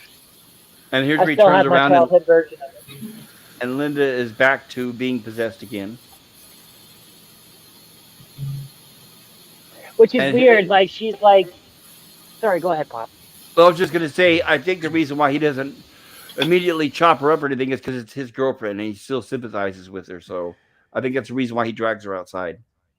Oh, of course, right? And I'm partly like, why isn't it just like attacking him like it did with the other ones? Like, I don't know. Interesting. Here's where I he think gives it. Scotty I water. think at this film, because the entity, and I'm just going to refer to it as the entity because I don't like the word deadite. Well, the entity and deadites are two different things. I think yeah, the thank you, entity is like thank the you, commanding force, thank you. Exactly. possibly. So But you that's just an understand. opinion. You know where I'm coming from here, right? Because I Yes. think this film stands alone with its own mythology. I think considering what Ash had done with giving the gift to his girlfriend, Ash is the last remaining pure soul, the purest soul in the cabin, and therefore now it's got to go for him. Yes, I And agree. it's got to He's the go only one hard. left. Well, he's not only the only one left, but he's the tastiest morsel to a nasty, demonic entity. He is like the best in the buffet. You know what I mean? Are you sure? Or because I feel like the best in the buffet was Cheryl, and he's kind of just like the last dregs, right? He's like he's almost he's like that tough piece of steak at the end where you're just like, I will get through this eventually, but man, this is kind of hard. So Yeah, Ash is okay. the I'll dark- meet you halfway. I'll meet you halfway. He is the devil's food cake dessert. How about that? Agreed. I will 100% hungry. Devil's And food cake. That's pretty appropriate, actually. Here's where he realizes Scotty's not hungry anymore. Scotty don't look too good. No, we're gonna get messed up real quick here. Uh-oh. Scotty's And the going to other coloration side. and the fluid in the glass. My God, every single detail in this film. Wow.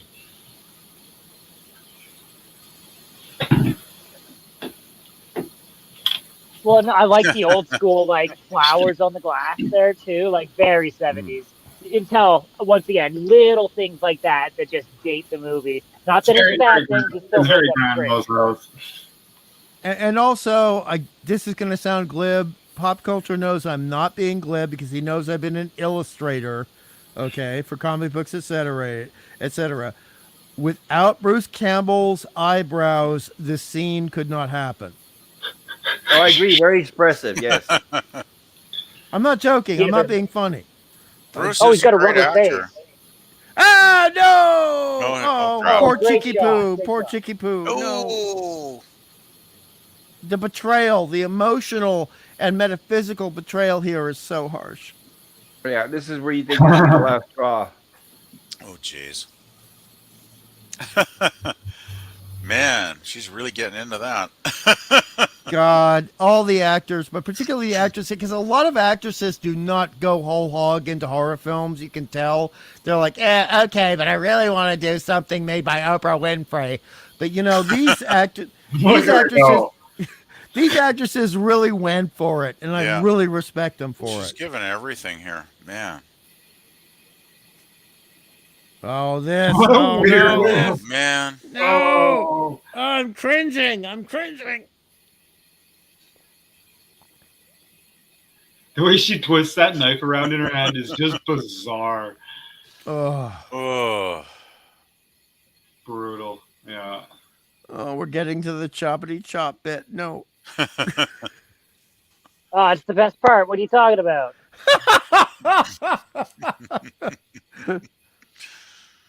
And the angles here, just keeping it low on the floor and then having that awful, awful trap door bouncing up and down. Oh, geez.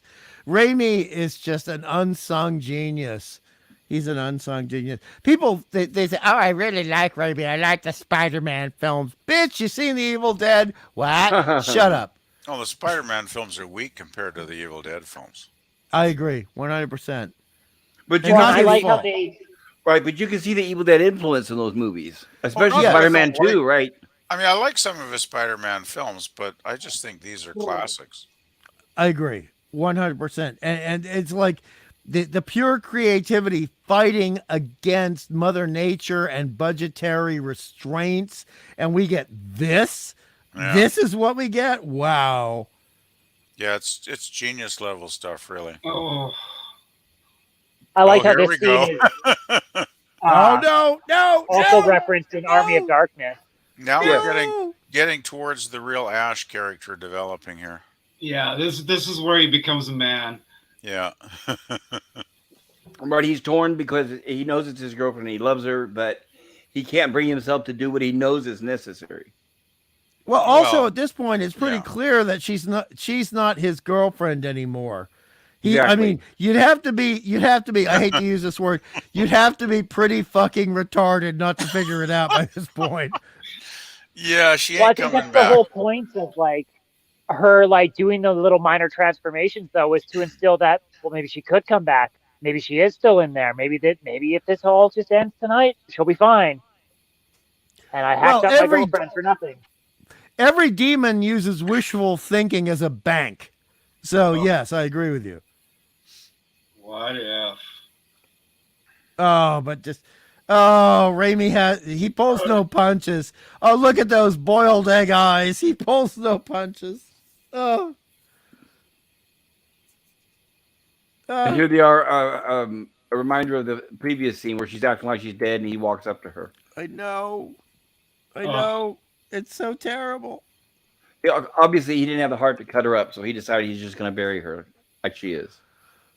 And that just kills you whether you watch it at 14, 24, 44, and the way, the angles, it tugs on your heartstrings so badly, so hard. Oh. And the little cross. He even gave her a little cross. Oh. Yeah, Bruce Campbell. He really is a great, great actor. Ah! Oh no! Ah! I love that. That's Oh, great. shit. I know, like, oh. Ouch! Gotcha. Oh, scraping the flesh away through the trouser leg. Oh, Dig into the bone. Oh my, oh my, oh my. And that's where we have the milk and everything.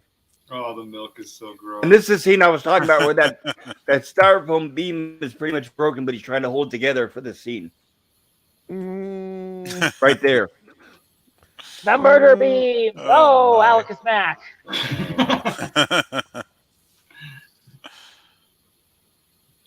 See, and it's funny because like earlier when he was struggling with the shelving units in the commentary with Bruce Campbell, he's like, I wish I would have been like thrown into a wall or pretended I was like dazed or something instead of like flopping around on the floor like a nut. I'm stuck. Oh, it's so heavy. Oh no. Well, I mean, you've never like had your bike fall on you and like your leg gets kind of caught at a weird angle and like it's kind of hard to get up, like, or is that just me? That sounds like a just me thing, I guess. Oh, a beautiful with the head chop off. So did they bury the actress there? Yes.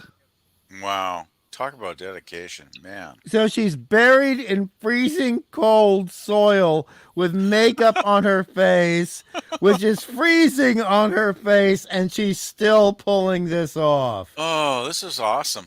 Jesus, when you really start, like I just enjoyed it as a film, right? I didn't overthink it, but It goes when you by, analyze right? it like this, it's like, wow, it's like even 10 times Yeah. better than I thought it was. Yes. Yes. A few dedicated and passionate actors can make anything amazing. Like, look at you. Like, I mean, it'd be amazing if he would have had like 80 times the budget to make this movie, but and still had the same actresses, actors and actresses. But like, it just goes to show you what like. You don't need lots of money. You don't need anything. You just need people who are dedicated and passionate about what they do, and you will produce lightning in a bottle. Yeah. Exactly. As somebody once, it was about 30 years ago, someone said, why do you like Evil Dead, the first movie, so much? And obviously that was a female film student. And I said, it's like David Lynch with a plot. Right. Cohesive plot, right.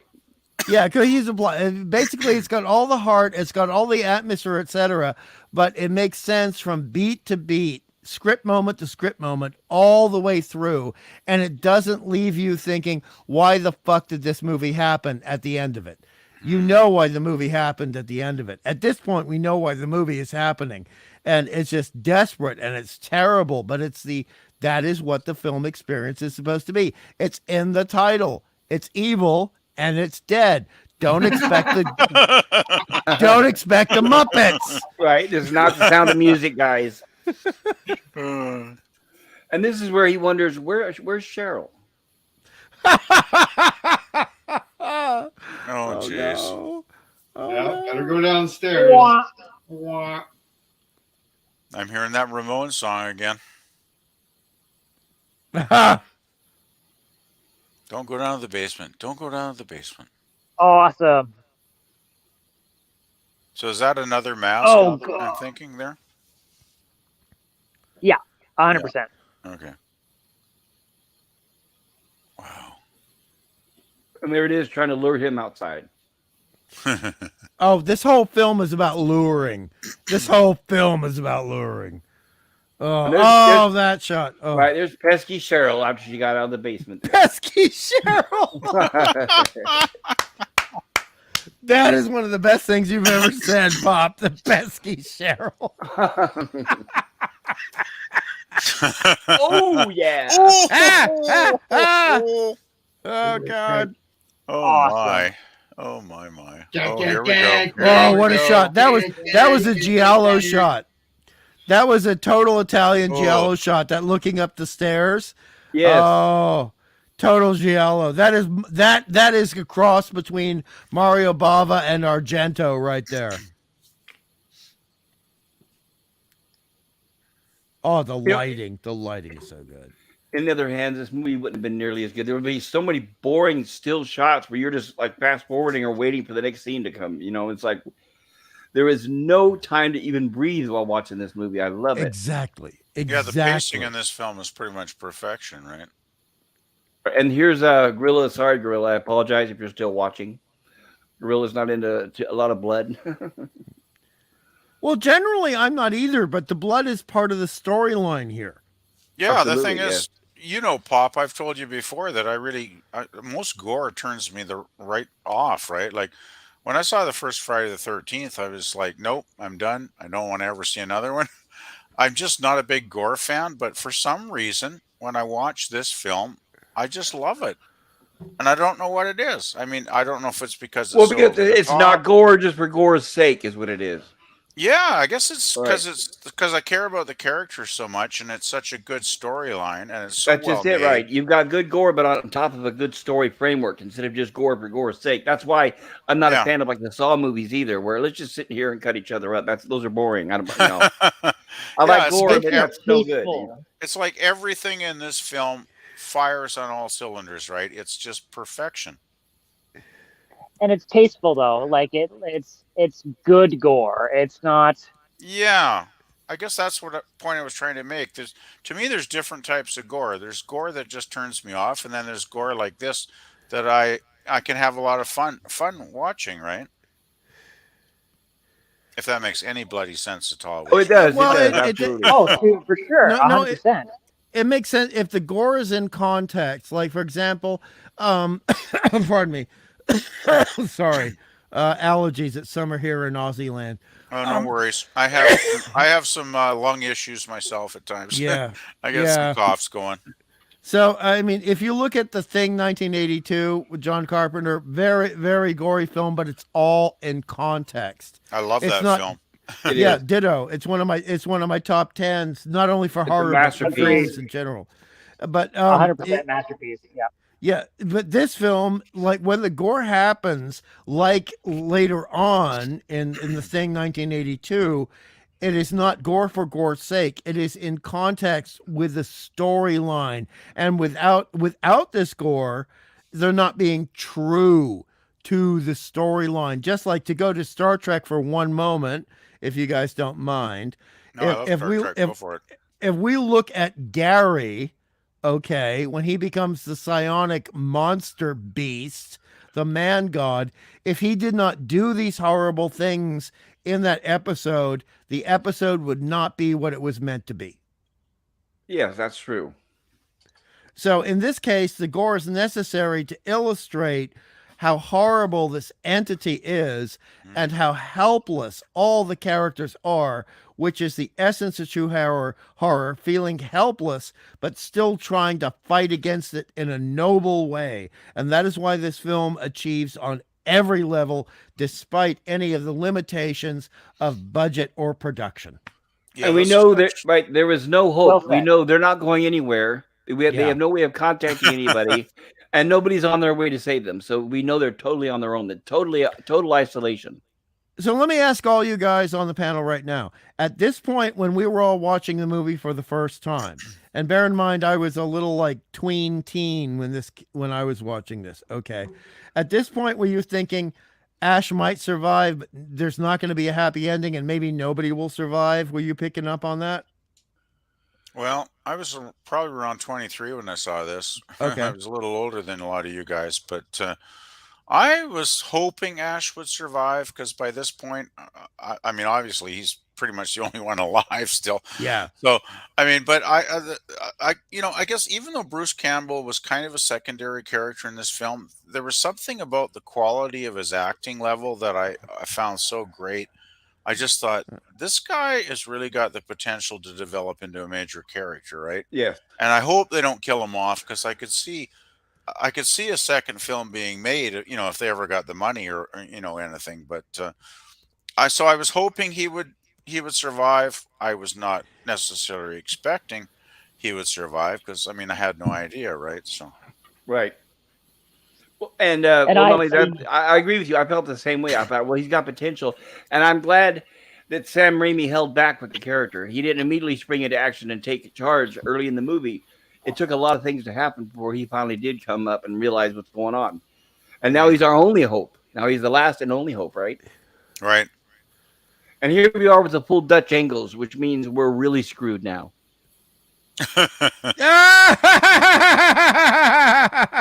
I'm just wondering, actually, do you guys think that originally Raimi had, all along thought that Ash is going to become my main man in any films I make if I do get another chance? Or was he just, thinking Ash was just another character? And they had not realized what this was going to be yet. They had not realized that. Okay. I think this is supposed to be a singular, confined story. Right. They Okay. were just hoping. Right. They were just hoping to get their money back for the money they invested in the movies, and hopefully to pay back the investors without making a bunch of enemies. They were thinking about at this point. Right. Probably very true. Yeah. And like I said, the investors were a bunch of doctors and dentists. Really? Well, that's kind of bizarre. Never knew that fact. Yeah. Well, they're in Wisconsin, so they that's didn't true. have in It was, Hollywood, yeah. right? That's Yeah. hilarious. But the doctors and dentists had heard how much money that horror films investment could make. That's so they right. You're right. That's exactly what Sam Raimi. That's what Sam Raimi relayed to them. Is he said, "We know you guys may not understand this, but think about it. This makes a lot of money." He said, which is true even to this day. These horrible Blumhouse movies that are making $100 million only cost like $8 million. So, in comparison, that's a huge profit compared to the Marvel movies and all that. That's the secret, right? Have a low budget and produce something that people are going to want to see, and you could make a lot of bucks. Well, Yes. and then there are people like Uwe Boll who completely milk the system for that. They'll get. Yes. I don't know if you guys are aware of his. He's a hack. exploitations and- He's horrible. He's a hack. I'm not familiar with him, but Yeah. I'll take your word for it. He has a nickname around the internet community. They call him Dr. Bowl because he tries to act like he's really intelligent, but he's a fool. Oh, jeez. Oh, got my a really- nickname for him going back to the 90s was Uwe Bollweevil. Yeah, he's a German man with a thick German accent, and he thinks he knows what scares us when his movies have proven otherwise. What scares me is him making another movie. Right. Well, at this point by now, fortunately, hopefully he won't. Jeez. Yeah, you got to You wonder. think people would have caught on to his schemes by now, right? It seems pretty obvious, but I don't know. Yeah, you have to wonder who the audience is for some of this crap, really. I was unfortunate enough to see Alone in the Dark as a kid and Blood Rain. Oh yes. And because I was a big fan of the video games, and oh, this is going to be amazing. And then and House of the Dead, and it's just just soul crushing, and you're just like, no. Hmm. And then he's just a dick, right? Because he's like, oh, if he doesn't like your opinion, he will literally put you into a boxing ring and fight you. And don't lean against any walls in this movie or doors, right? And there's Pesky Carol again. There she is. And this is where he. Oh, here, I'll show this here if I can. Oops.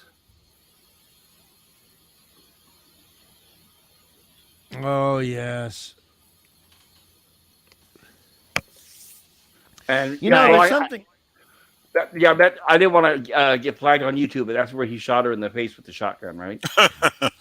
You know, that was hands coming through a wall, was it not? That I just saw there. Yeah, through the door. He was leaning against the I door, and wasn't that's hallucinating. Okay, I'm just thinking. Do you think? I mean, this is a. I'm really stretching here, but Roman Polanski's film Repulsion. Have any of you ever seen that? I saw it a long time ago. It's got a scene where the girl that is the center character, she's having a complete nervous breakdown and she starts hallucinating. And there's a scene in the hallway Awesome. where hands come through the walls and start grabbing her. Do you think there's a slim chance Raimi might have seen that film and used that for a bit of inspiration? I think it's very likely, yes, because he was a film aficionado at a very early age. Yeah, because Repulsion's a really great film. I mean, if you guys haven't seen it, I recommend it because it's pretty intense. Here Cheryl comes barging through the door.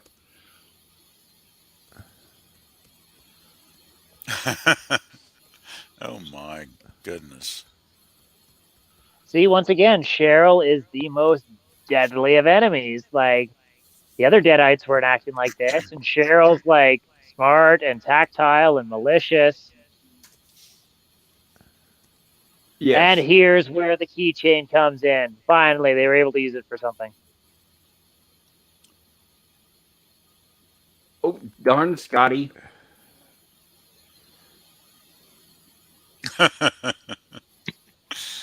Oh man. I remember now, the same time Scotty's pulling him, Cheryl's hitting him in the back with the poker. God, that would hurt so much. Yeah. And that's where they toss the book into the fire. I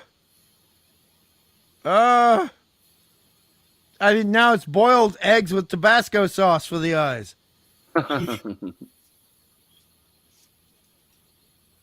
I wanted to point out too is this is a homage to stop motion, and I know a lot of people say, "Well, that's hokey," and I love it. I think it gives it a lot of charm, and Yeah, it's obviously it's an effect that took them months to do. Yeah. I love Yeah, I think it's amazing. good stop motion is great. Yeah.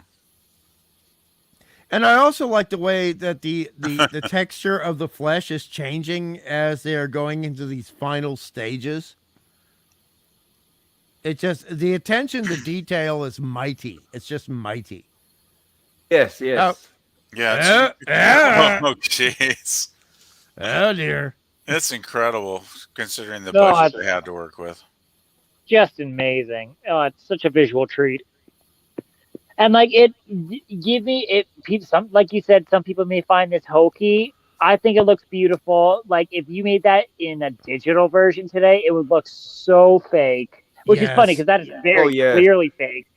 Right, it would be CGI. I feel like I could reach out and I could touch that puddle or whatever it is, and I can't do that with anything digital.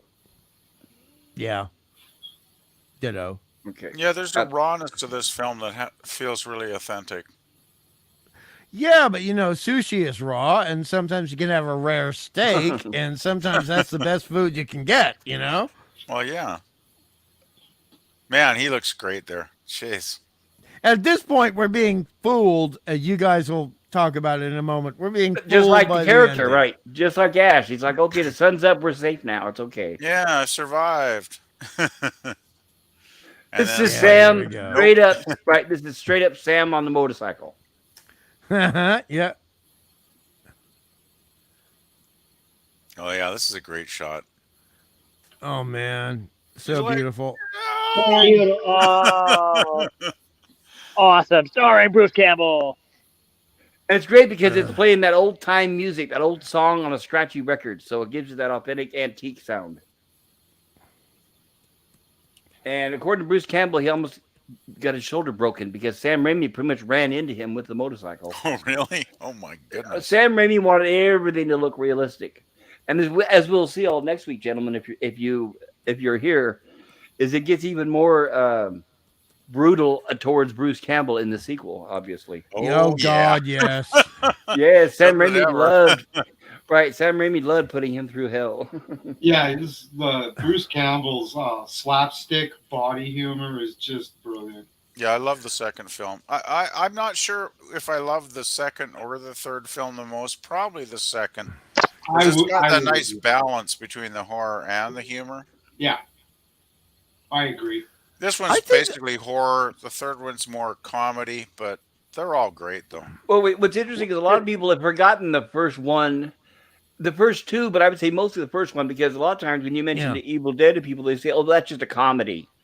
I just had somebody say that last week when I said I'm going to show it on my horror stream, and they say, "Why? It's just a comedy," and I'm like, "No, it isn't."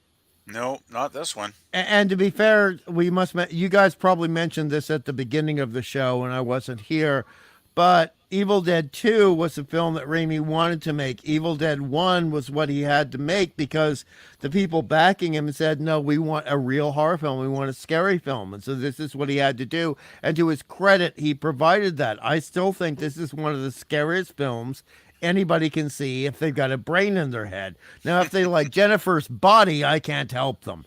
But if they like scary films, then this is going to work for them if they got an imagination.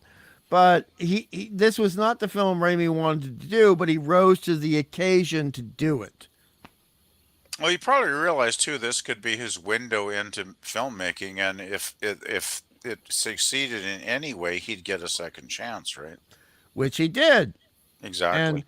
And also, I love all three films equally, but for different reasons and in different ways. So yes, I do love Army of Darkness, but I love it because I like wacky 1930s films, and there's a lot of wacky 1930s film stuff in Army of Darkness. Yeah, there's a lot of swashbucklers kind of stuff from the 30s. I love the Harryhausen tributes and the special effects. Three Stooges, right? Even the Three Stooges when he's facing off with a book. Yeah, the Three Stooges stuff. I mean, there's just so many great bits in that film. It's just, it's great.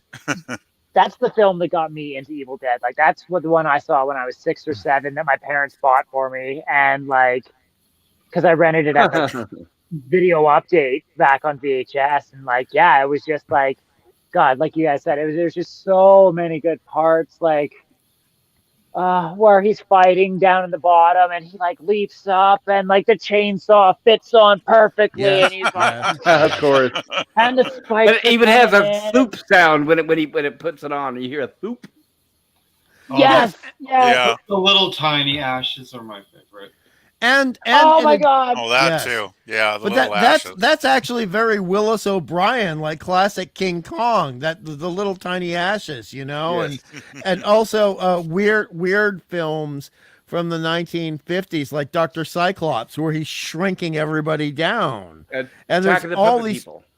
Yes, exactly. And all these tributes to things that came before that youngins are enjoying, but even if they don't know where it's coming from, they are still enjoying it. And that is the genius of Sam Raimi, the genius of him. I wish he would go back to make one more movie old school style like this. Forget Disney, forget these big studios. He's got the money now. He has his own production studio. So he's gotten where he's just now a producer, and he's gotten a little lazy and complacent. Well, I think yes, he is late. I think he's too lazy to do crowdfunding, because I think if he did a crowdfunded movie, he'd get all the budget he'd need. Right? Can you imagine? Yeah, crowdfunded Evil Dead. We're talking real Evil Dead movie with Ash back, Bruce Campbell back as Ash. He is never too old to play Ash. That could be really good. Yeah. And to back up Army of Darkness for you guys again, also Army of Darkness came out when the internet was still it had started, it was still new, but we were repeating things that other people said. We were backing up things that we saw. We were telling other people about stuff on the internet. So Army of Darkness was the first time we got the real catchphrases. Give me some sugar, baby. Right? Oh, right. That's a good And- one. Oh, Hail to the king. Hail to the king. Yeah. Hail to the Shop king. smart. Well, I Shop remember smart. the original. Shop The original smart, shop best smart. Yeah. the original VHS box for Army of Darkness. The actual title was Bruce Campbell versus the Army of Darkness. Yes. Yes. Catchphrases galore. And whether you're young or whether you're as old as dirt like most of us, we like our catchphrases. You know, We my have no favorite problem. my favorite catchphrase is groovy. Gorilla. Oh Oh, yes. Groovy's good. I mean, but I groovy. like. When he said groovy, I was just like, oh yes. Yeah, when I was at we were at the theater when he said groovy, the crowd erupted. I remember that because for some reason Bruce Campbell has a '60s vibe to him for some reason.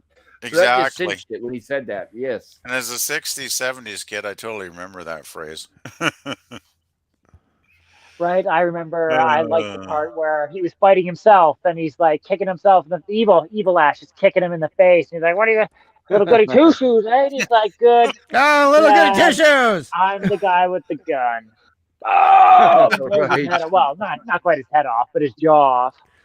Oh, yeah. Well, being slightly older, there were the younger people who laughed at certain things. But for me, the thing that made me laugh so much I couldn't even hear the next line in the theater and I had to wait to see the movie again was, "This is my boomstick." Oh, yeah. Oh, That's a good nice. one, too. And that's what I thought, all right, 20th century is going to teach you pansy asses a lesson. Right. Oh, there were so many good lines in that film, man. And there Oh, was so man, many, that's- again, Three Stooges. Geez, the whole battle with the Necronomicon when he's trying to get it right, and the Oh, yeah. tribute to the Earth stands still with the words you have to say to the book Yes. to get it right. Oh, yeah. Yes. There's so many young people around me in the theater going, "I don't get it." I said, "Shut up and watch a black and white movie." It was Right. like Klaatu, Narada, was what Yeah, he said, I exactly. believe. Yeah, that was hilarious, and the in jokes for us. Raimi was able to make a joke for people at the moment, then people a little older, and then people like us who belong in a museum of natural history. And that was beautiful. That was I have to great. mention that I saw an interview with Patricia Neal when she was really old, right before she passed away. And they asked her, they said, "Do you remember anything from the day the Earth stood still?" And she said, "I just remember Klaatu Barada Nikto, because that's what the fans say. Every time I meet a fan, that's what they want me to sweet. say."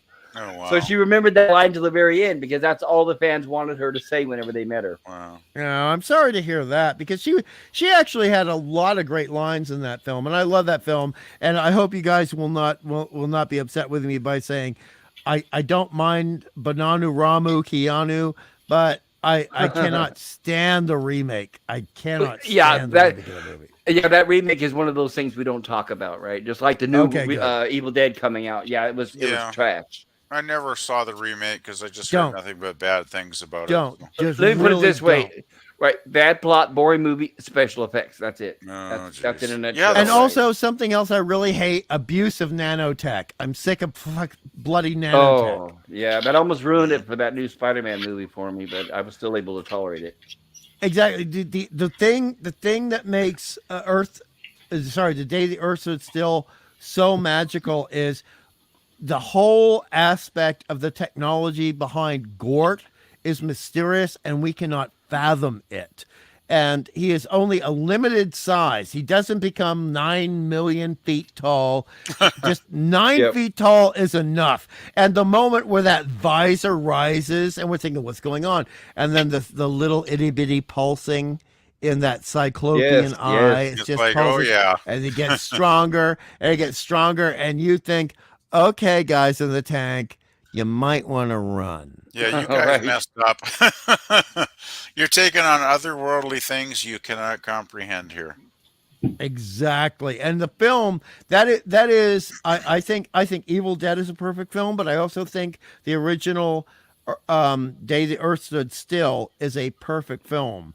and there was something on Tweety that certain millennials started, and they started ripping each other off because they love ripping each other off. No offense to millennials, but they said, name an actor who did a role that could not possibly be done by anybody else. And I'm thinking Michael Rennie. Michael Rennie, Day the Earth Stood Still. You know, nobody is ever going to do better than Michael Rennie on that. That is true. That is true. It is a great film. And it has a deep message, and it's not beating us over the head with it. You know, Yeah. Very It's- deep. It's like get together and live together and make peace or die, basically. and also have responsibility for your own technological advances. Yeah. You know, if you're going to invent the gun, learn what a safety catch means. Yeah. Be responsible. I think that's basically the message of that film. Yeah, emotional, psychological responsibility. Exactly. And- yeah. So it's the ultimate anti-CW movie. Yeah. Oh, it's yes. A great film. It's a great. Here's a it's suggestion from Do the Evolution. He thinks we need to cover Duel 1971. I agree. That's a good I one love too. that movie. Before we sign off, okay. Now, when we all watched that movie when we were younger, okay, all right. I honestly thought, because I'd also seen The Car. I love The Car. Yeah, they both 1977. came out around the same time. Yeah, The Car with James Brolin. Yeah, I love that movie. Now, in The Car, we know for a fact that The Car is a demoniac entity. That's Yes. proven. Well, The yeah, it characters flew even- through the house like 3 or 4 feet off the air, right? And it would not enter the sanctified ground of the cemetery. It Exactly, refused yes. to do that. And at the end, when the car explodes, there is something seen in the flames. No spoilers, but it is actually directly referenced by the characters. Directly referenced. Now, for me with Duel, I always felt that the truck itself was in a way possessed. I thought there was something supernatural going on. A little bit, just a little bit. Well, I did too, but then they did establish when he was in the diner that there was an actual person in the diner because he was looking around trying to figure out who it was.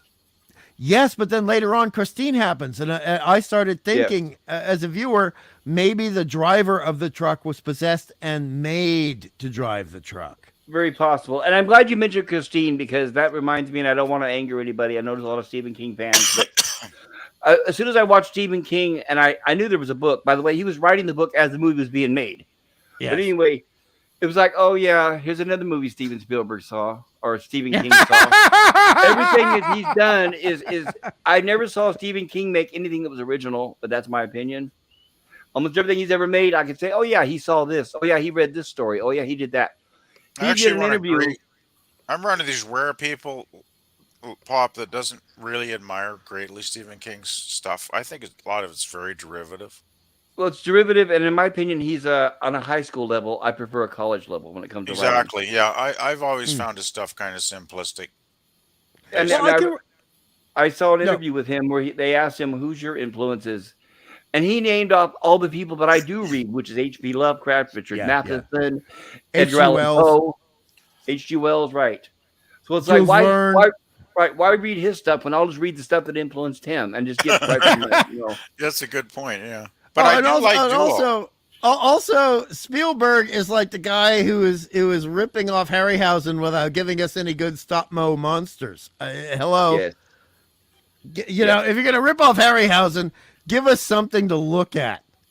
Oh, And that is why the only film I kind of really there are a couple, like, out of all the stuff he's done, there's about 3 things I'm not even going to mention because I did, but that I do enjoy of his, but they are all the ones that go hard into the science fiction or Duel, because I did like Duel, because he actually made one of the toughest guys in American television cry on camera in Duel. McLeod?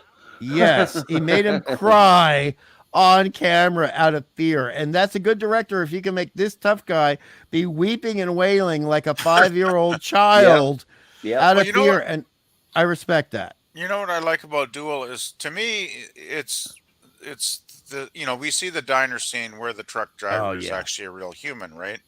Yeah. We don't necessarily. I don't think we see his face, but we know. They he's never there. reveal which one he is. Right. Yeah, but you know, for me, this guy's just a real average human, but he's a psychopath or whatever, right? And he's got, for some reason, he maybe once in a while decides to pick out some stranger on the highway and terrorize them for whatever psychological reason he's got. And to me, that made the movie way more terrifying.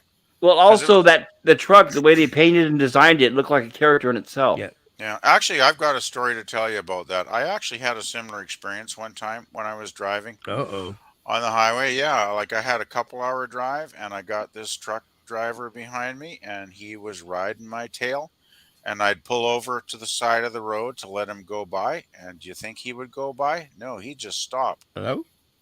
Yeah, I'll never forget that. Hello? I had to go about 80 miles with this guy behind me, and finally I got into town, and I pulled 80 over miles? at that point, and he took off like a bat out of hell because I think he realized at that point that, you know, since we were in town, I could report him, and I'd got his license plate. Right. And he just took off like a bat out of hell. I'll never forget that. So for me, that movie has a little more significant, real meaning. Yeah.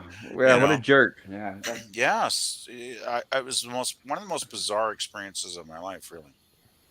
I remember dealing with a truck driver in a similar sense. I made the mistake of I thought he had his brights on, and turned out no, he didn't. But I flashed him several times with my high beam to be like, "Yo, turn your lights on, Okay. please."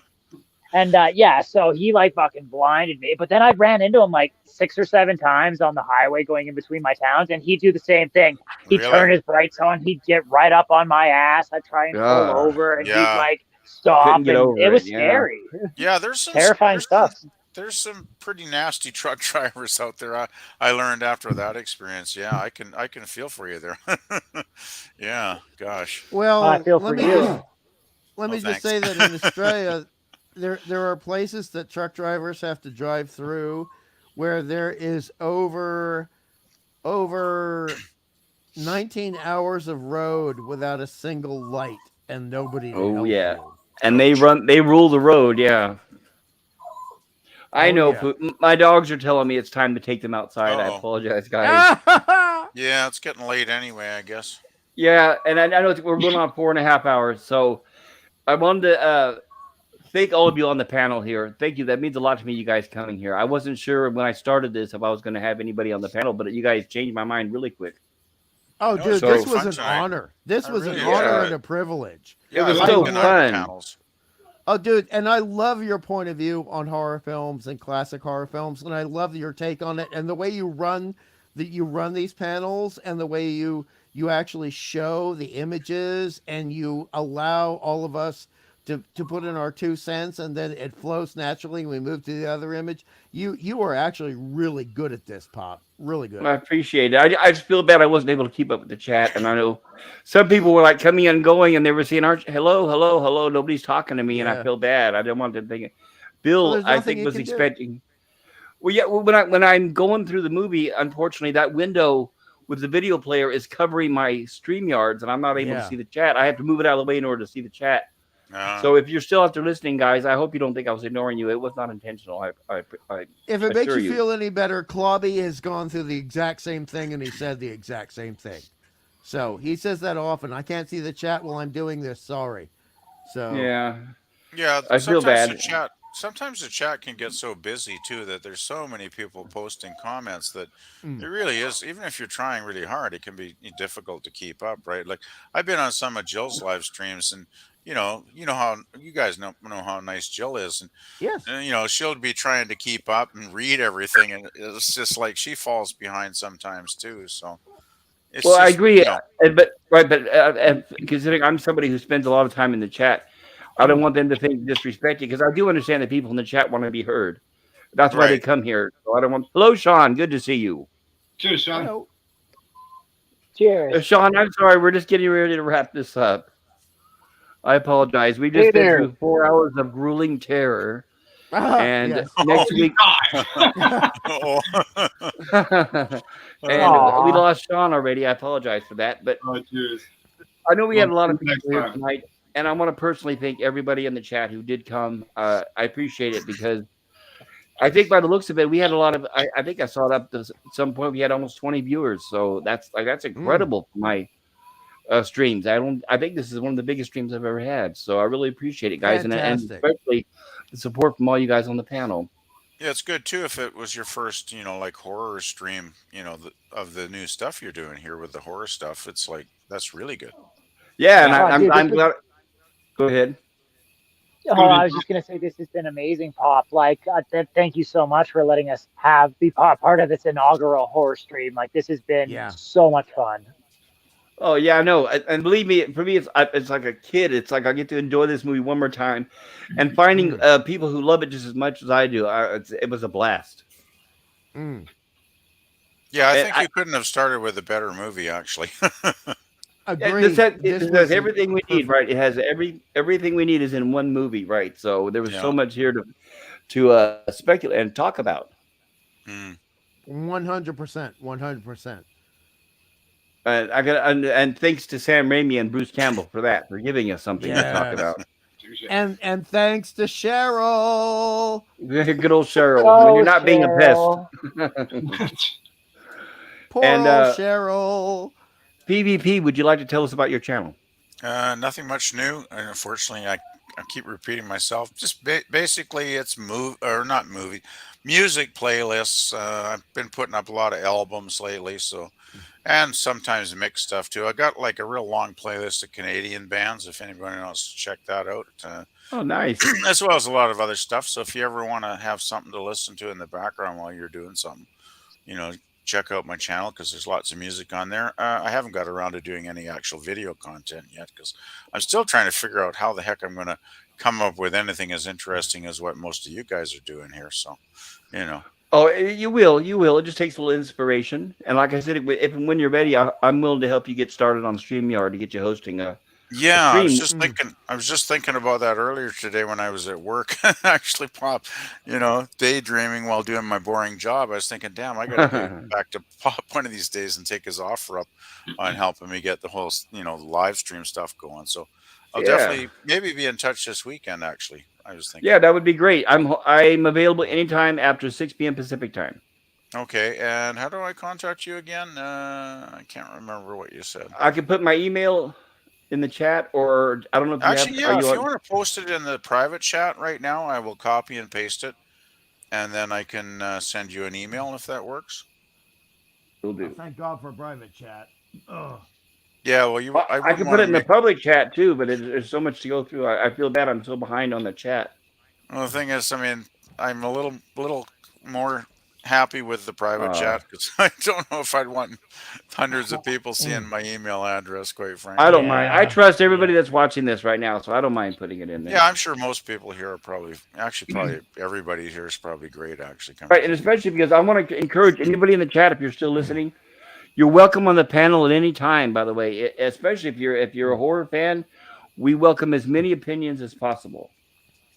That's one thing I enjoy about your streams is that you always post the StreamYard link for everybody to join if they feel like it. So, yeah, I don't like echo chambers. Unless they're squeamish and it's a Fulci movie. And it's a Fulci movie, right? Anyway, I got your email address copy and pasted here now, so it should all be good. Oh, gotcha. And in the public chat, I put in my email and also my Twitter handle. If anybody wants to contact me, please feel free to. And like I said, next week at this time, I know Pooch is sorry. I got my dog staring at me. But at this week, at this time, next 6 p.m. next Tuesday, hopefully we're going to pick up where we left off with Evil Dead, Dead by Dawn. Yeah, I'm going to try. Okay. Well, I'll be a little late probably, but I'll still pop in. Sounds great. And Hungry Boy, is there anything you'd like to share about what you do? No, not really. I just prefer helping other people's channels out. I'm retired, man. I got no interest in promoting myself. So I'm just happy to say people keep coming back to this channel. Keep going to Anti-Derivative Jill's channel. Keep going to all our pals because we are trying to make things fun for you again and not make you think I'm a horrible person just because. Absolutely. And thank you, Hungry, for being here. I'm so glad you're here because we've been talking about this for a long time. So I definitely Yes, wanted you yes. here.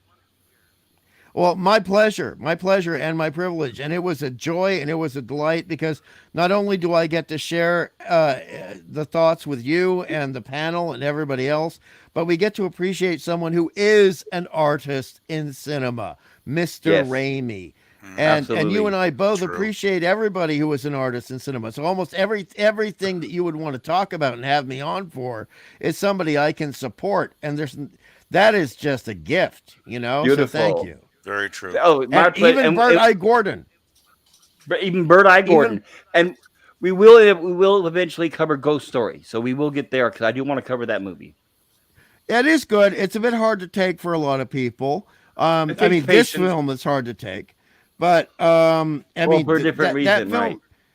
Yeah, exactly. Now for youngins, they're going to be like, do I have to look at these guys on Geritol for 2 hours? But you know, the Metamucil is killing me. But it's still a wonderful movie, and it's got good pacing, and it's based off a really good horror novel. And then there are so many other things too. I mean, we could talk about Blood and Black Lace by Oh Mario yeah. Bava. And Yep. then one my favorite scary haunted film by Mario Bava is Kill Baby Kill. Oh yes, yes. I think that would be a good one to talk about because the cinematography there is just A plus plus. Yeah, It's I'm so just excited because there's going to be so much good stuff in the future. mm, We'll never run out of ideas. There's going to be so many things to never. cover. Yeah, and because especially compared to modern day stuff, no, I'd much rather watch the stuff that we're going to be covering. Exactly, and even maybe even a couple of 1950s Corman films, you know? Oh, absolutely. Oh, definitely. I love Corman, Roger Corman, all the way. As long Actually, as you Yeah, know as not what? on long a as we blood right, base. right, as long as we also cover Death Race 2000. Oh my God, Sly Stallone in that film. Oh, Yes, that film is as hilarious and wonderful. David Carradine. Oh hell yes, yeah. yes. Mary Yes. Warnov. Oh, Mary Warrenov. Yes. Yum, yum, yum, yum, yum, I yum. was just thinking that you mentioned Roger Corman. I'd love to do his series of the Edgar Allan Poe films. Yeah, the ones with Absolutely. Jack Nicholson and Oh, Vincent Price. Vincent Like Vincent Price, Price. Boris those are Karloff. great Yes, films. Yeah, those are. I think they get overlooked a lot these days, but I think they're they do. awesome films. Well, a lot Lavish, of people excellent design. Yes. mistakenly think them as a poor man's American Hammer horror film, and I do not think that is true or fair. Hmm. Hmm. I think they are I think they are their own subgenre of horror film. I don't think they should be compared to Curse of Frankenstein or Brides of Dracula or any of that. But speaking of Hammer, for those of us who love Blake Seven and Servalan, there were two great horror films in the 60s with Jacqueline Pierce, one of which is The Reptile, and the other one is Plague of the Zombies, and those might be fun to talk about at a later date. Oh yeah. Oh yeah. Nemesis of Eden. Is there anything you'd like to share? No, not really. Kind of the same as Hungry. I just enjoy helping other people out on the streams and whatnot. Gonna Well, be trying to do some game streams lately. Mm. In the oh future, maybe. nice. Well, your help is greatly appreciated. I thank you wholeheartedly for you being here. You really helped. Oh, it's been an honor, sir. Thank you for having Uh, me. Thank you so the much. pleasure is all mine. Skogly, would you like to tell us about yourself? Cheers! I do a weekly show about the trials and tribulations of a bedroom music producer slash guitarist, Nice. and you're not gonna nothing's gonna be edited and polished and played over and over in the background. You're gonna hear all the mistakes right up front. You're gonna see Uh, me. We'll learn together. Basic music production. Usually it's on Beautiful. Saturdays, but for the next 2 weeks we'll be doing it on Friday, probably 2 o'clock Central. But yeah, pop in. I dropped my link in the main chat here in the comments a little bit All ago. right. Perfect. Yeah. Follow that up, subscribe, hit the bell. You'll get a notification whenever I go live. I'm pretty random, but I do have a weekly show that's on Friday this week. Thank you, and I highly recommend everybody checking out Scogly's channel, and I am sub to your channel as well, Scogly. I'm looking forward to seeing next time you do a stream. Cool. And finally, I wanted to thank everybody in the chat. This was like I said, I'm so overwhelmed. There was so many in the chat tonight, so many visitors. I appreciate it, and especially everybody on the panels. I mean, it was great. Please check out tomorrow. I'll have my Gilligan's Island stream with Gorilla's Random Thoughts if you're into that sort of thing. And then on Monday, I do my Star Trek the Animated Series reviews. And on Tuesday, I'm on Anti-Derivative Jill channel where we cover Star Trek the original series. And then next Tuesday, of course, the Evil Dead, Dead by Dawn. And I wanted to tell all you guys. Marianne. Right. We need a new Marianne for this age. A new Marianne for this age.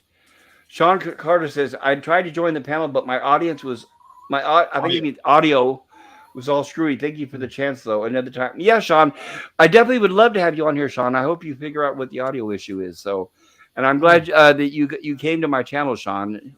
I've seen him on Doomcock's channel now for a few years, and we've talked a little bit. So it was such a pleasure. And if there's anybody else out there that was new coming to my panel tonight, I hope you don't feel ignored. I'm going to try my best at trying to pay attention to the chat. And I want to remind everybody to please, I know it's cold out there and a lot of us are going through some big winters, but drive safe and try to stay warm. And I'll be closing this show out. I know we're going on it's incredible, almost 5 hours. Yeah, I better get some food and some sleep pretty soon, or I'm going to be me too. Yeah. I need to hustle and I guess shut my mouth more and not talk so much. But it was great as you guys really, really helped me bring out the best in this movie. There's so much to talk about. It's hard not to, right? Well, the thing we love the movie so much, it was hard not to talk about it. So, agree. Yeah, I exactly. mean, honestly, the film is worth 5 hours. Wouldn't you agree? Oh, Yeah, absolutely. We could go on for another hour, right? If it wasn't so late, I could go on for another hour. But we'll have time for that next week, won't we? Absolutely. I'm looking forward to next week. Yeah. Yeah. Me too. Okay. All right. I'm gonna close this out. Everybody in the chat, have a wonderful night. Take care. Right, everybody in the panel, thank you. You mean a lot to me. Thanks, Pop, and everybody in the panel. It's great fun. I'm going to head out now because I got to go. So, night, everybody. Thank you, PvP. You're welcome, Pop.